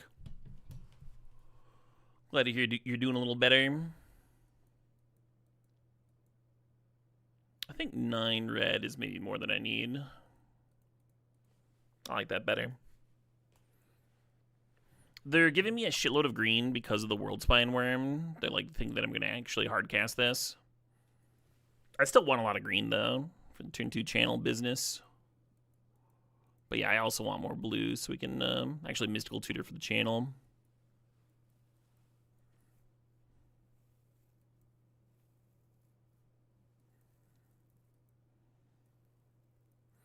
Our counts are a lot better than they look, too. And, like, we have 2 more green, because, like, all of our talismans are on color. So we have 2 more of each of these. It's actually, like, 9 blue, 10 red, 12 green.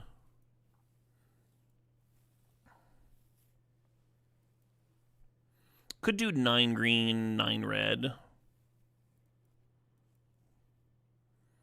Or 9 green, 8 blue.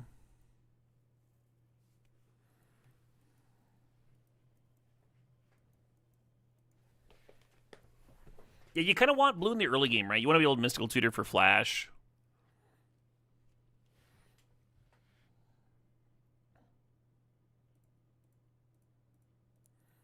Get one more blue source in there. I dig it.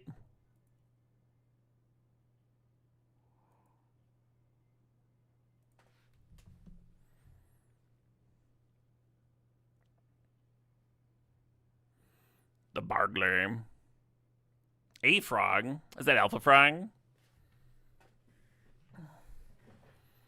Speaking of needing blue mana, I think you still keep this.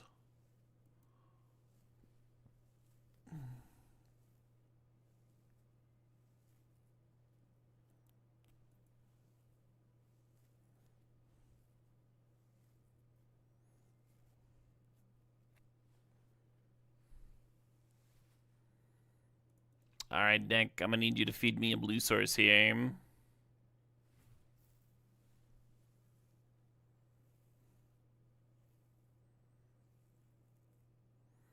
Black Lotus would have been the sickness, because then you can brainstorm and then flash in a Tali.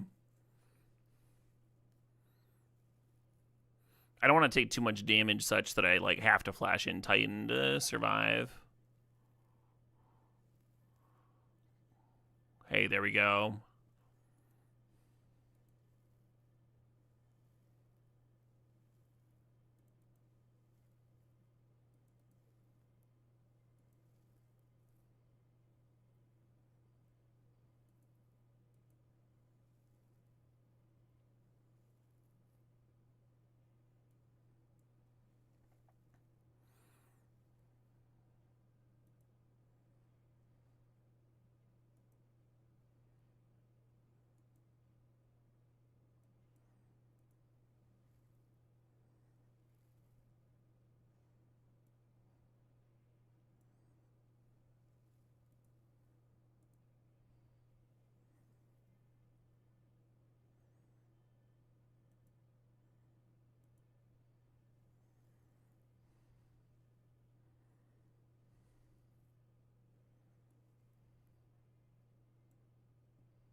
Six permanents?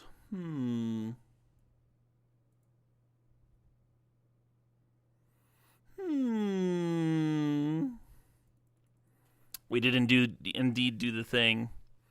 That keep was like fucking. Oh man, it was a stressful keep.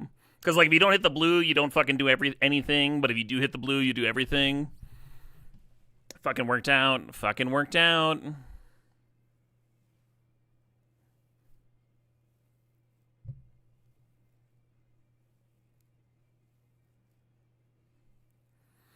If I'm right about my opponent, I'm not sure, but I think they're I think they've had their cube on Magic Online before. If they are Alpha Frog. I don't know who else A Frog would be. But it's not a certain thing at all.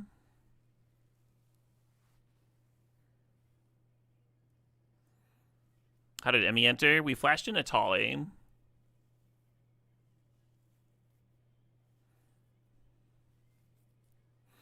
we used Brainstorm to set up the Emrakul business.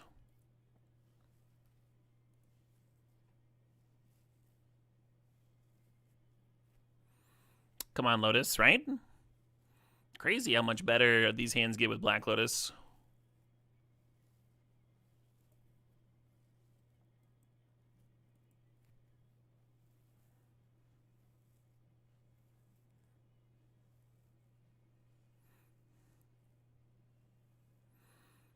Countering my Fobble.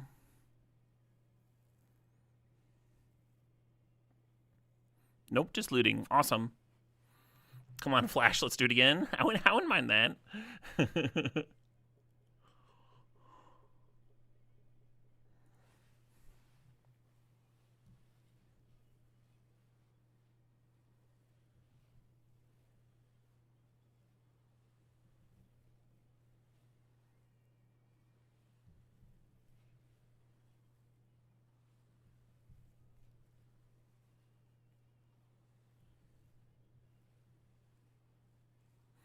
Opponent's got some nice churn going on.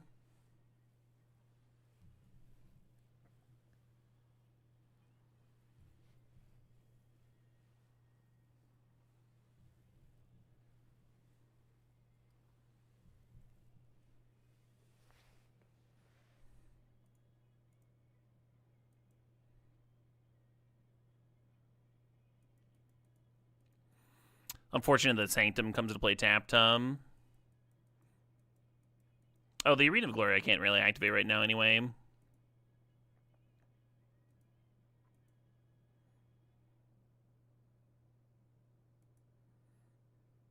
of surprised they didn't make a 2/2 to block there.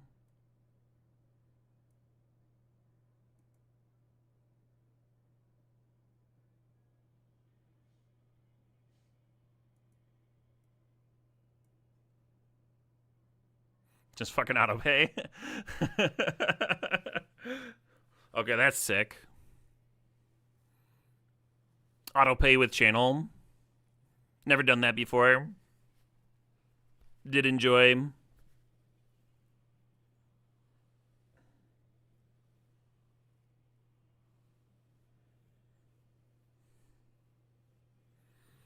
The Moto. If you click to cast a spell on Moto and then you hold down your auto tap button, like the one that you would use to like auto tap your duels, so they just like tap for their main, like their top option. Anyway, if you do that, it makes channeling a lot faster on Magic Online. You're just like, it's similar, but it takes a click per mana, and you don't get the cool little animation.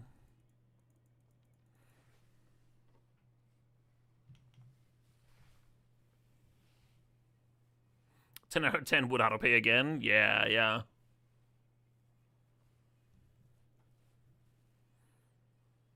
I think I might pour myself a drink when this deck trophies.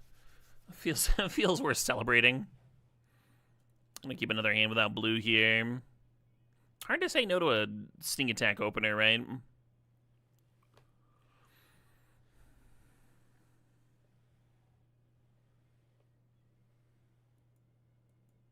God, I hope they're weak to Ragavan. It's like Inquisition, take their threat. Oh no! Damn. They weren't weak to Ragavan at all. And in fact, now my Thalia costs 1 billion mana. Or my Talisman, rather, due to the Talisman. You get what I mean.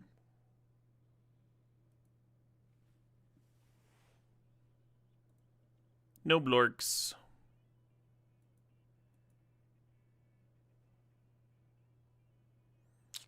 I almost like the trade.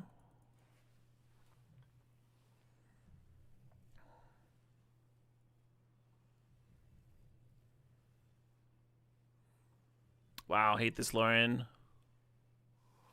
I'm getting fucking handled, huh? I'm getting the Inquisition into Thalia into Lauren. This was some rough stuff. We can't run out blank sneak attack either, because they just bounce Lauren and replay it.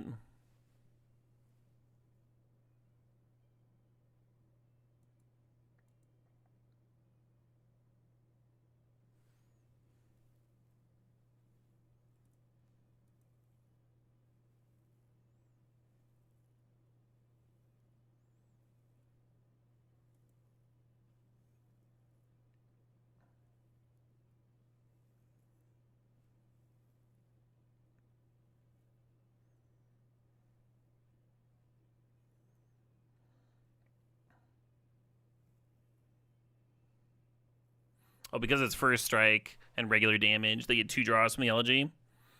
Cute.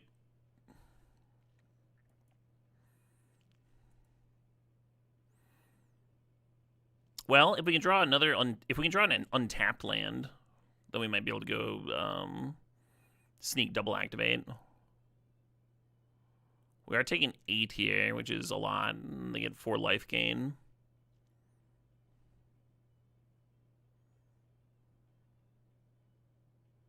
And they draw a shitload.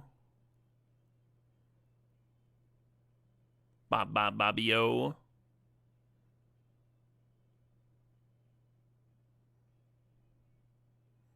Come on, deck. Come on.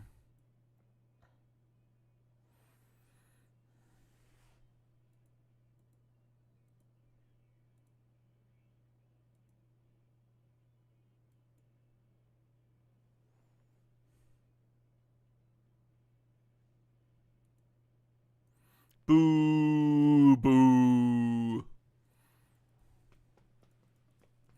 Yeah, we needed that, the mana a little bit earlier, Finally had a sweet Black Lotus draw. Opponent did a good job of keeping me off my toes. That game, I think, is a very good example. People, like, fucking talk about, like, how you need to be, like, unfair in Vintage Cube or Powered Cube all the fucking time. I think that game is a very good example of how that's absolutely just bullshit. It's total nonsense.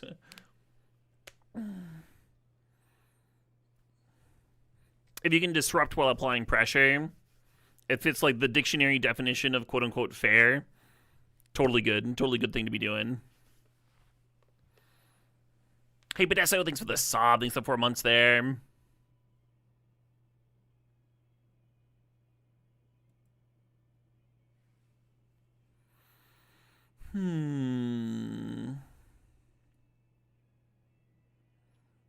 I'm gonna fetch Stomping Ground turn 1 and maybe have the turn 2 channel here.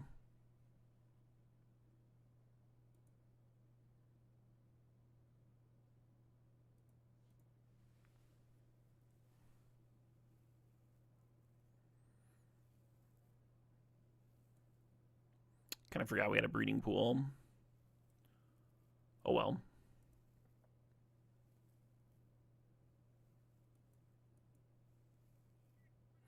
The issue with grabbing breeding pool is then the Arena of Glory comes into play tapped. If you lead on the Arena of Glory, then you could shock yourself and play the Talisman on turn 2 still with breeding pool, and then you have blue for flash, but then all of a sudden you've like lost more life. And you are a channel deck, right? You're probably trying to play channel and have enough life for the Emrakul left over.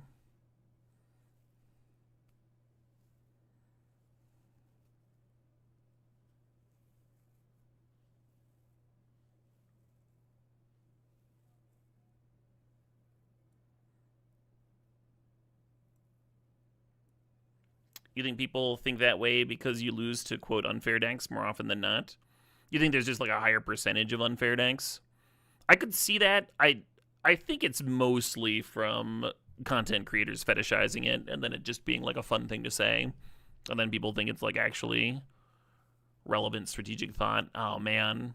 If we'd had one more, instead of the island, if we had another red source, we could channel into the Emrakul haste here, which would be so groovy. They only have 5 permanents, though, so it doesn't really matter, but still it'd be so cool.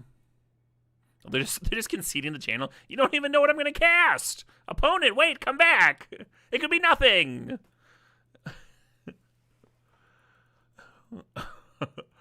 They're just so off it.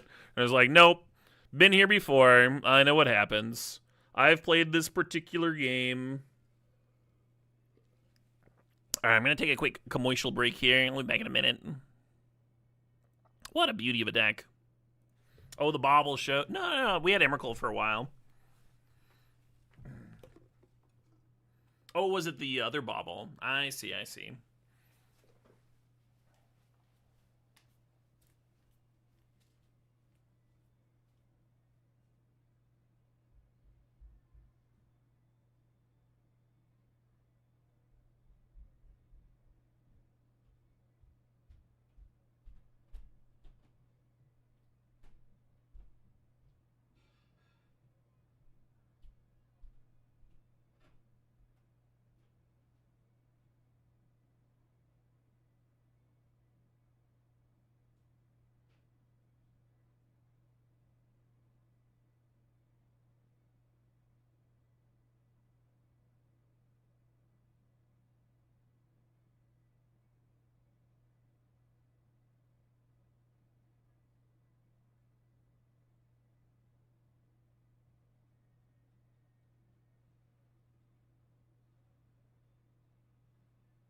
All right, all right, all right. Hey! There better not have been any funny business while I was gone.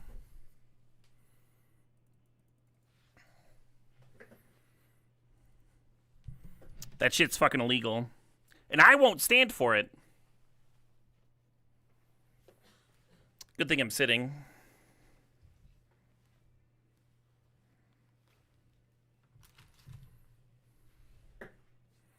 Oh shit, what up? Triflin is gifting a sub. Congratulations to Doc. Thanks, Triflin.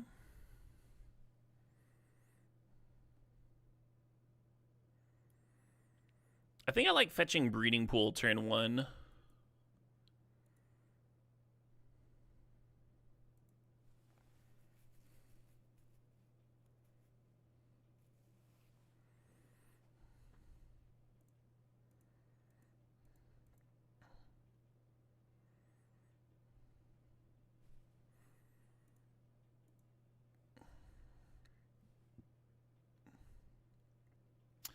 Does Mystical Tutor help? Oh yeah, it finds the channel. I think I was actually supposed to play the island here, because then I could... Oh, I'm just gonna... Mystical Tutor in response to that.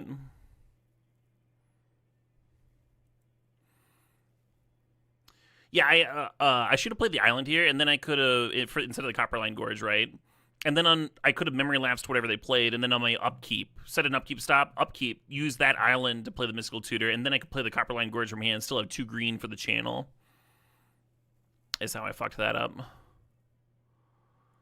This is good, though.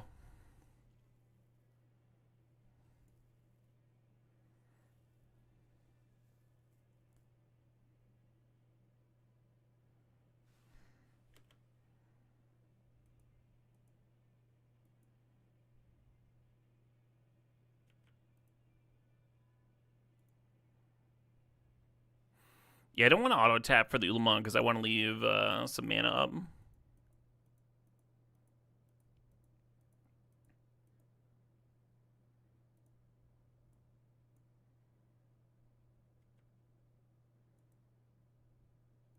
And then that'll kill the Voice of Victory, and then I'll have Memory Lapse up on their turn, if they do have a counter for me.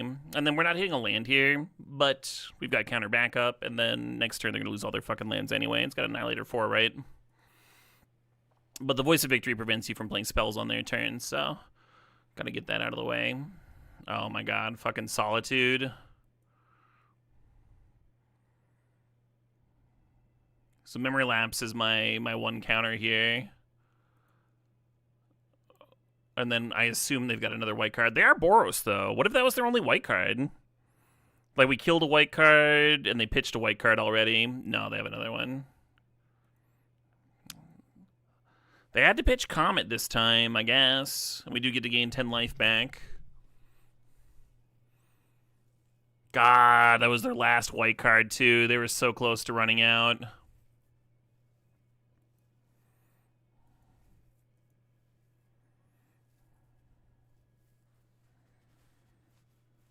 Mana Leak would have been so much better than Memory Lapse there. That was so unfortunate.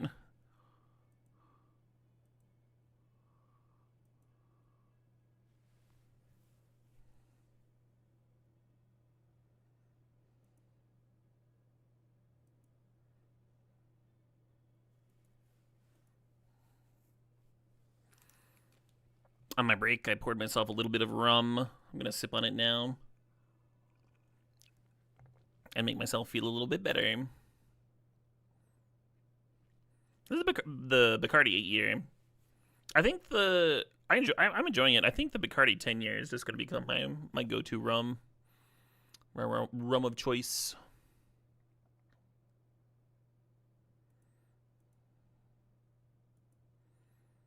And Dethalia. At least I can beat Dethalia with this draw. They do have lethal next turn, though. If I was them, I'd just sack Dethalia now, yeah. Put me down to 3. And then the Inti or the Bombardiers by themselves can do 3 next turn. Prevent me from winning, stabilizing with a single removal spell.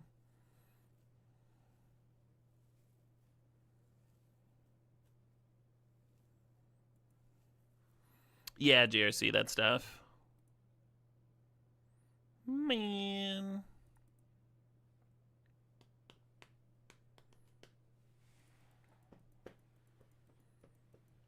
How often have I died turn 3 this cube? Pretty rarely.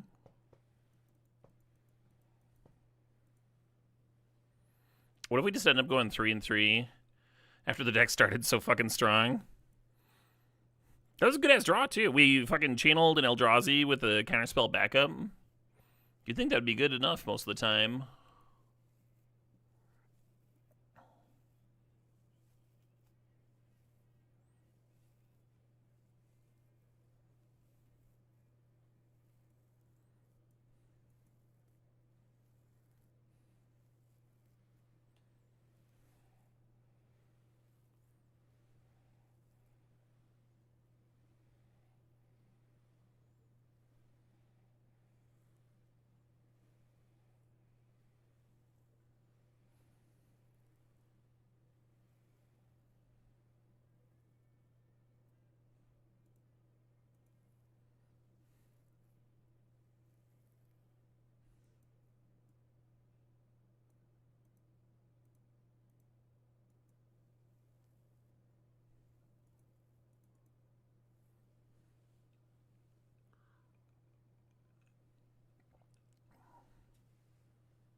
Come on, deck. Come on. This is one issue I assumed might happen with the deck, where you just like sit there hoping to draw an Eldrazi. I wonder how aggressively I'm supposed to be mulliganing. Maybe more. Here I liked that we had a counter and a removal spell. Mana looked good.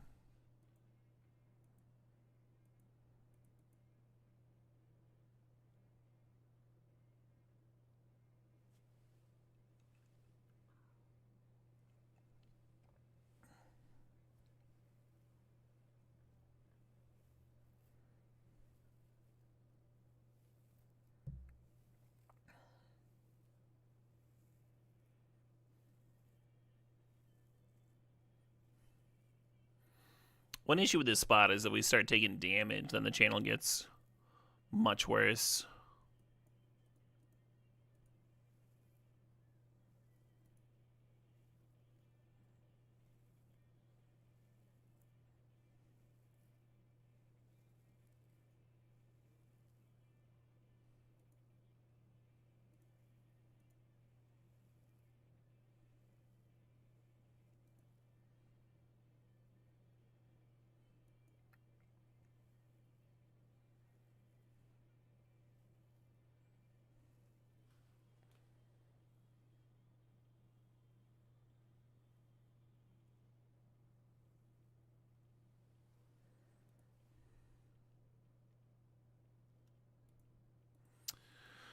Well, this channel is looking kind of poops.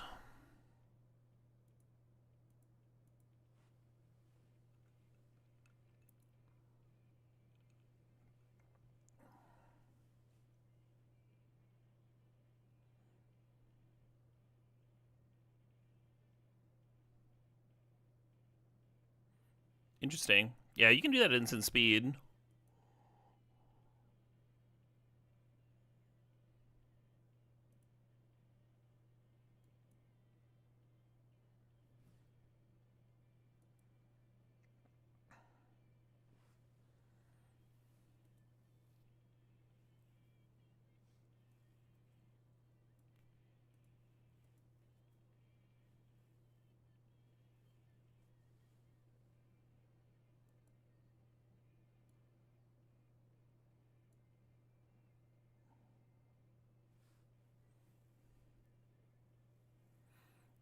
I don't actually need this channel, do I? 4, 8, 9, 10, 11.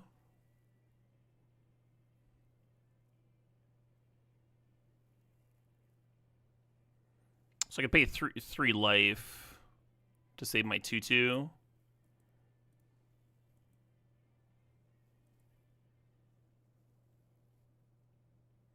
Oh, nice. We get to trade.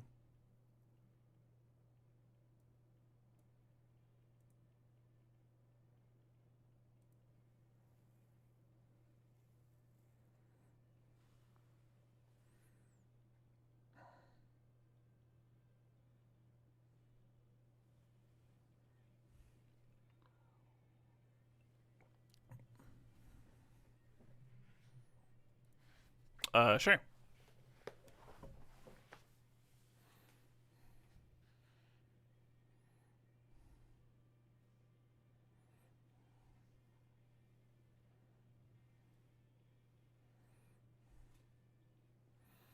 Yeah, Fennec of Ronos is pretty good, in terms of just making all the mana in the universe.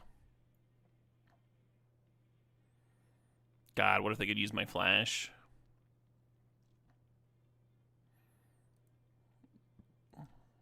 Could be just like the worst hits ever.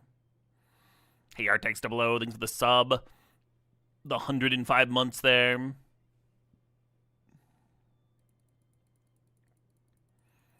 Hey, we're getting kind of close to Diamond, huh? He said self-jinxingly. Yeah, 4 and 2 feels way better.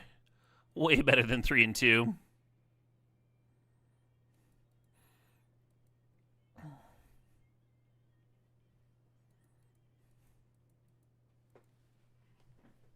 Moo moo moo. The ambitious. Maybe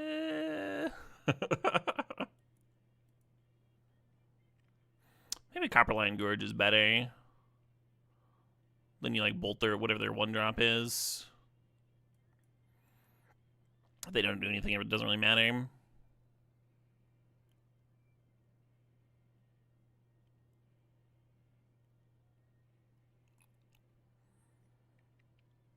Comet's a silly card. You activated him 10 times in a turn. Oh, you must be mistaken. Comet's a Planeswalker. And I'm pretty sure there's a rule in Magic where you can only activate Planeswalkers once per turn.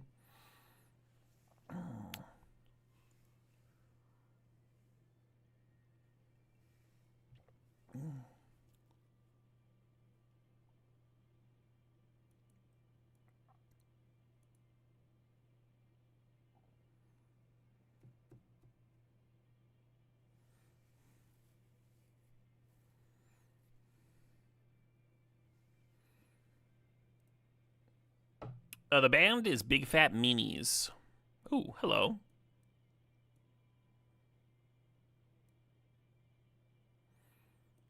For permanence, you say? Yeah. Yeah. Got some good sneak attacking right there.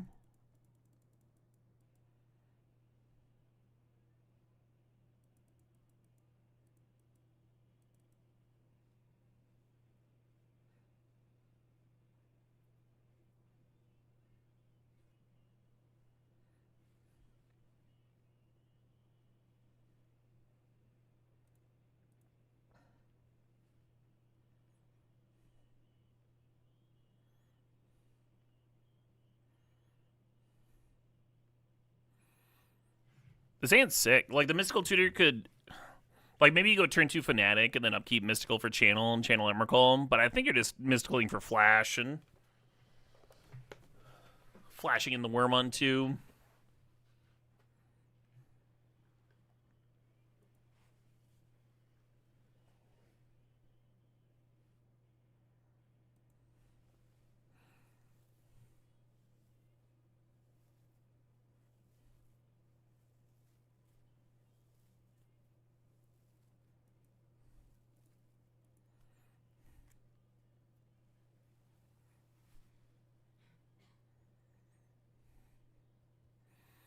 The Exploration has me a little worried about it. Strip Mine. Can we put Emmy on top somehow? We did do that earlier with a brain freeze. Brainstorm. We brainstormed and then we oh, they could have made 2-on-1s.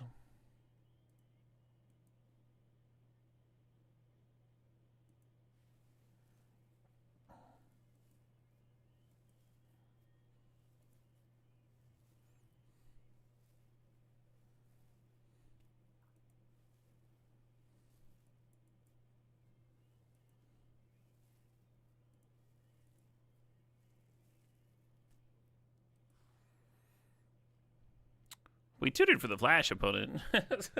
I don't think they were beating the 15 power anyway, but.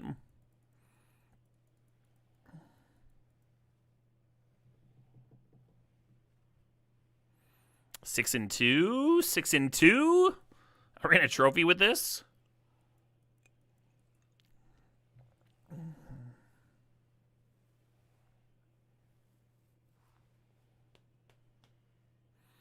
Oh my god, we have the turn 1 fucking Black Lotus channel and there's no Eldrazi here.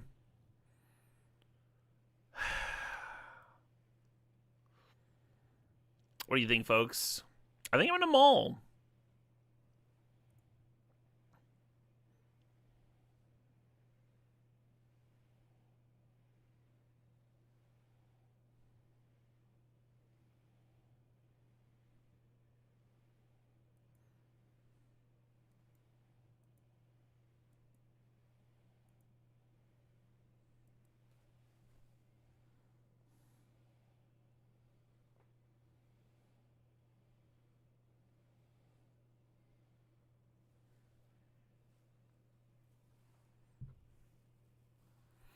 So you could Black Lotus channel Myco Spawn and fucking fuck up this mountain. I think I'm just gonna Talisman and wait a turn, get to save the channel maybe.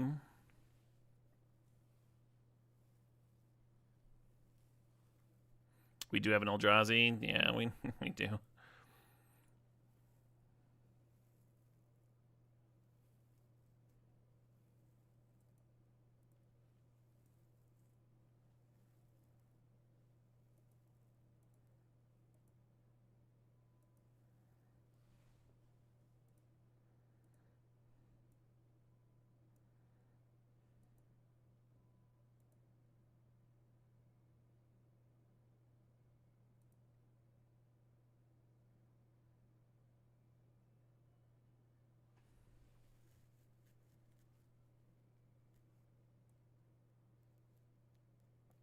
Is Arena of Glory tempting? I think I'm just grabbing Copperline Gorge. I wish we had a Surveil land or something,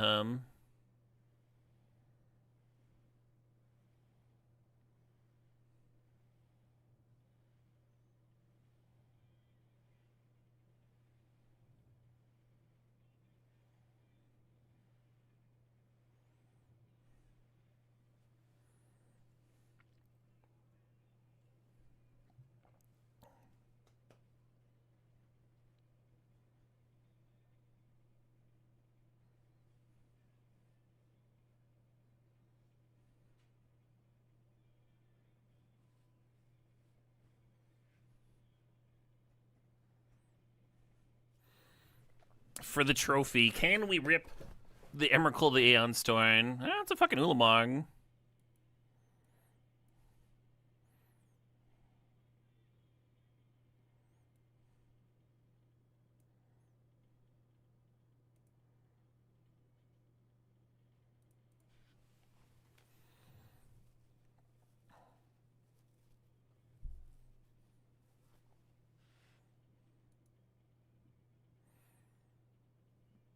Too bad they didn't have Miscalc there, Would have been able to pay for that one.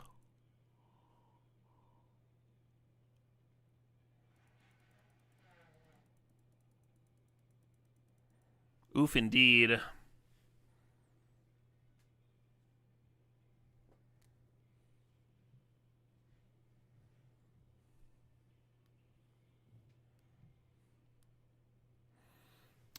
That's just lethal. We know we're drawing Ulamog.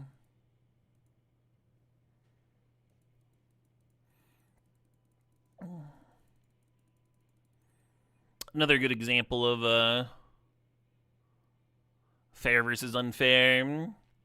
Is this? Yeah, it's just not a good fucking term to use in terms of like evaluating deck quality or whatever. But it's hard to explain why it's so dog shit unless you like show an unfair deck losing to like a memory lapse into a 3-mana 2/2 haste critter. Unless you're calling that unfair, in which case I would argue, again, the term has no meaning. Well, 6 and 3, not the worst. Not that bad. Put it in the old records here. Not as good as a trophy, of course. What are you going to do? Very fun deck. My favorite win, of course, was the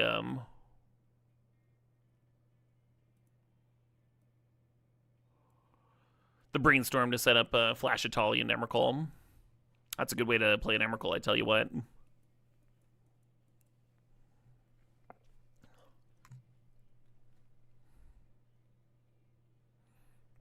Are the prize packs any good? They're not.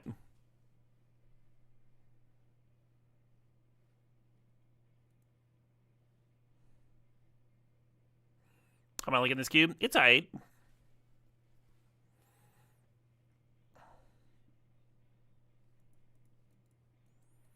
I'm enjoying the differences from the Magic Online cube. I do wish there were a few more, but it is what it is.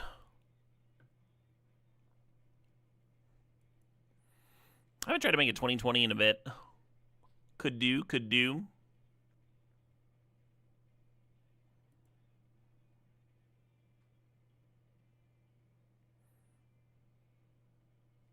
Could pack one, pick one, a brainstorm.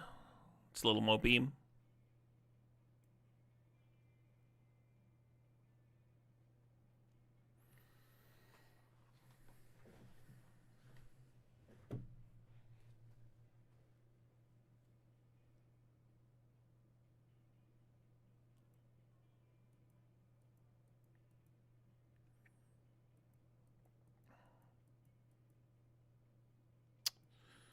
And these are back-to-back really unexciting packs.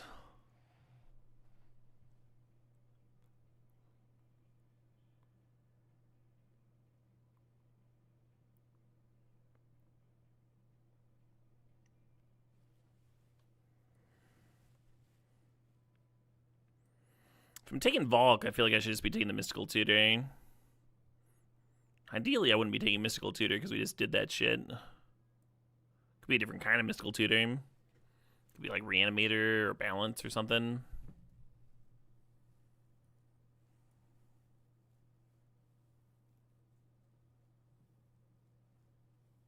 Yeah,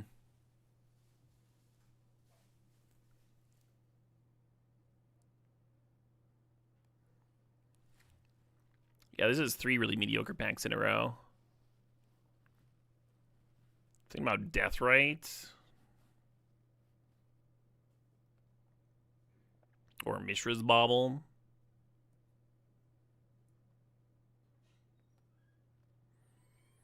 Well, Johnny's a direction. Should we choose to accept it? Another line is crop rotation for the stage stuff. It's a very aggressive crop rotation. It's pretty early on. Usually crop rotation is the sort of card you want to wheel. If it's not open, then like you don't want to be doing it.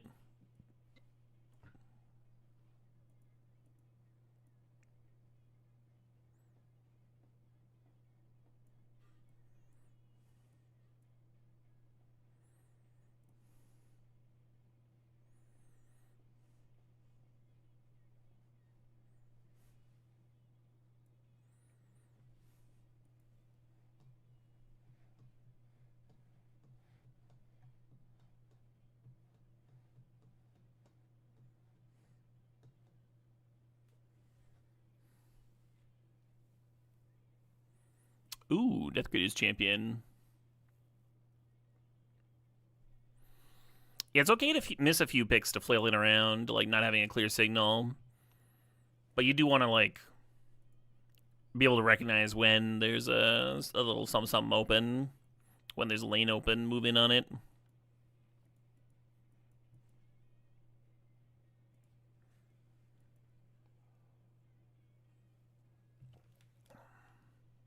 Yeah, Boros has been one of the better decks in Powered Cube for a bit now. This cube doesn't even have like 4th and stuff. It's still very, very good.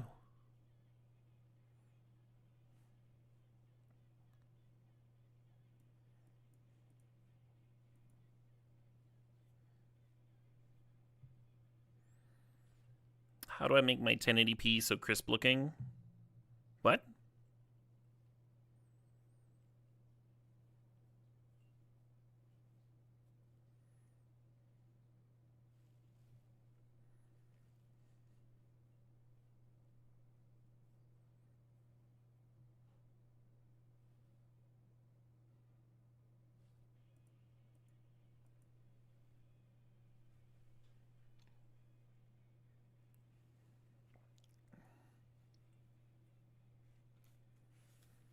My stream quality is good. You can't make yours the same. I don't know. Just monkeying around with settings over the years. You got enough bandwidth and stuff?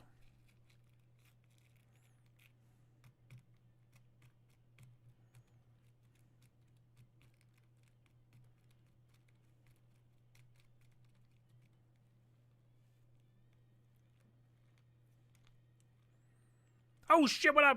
Holy 81 months. Thanks to the Sob Rangers. The answer is probably the bitrate. Could be. Mine's at 7K.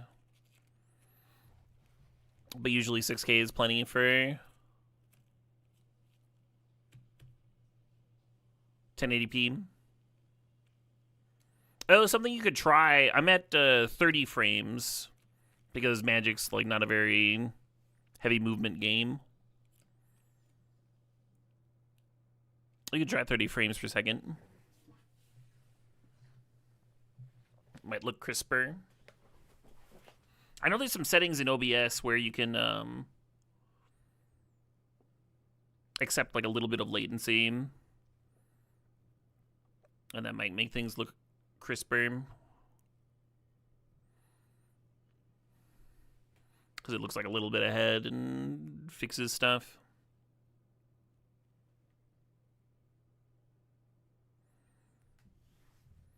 Hard to believe it's been 6.5 years. That is hard to believe.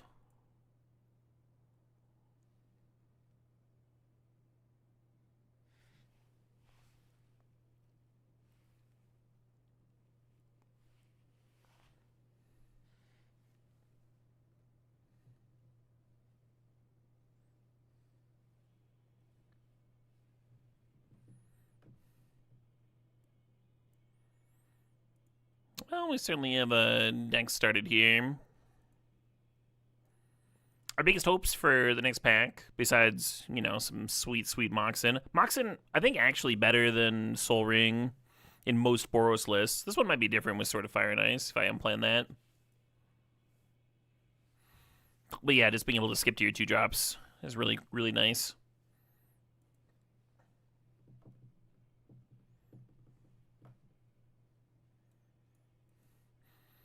So yeah, aside from power, Bombardiers, Ocelot Pride, Guide of Souls, Flage, Swords to Plowshares, Parallax Wave.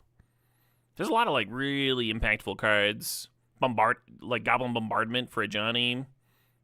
There's just a shitload of really impactful cards in Boros, which is one of the reasons it just keeps doing well. Ragavan. Ragavan might not even be as important as those white 1-drops. Gut? Yeah, Gut's fine. There's so many. I didn't even mention, like, Fable or Pyroglyph.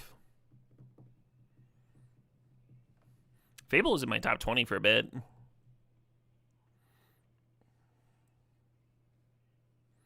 Athari and Fourth are both not incorrect. Laelia. I remember when Laelia was one of the best cards in the cube.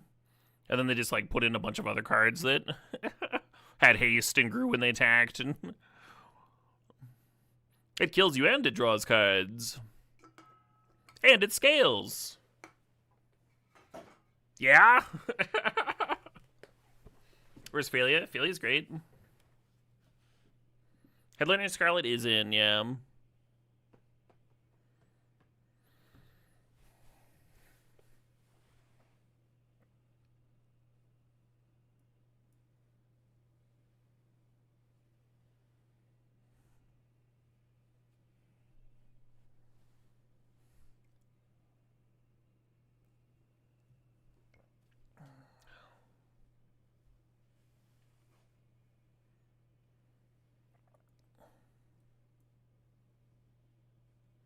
Hey, there we fucking go.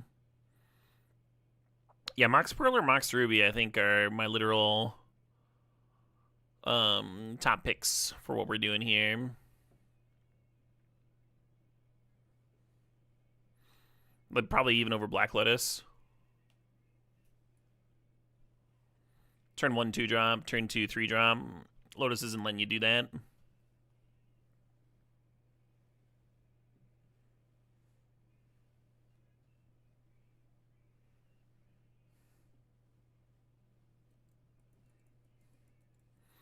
If I open Time Walk, would I splash it? Unlikely.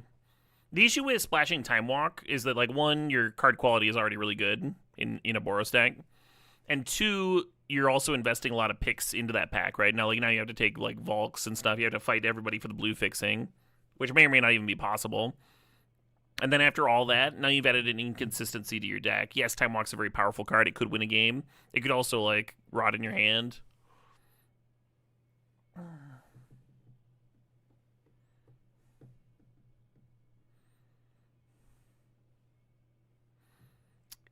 There is the chance of being, like, actual 3-color, though. So a lot of it depends on the pack. If there's a good Boros card there, even something like a Fury, then I'm not tempted to splash Time Walk. But if it's Time Walk versus Rags and it's pack 2, then I'm thinking, okay, I might take this Time Walk. I might actually be Jeskai. I might be like a legitimately good Time Walk deck here.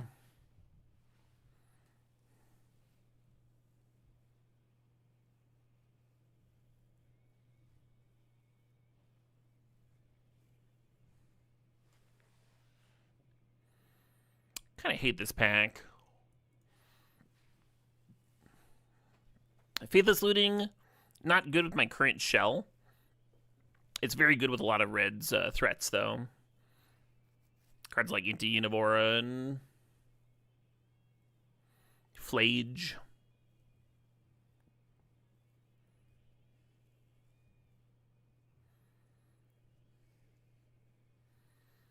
You wonder why my art is different than your art?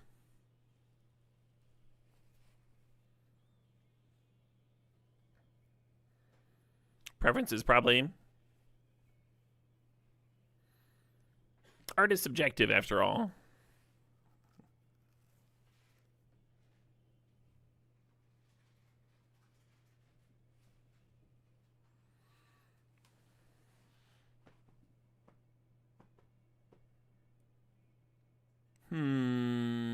Haven't been seeing a lot of threats passed to me. A little scary. White didn't feel especially open from the other direction either. So white and red are cut off from this side.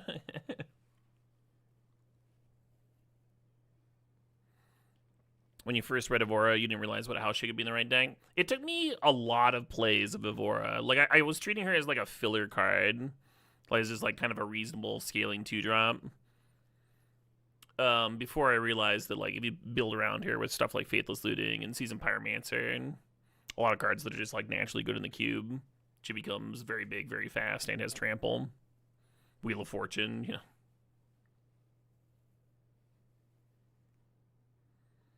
Oh, that was such a sick game. Tacos, tacos, tacos. Yeah, earlier we had a game where we hit Upheaval. Upheaval wasn't in the deck, but we hit it off of... What was that fucking card?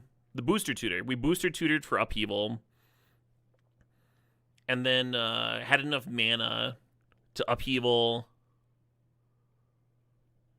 floating Hasty Arena mana and replay Evora into Carnage.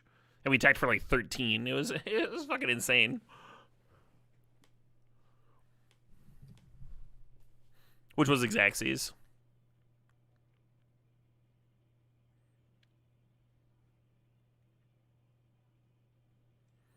I don't really like Cosmogrand.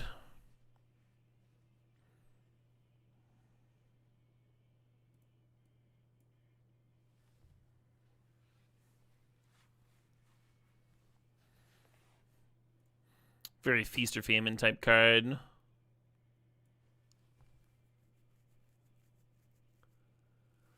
Plunder's been great for you. Plunder is so good in some matchups, and then just like kind of medium in other spots.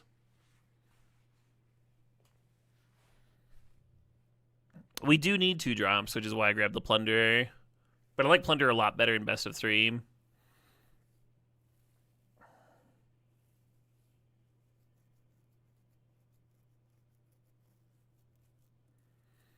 Ooh, Arena of Glory versus Evora. I'm going to take Evora. Makes this Faithless Looting look a lot better. There's another way to like bin Phoenix. I need good 2 drops. Kind of does a lot here.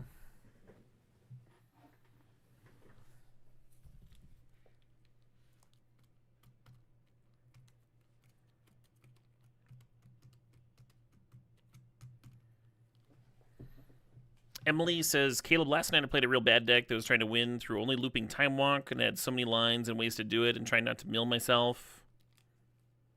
Watching you play Cube, I never knew it was this hard mentally. I fried my brain. Oh, yeah.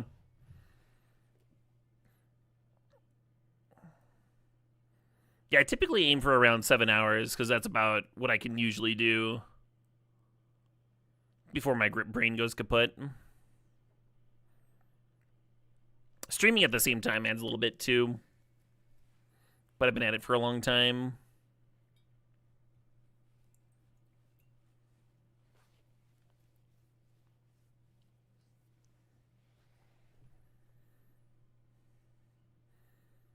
That is one thing that I've been enjoying about playing more paper tournaments these days, is it's just like kind of relaxing. I obviously enjoy streaming, but relaxing's not really the word.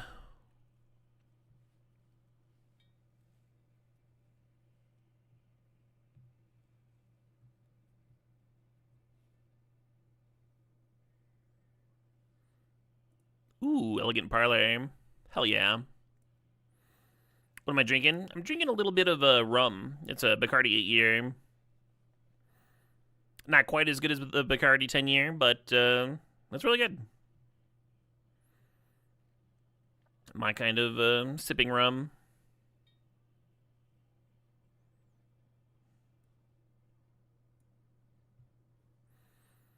Yeah, I'll play this slice.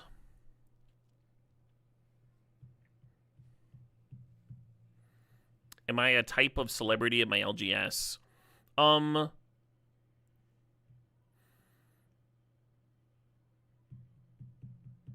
So I've had people at my LGS come up and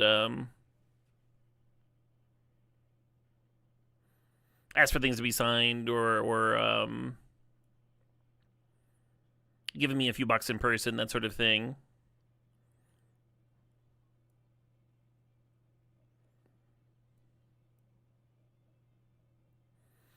But there's usually a mixture, and there's a mixture of a few folks that know who I am and don't care, a few folks that don't know who I am, a few folks that enjoy the content. You know, it's a mixture. Holy shit. Oh my god, we have to pass Comet? Jesus Christ, there's a clamp in here too.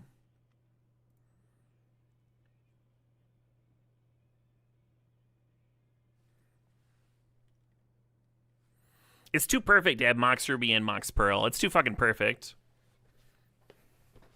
You think the Comet's gonna wheel? I think it's been...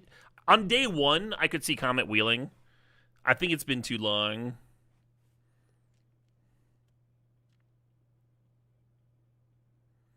Wow, what a bunch of fucking shit.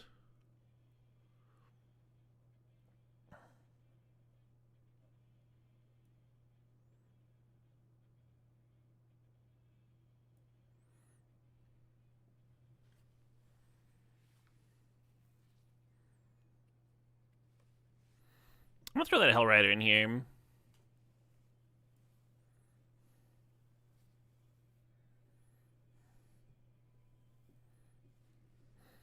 Is Sir Barrington a bigger celebrity? Oh yeah, Sir Barrington's like 3 of me.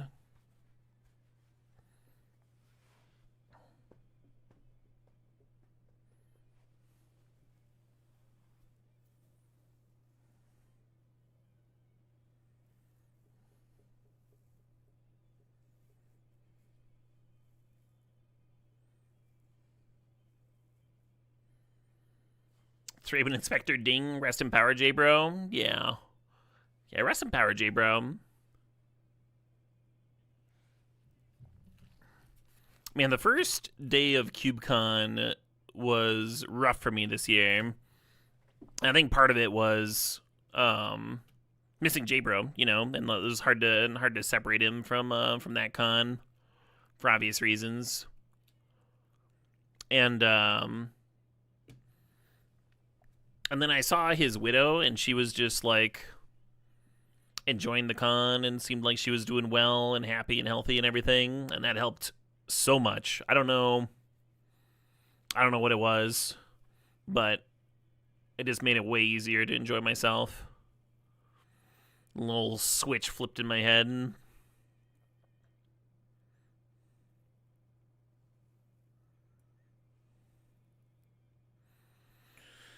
Caracas, you say?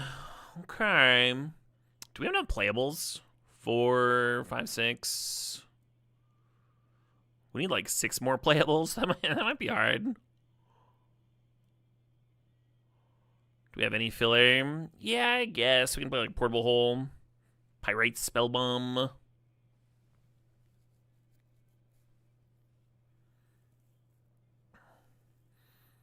I almost like that showdown, huh? Oh, we've got the Faithless Looting and Devora for the Inti, though. That'll be good. That'll be good. Preliminary 17 lands data is up, and the white win rates are crazy. Are they?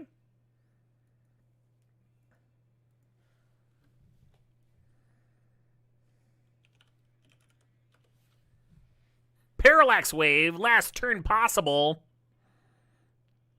Sorry, I get excited about Parallax Wave.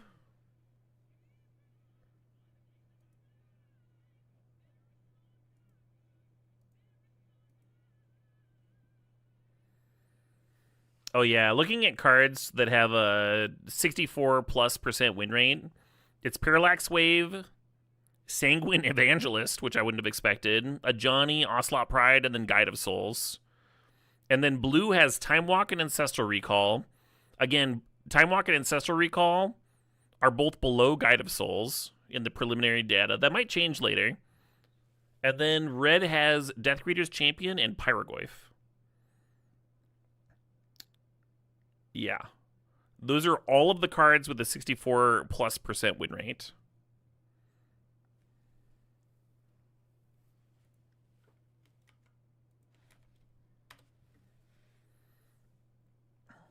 We can just like go over it real quick as a chat once I'm done with this draft here. Oh, the Clamp came back. That's so good. That's so good for this deck.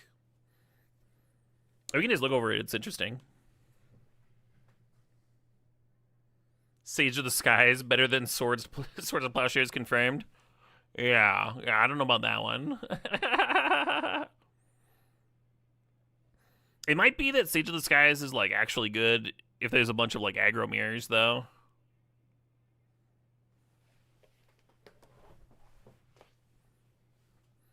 You guess the win rate of Time Walk and Recall is lower because you splash them into everything? I would not say that, no. I'm guessing the win rate of Ancestral Recall and Time Walk is lower than Guide of Souls because your Guide of Souls deck is going to win more often than your Ancestral Recall and your Time Walk decks, respectively.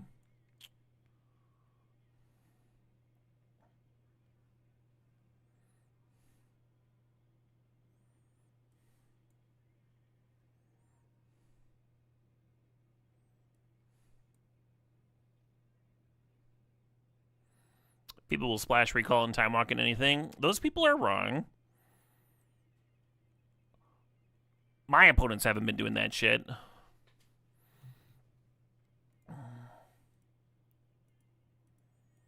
Alright, we'll come back to this one in a second.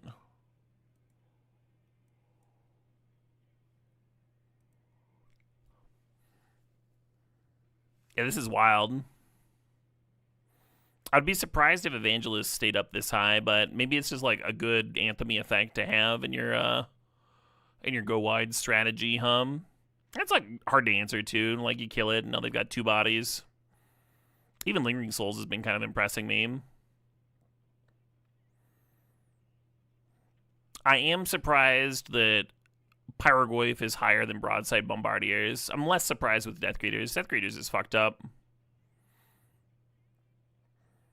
We got Comet and Minskin Boo in the same range. Black Lotus.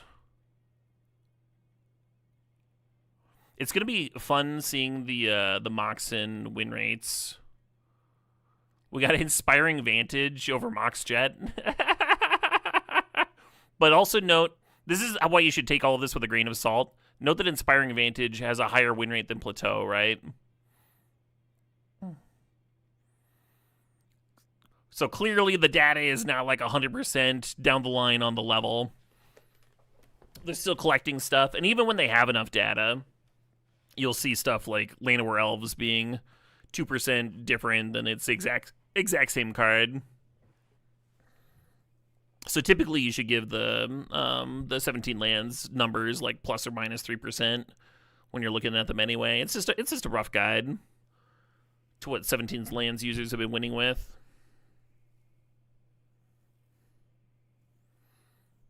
Analog City, I think you're trying to justify something that doesn't necessarily need justification. Plateau being a lower win rate card than Inspiring Vantage does not mean that Plateau gets played in worse decks. I promise.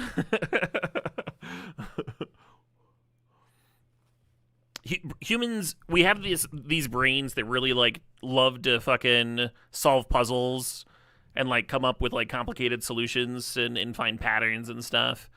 And sometimes there's just like not enough data, and you got to be aware of that, or you get sucked into like conspiracy theory shit, and you go down really deep lines that are a little bit more self-explanatory than all that. Hey, Impact, thanks for the sob. Thanks 106 months. The signal to noise ratio. Yeah, that sounds right. Anyway, I would expect Sage of the Skies is not actually a 62% win rate card. I played it a little bit, and it was like fine. But nothing that I would take early. Nothing that I would take. I wouldn't take it over Mother of Runes, that's for sure. How low is Swords to Plowshares? Oh, okay. Yeah, I would have put Swords higher. Drafting Swords just always feels right. Phalia and Mother Runes being around the same range is not surprising to me. And Elspeth. Elspeth just fucking kills people.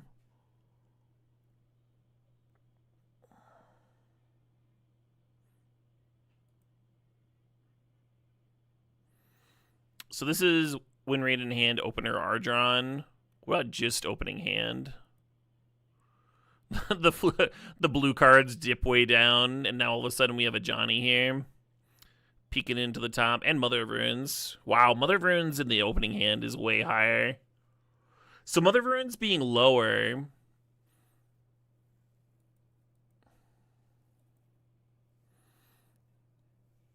Mother of Runes being down here just means that Mother of Runes is like way more dog shit when you draw it later than like the Guide of Souls and Ocelot Pride and stuff are. Oh, and when you sort by opening hand, Deathgreeter's Champion drops way down, Ragavan jumps way up. That makes sense, huh? That makes sense. We got a bunch of Mox Pearl Mana Crypt shenanigans. Inspiring Vantage still way up there. Comet dips, that's interesting. We have Figure of Destiny over Psychic Frog. Very fun. And then when you show it when drawn later, so not in the opening hand, we get some pretty good fucking cards. But stuff like Guide of Souls, like, still being up here, still tangoing with everybody else, means the Guide of Souls must just be the best white card, right? If you were taking these stats literally.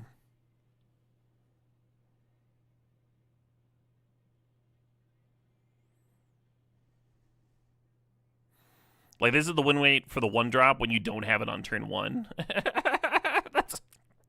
That's fucked up.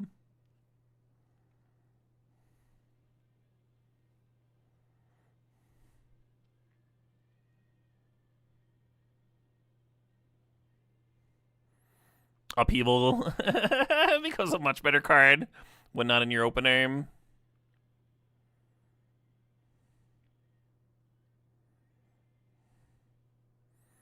All of the Moxen fall off. Caracas becomes the best colorless card. That's fucking wild. Like, I was really curious to see what Caracas's win rate was going to be.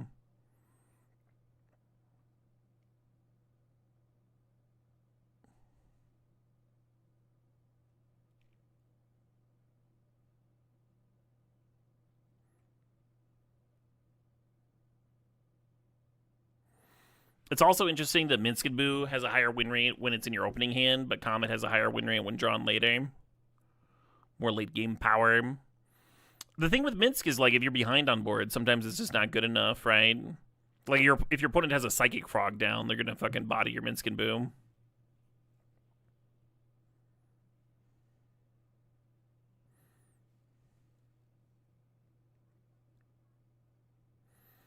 Yeah, apparently you should just take Sanguine Evangelist really high.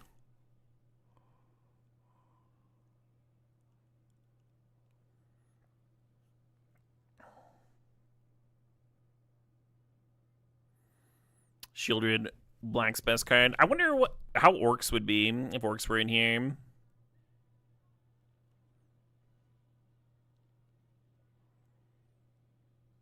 Interesting to see Glorybringer putting in numbers over something like Fire Confluence and Gut.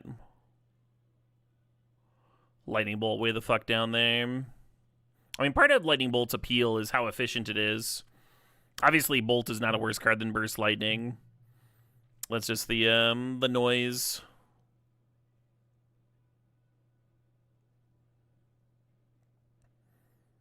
That is about where I would put a Hull Breacher.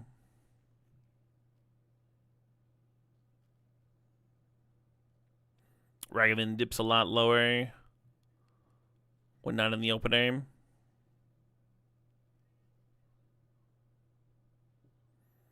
We got Library way down here. I mean, you want Library in the opener. Let's go back to opening hand. What's the win rate of opening hand Library of Alexandria? It's worse than opening hand Sunbillow Verge. Okay. An Arena of Glory. All right. Okay.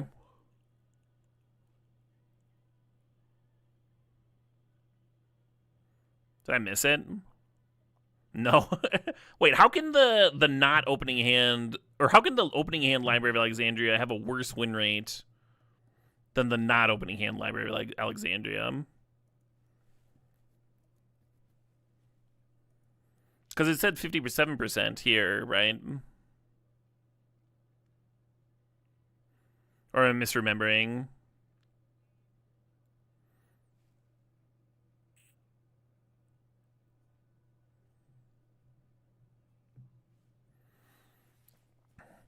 Apparently, so in terms of 17 lands users, Library of Alexandria is going to have a higher win rate if you literally don't have it in your opener by like 3 or 4%. More noise in the data. That's like a lot of noise, though. Like, that's more than like the 3 or 4% that I was hinting at earlier. That's like 6 to 7%.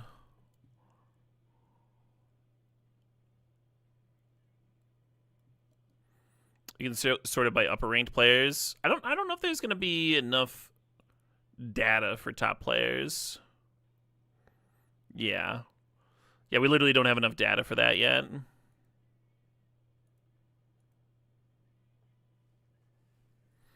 You wonder if people are playing it poorly? Maybe.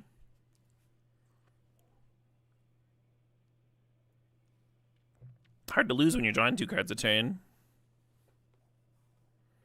Unless you're just like getting Boros and drawing cards when you should be impacting the board.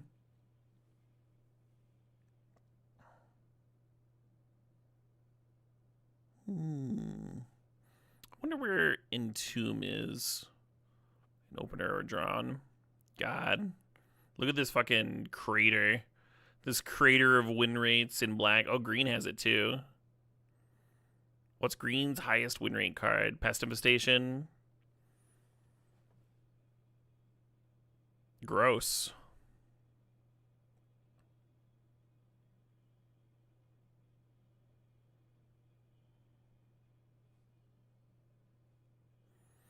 Vampiric Tutor in F tier is funny.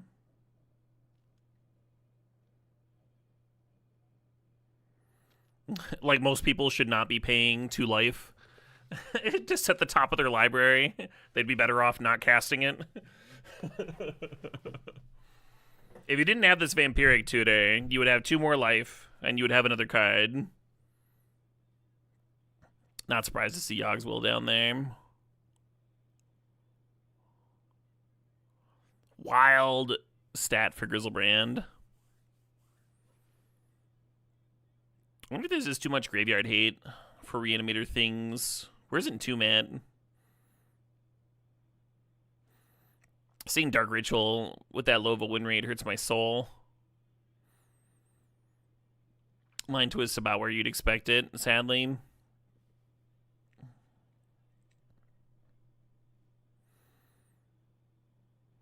Booster Tutor at 53% win rate. Okay, Tomb's up there. This has it like roughly in the same range as the quality reanimation spells like Reanimate and Necromancy. So ideally you're like playing them all in the same deck, and then Archon's in there as well. I wonder where Atraxa is. One thing, so like I've always said that Griselbrand, Archon, and Atraxa are like the holy triumvirate of reanimation targets. If the aggro decks are the fucking best, if white aggro is that good, then maybe Archon is just going to be the clear best reanimation target. Because it's the best one versus aggro, right? You can actually like recoup some of the life loss from your reanimate effect.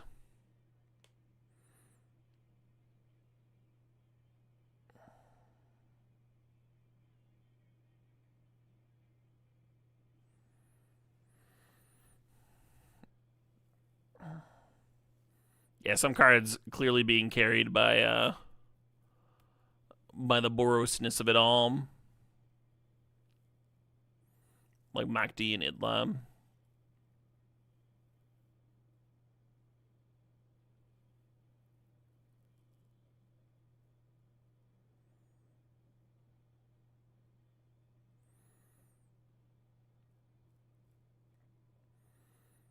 This is very low for Atraxa. Did I miss it?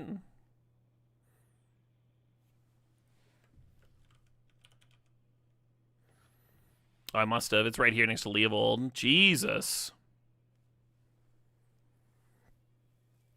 That's so fucking low.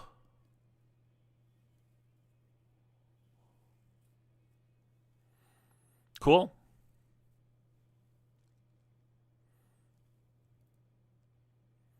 I still in Fast Bond, my beloveds. One thing about those cards is they become much, much better when you're the Strip Mine deck. We got to Ice Steel Strip Mine some people earlier, and that was pretty sick. I don't think that deck quite trophied. What's Stone worst? Data-wise? Ulamog, Endstone, Black-White Talisman, Crucible. Field of the Dead is somehow not the literal worst card, but it's among here with the worst ones. We had a nice Emrakul deck earlier. Yeah, it'll be interesting to sort it by top players later. Mosswood Dread Knight is pretty much where I'd expect it to show up. Not like a nickel and dime sort of cube, huh? Where you want some like peasant ass. Draw a couple cards, have a 3/2.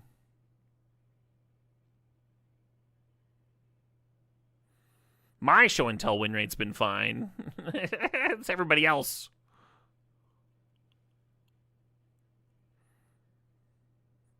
Cool. Yeah, there's a lot of cards that just have not it had been played enough by 17 lands users.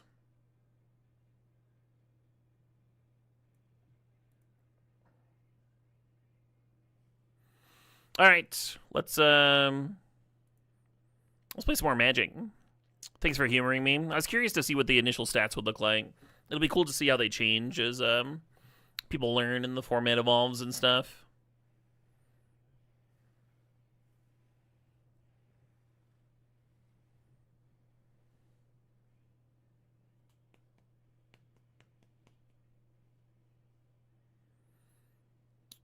Karakas and Boros really poos on Atraxa. I mean, everybody plays Karakas. It's not a Boros specific card.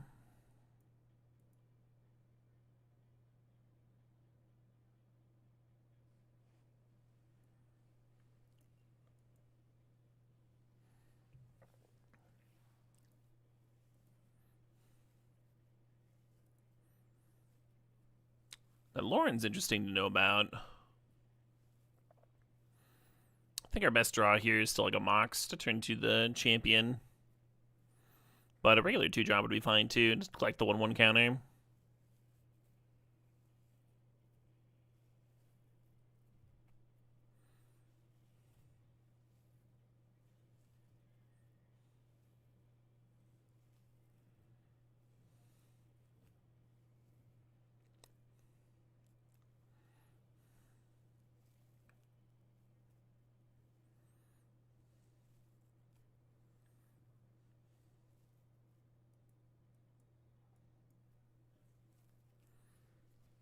They need to have the fucking pro red and white sword in this cube if they're gonna have one of the swords in.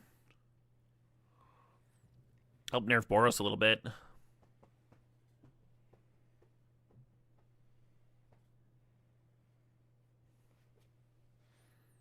That's what happens when you play 42. I don't think either of us are playing 42.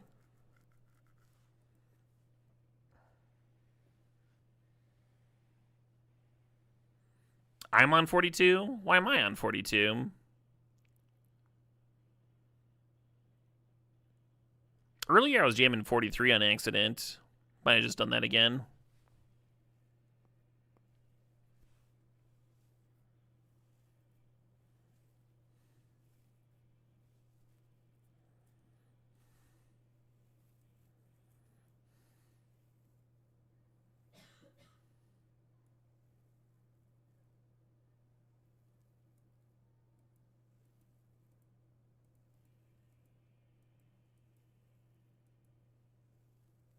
Oh, I never changed the deck after checking the stats. Sure.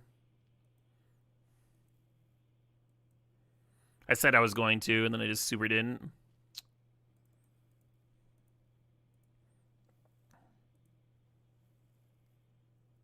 I meant to do that during the draw, but that's okay.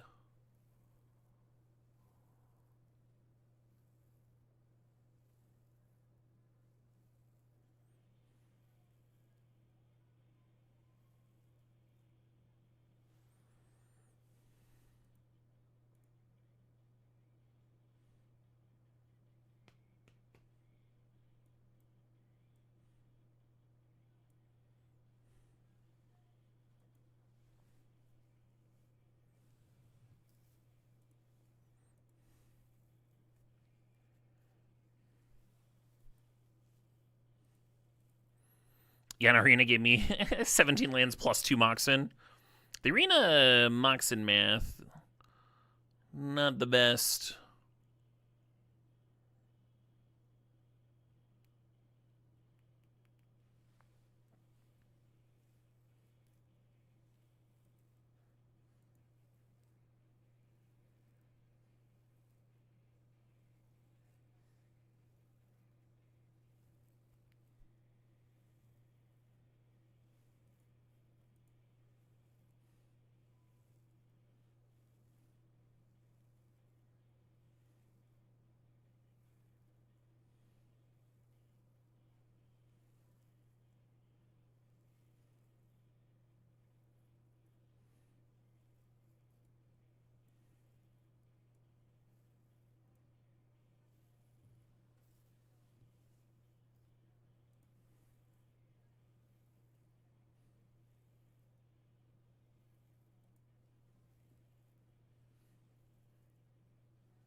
Ideally, I could get this Lauren off the board before I start Parallax Wave and stuff.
Okay.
Guess it's technically better to slice the Nemesis so they can't gain life, Could matter with that Biza in their hand. Like a huge amount. Oh, but this only gains them life if they have less than us. We're at 1. Cute.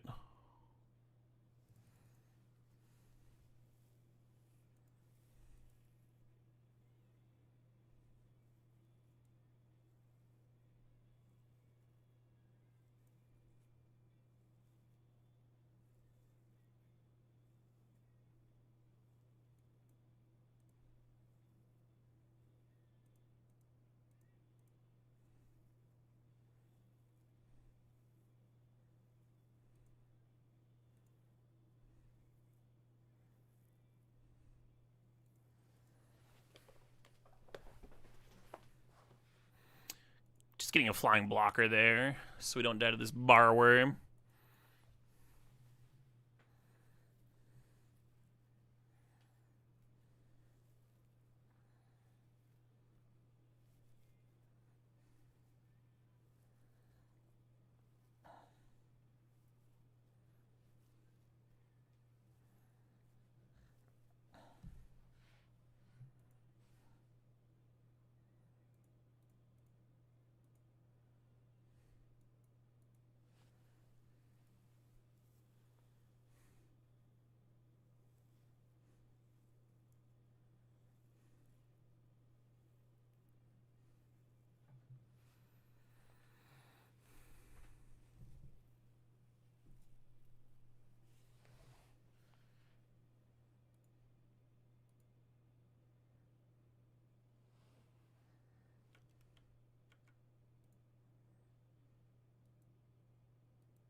Hmm.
And then the clamp can go on the Nemesis. There's 2 lethal threats there. There might have been a better way to play that last turn, but it felt pretty good, right? Oh, right, the deck. I should probably fix the deck.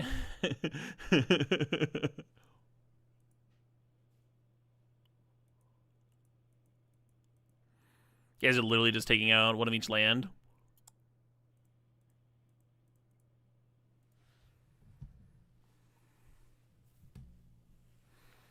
I don't love the Mishra's Bauble.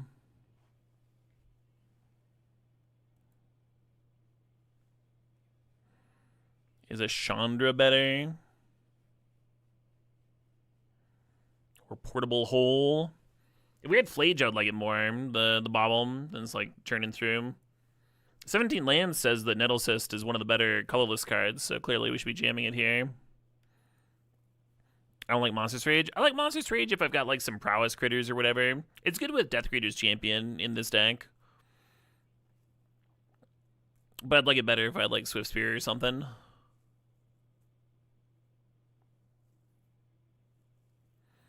I think I'd rather play Portable Hole than Monstrous Rage in general.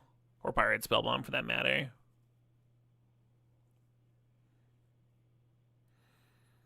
But do I want Portable Hole more than Mishra's Bauble? More than just Cycling? I think so. Portable Hole's good. Hits a lot of stuff. Moxen, Talismans, Psychic Frogs. Nettle Cyst is pretty bad here, Tunneling Chat. I was funning around. I think it would be a lot better on the play, like most hands. Possibly you should be mulliganing this sort of thing, just like looking for a Mox opener. But I do like the idea of going like turn 1 Lavamancer, turn 2 Evora, and then turn 3. Well, we're pretty far from this one.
The issue with the Vorus serving is the Felia can just like attack and blink it out, and then you just lose all that.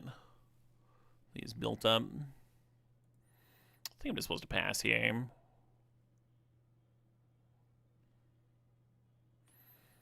I guess I can still attack and blink it out, huh? Maybe I should have served.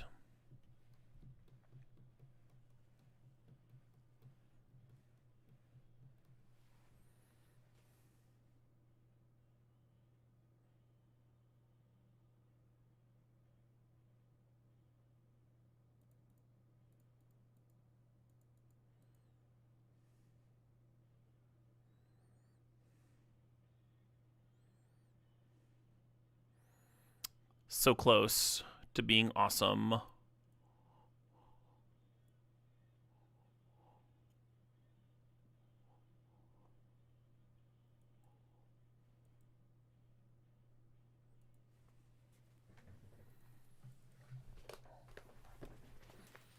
Note that looting with Evora on the opponent's turn means I'll have Inti triggers that last until my next turn because of how Inti's worded.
Don't love the idea of taking 8.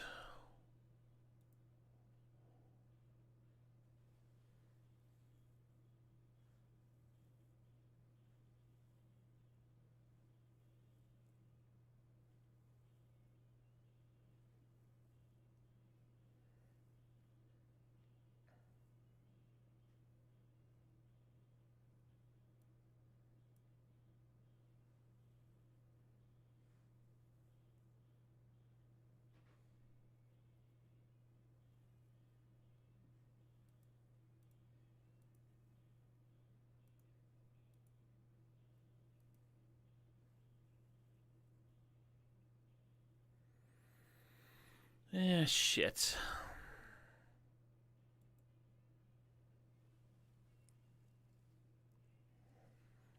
Yeah, the dream there would have been Parallax Wave.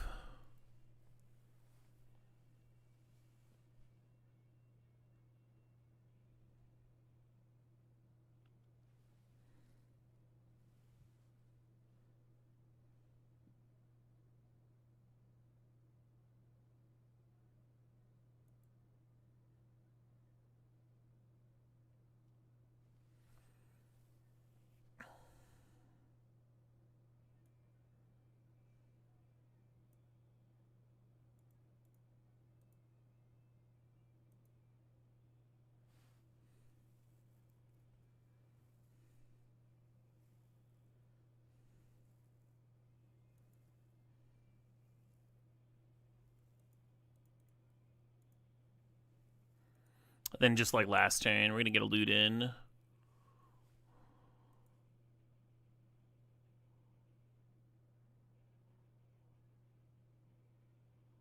Interesting.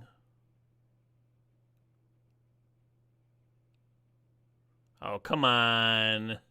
Come on! Come on!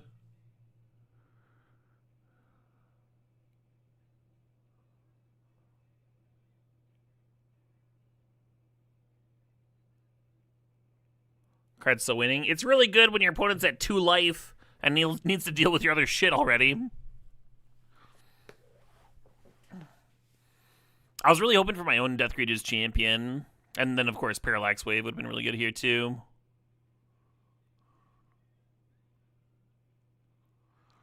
I could connect with the air and have a single loot towards Parallax Wave. I think that's my best chance to win here, is the 1 in 19. Robber attacking, I don't think gives me many outs out of their deck.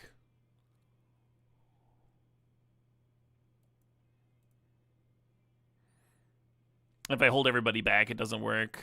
Or I could play the Robber out, pass the turn, and use Ghostfire Slice on the Evangelist and get another turn. Is that tempting? And then I can block here, and I only take 1 in the attack because the Evangelist doesn't get to serve.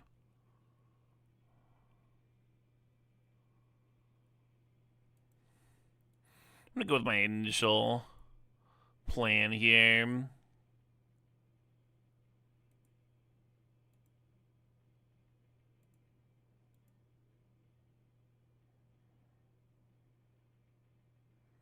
Blech.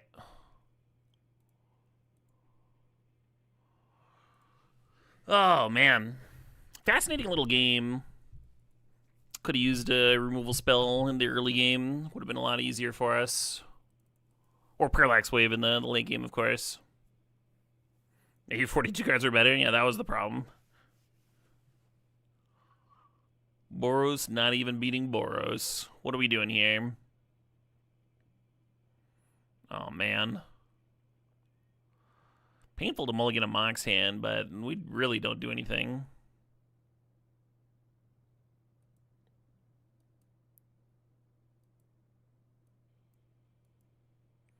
Why didn't I turn 1 Kimono? What's wrong with me? I went through that thought process, and I was like, if I play, and then my brain was like, if you play the Thraben Inspector, you don't have to take a damage. Thanks, brain.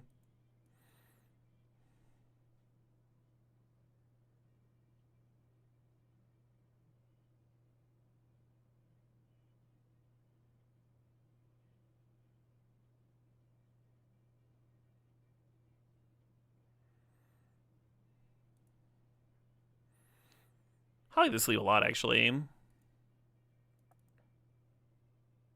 Black Lotus off the top. Triplicate Titan. Well, that's just as good. That's just as good. They're booster tutoring. They're tutoring some boosts. Wizards of the Coast, I'm going to need you to nerf my opponent. They are, in fact, boosted. I like that Booster Tutor got a little animation here. It doesn't make a lot of sense, but that's fine. It's like a book with an orb or something. Okay. The art of the card is like literally someone cracking a magic booster. How's the Cuban today? I've been having a really good time, Gorski. And tomorrow I'm doing a spooky variety day with some games I'm looking forward to. That'll keep me from burning out on the powered cube. Keep me from going too hard too fast. And then I'm not sure what I'm doing this weekend.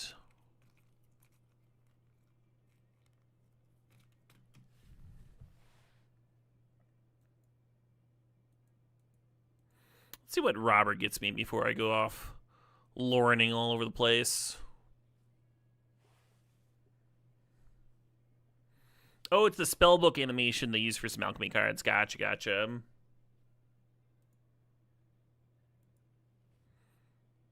That makes sense. Man, my opponent really enjoys not giving priority and such. Do we respect the candelabra? We do not. We're going to blow up this talisman. Pretty clearly.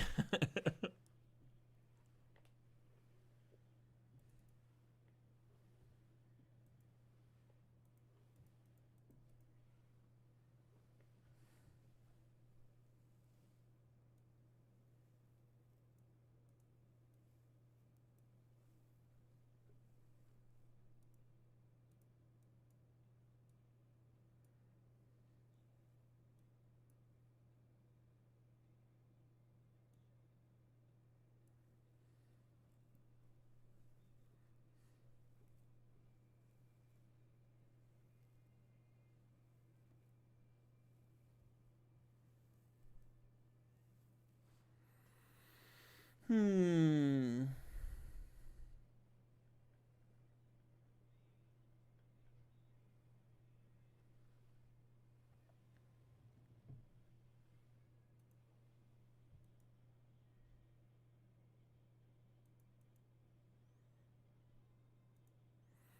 Got some nice damages coming in, plunking on in. How much more damage would I have done this game if I had turned one to Kamano instead of the 3-bin? It feels like a lot.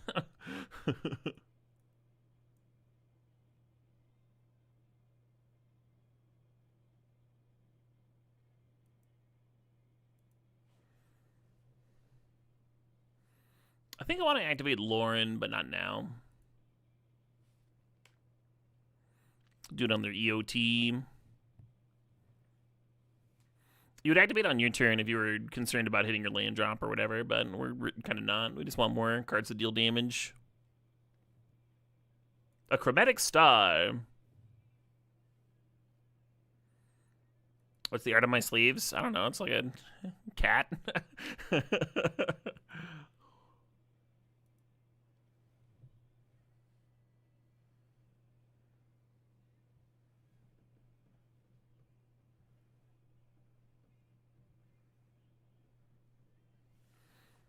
Chukasaka asks 2 questions here. Are the 17 lands win rate numbers meaningless because lots of people are cubing who don't know how to cube? Yes.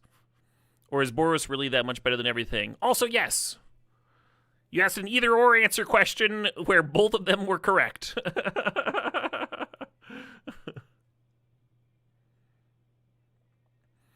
I didn't know it could be done.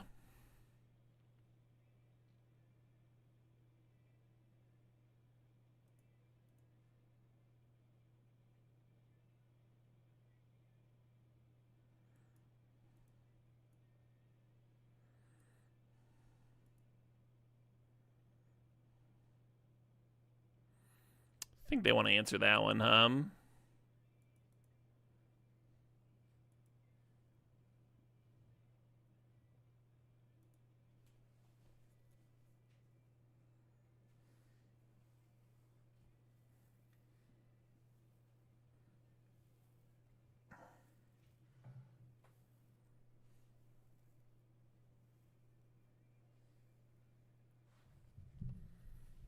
Against Me 2007, thanks for the $5.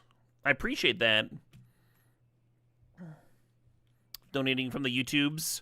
I'm going to have memberships set up very soon, which are like the same shit, but on YouTube instead of Twitch. I wasn't eligible for them at first because I had too many old videos with copyright claims, but I cleaned house, lost a little bit of old history, but you know, what are you gonna do, right? Out with the old, in with the new. I feel like I maybe should have killed the Candelabra instead of that Talisman a billion years ago. Although they're using the mana to like cycle a Triome, maybe it doesn't matter that much. They're like literally dead to the Plunder trigger. Yeah, let's take the action.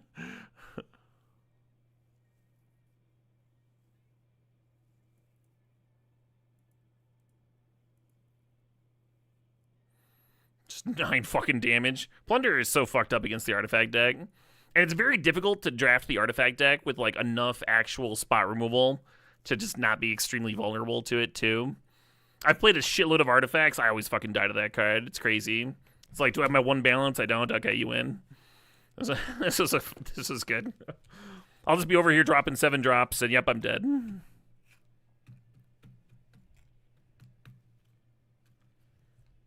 Oh, you're the Great Rotten Agenda, of course.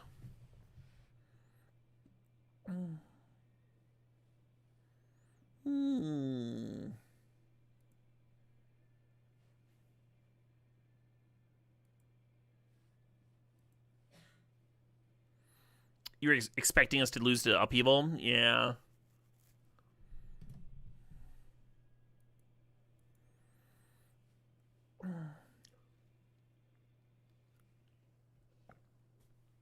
A lot of the Wraths are white, and white's usually aggro. Yeah. Usually. That's why I typically play white in my aggro decks. Or I'm sorry, not my aggro decks, my artifact decks. You want balance. You want other sweepers. Or you just die. Or you just die to what I'm doing here. Black also has a sweeper, but it's Toxic Deluge. There are some cool benefits to using black in artifacts. You can use like Vamp Tutor and Demonic Tutor to just make sure you always have Academy. And your deck just looks a lot better. Excuse me.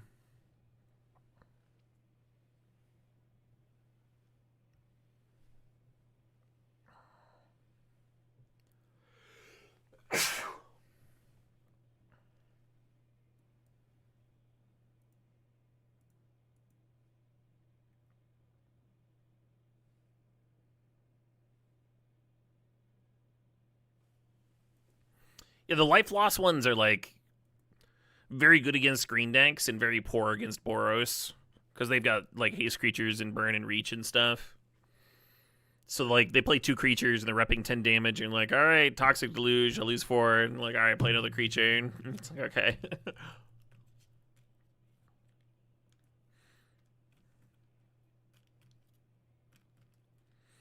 I assume. Pardon the yawn. I assume they're taking Gideon here.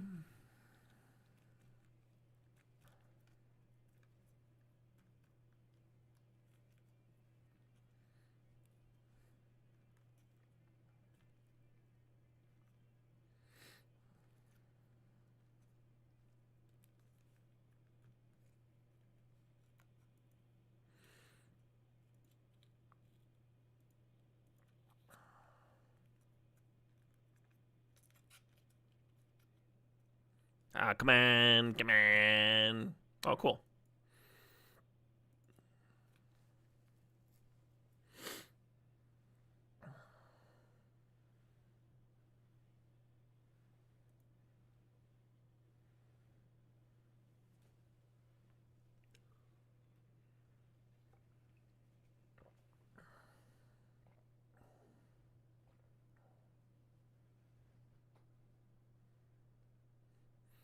Kind of looks like they got a lightning helix or something, and they're like tanking before they killed my Death Greeters champion. Oh, they snuffed out the 1/2. Interesting. So they must have some other plan for the champion. The champion's scary here with Phoenix in the bin, in my opinion.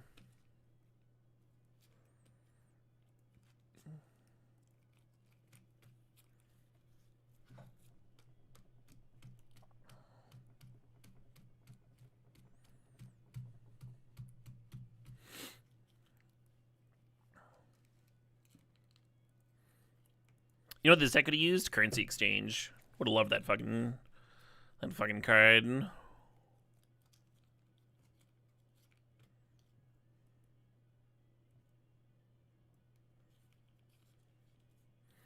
Yeah, they're definitely holding up some kind of something. And maybe it is Fiery Confluence too. Maybe I shouldn't be playing this out. Yeah, I think I should have led with Phoenix on champion, see if they respond, and then played Robber the Rich after.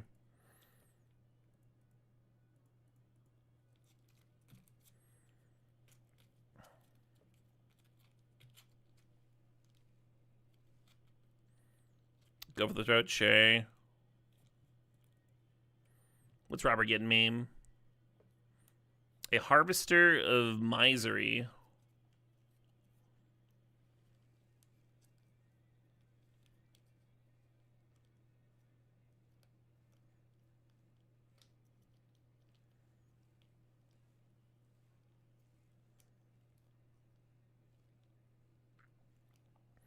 What does one of these drafts cost? How much you got?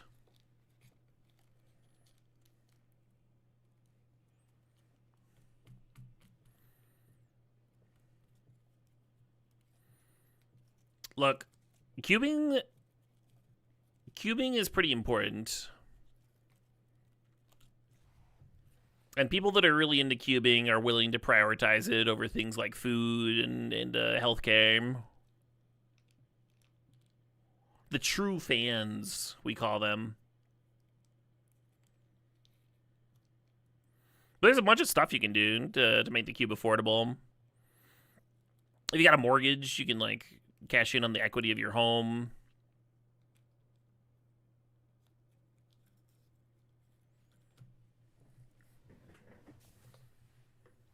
Maybe you've got extra organs laying around. Like, do you really need, like,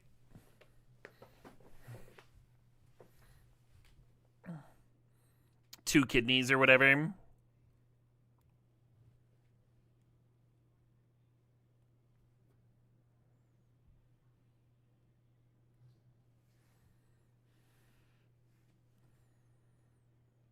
I think the opponent's about to bring back Cruxa and ruin my day. That's what I think. Or I guess they could have on their turn if they'd cracked the Black Lotus, but just chose not to.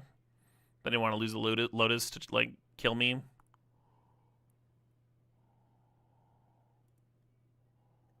Huh. They're only at 6.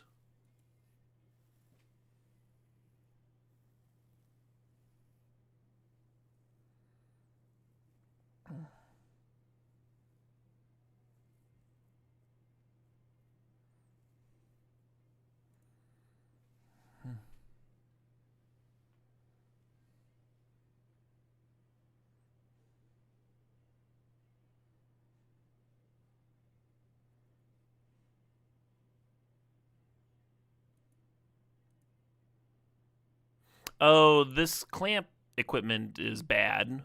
I was supposed to lead on Phoenix. Because if I do that and they respond with a removal spell, then I still have my bird in play. Shit.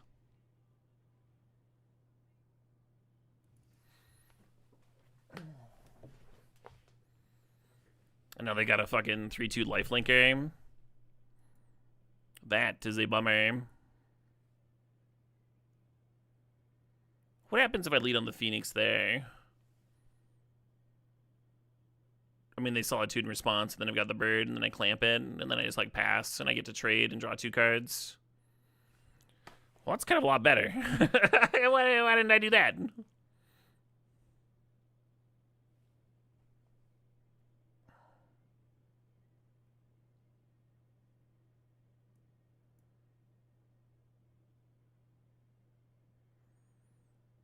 Where were your last turn? Portable Hole. Now they're at 9, and they're getting another 3. I think we're back in a spot where, like, Parallax Wave is my only out.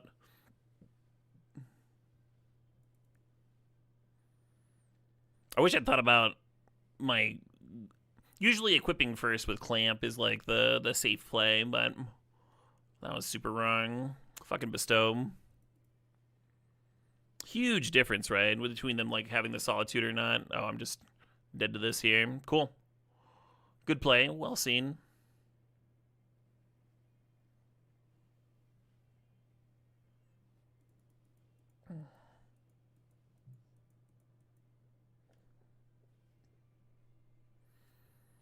All right. I'm going to take a quick bathroom break. I'll be back in a minute. We'll be back in a couple minutes. I'm going to jam a 3-minute ad break, and then I'll turn off ads for the next hour. BRB.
Oh, man. Yeah, this deck's sick with the double Mox, the Johnny, and everything. Yesterday's stream also ended with a punt. I wonder if my brain is teetering off here at the end of my late night streams. Or maybe there's some other factor at play. Yeah, no, that's probably.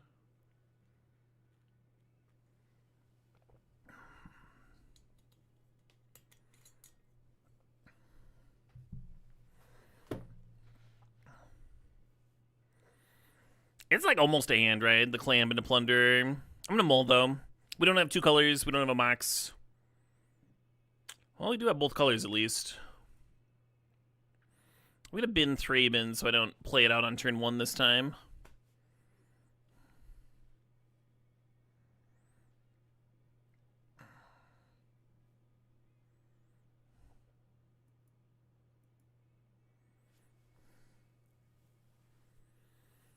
I think turn 2 Robber Serve is better than a 2/2 Evora on 2. Turn 2 3/3 Robber. They're always gonna have more cards too.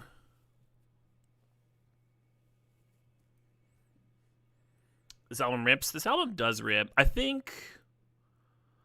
I actually have the live, like, heavily produced Blu-ray for this album. I haven't gotten a chance to watch it though. I just got griefed. Rude. What'd they pitch? Bronco. Sure.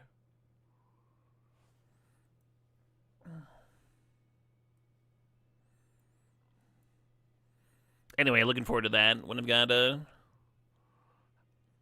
hour and a half or however long it is.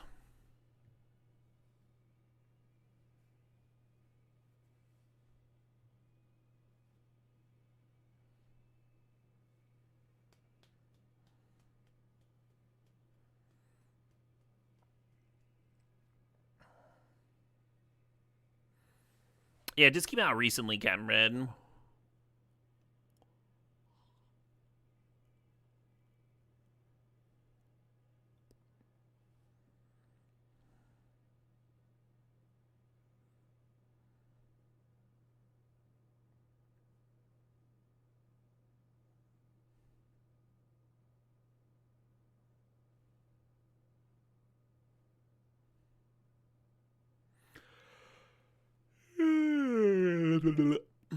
Psychic Frog. They have 4 in hand. Fuck.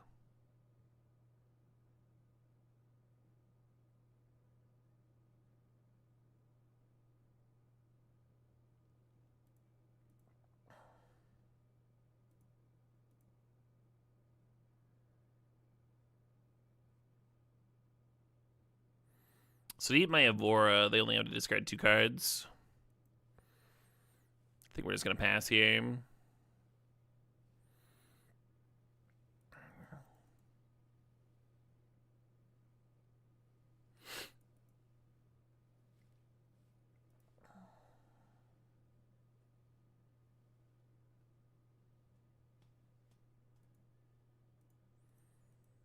Fuck. No, don't do that. No.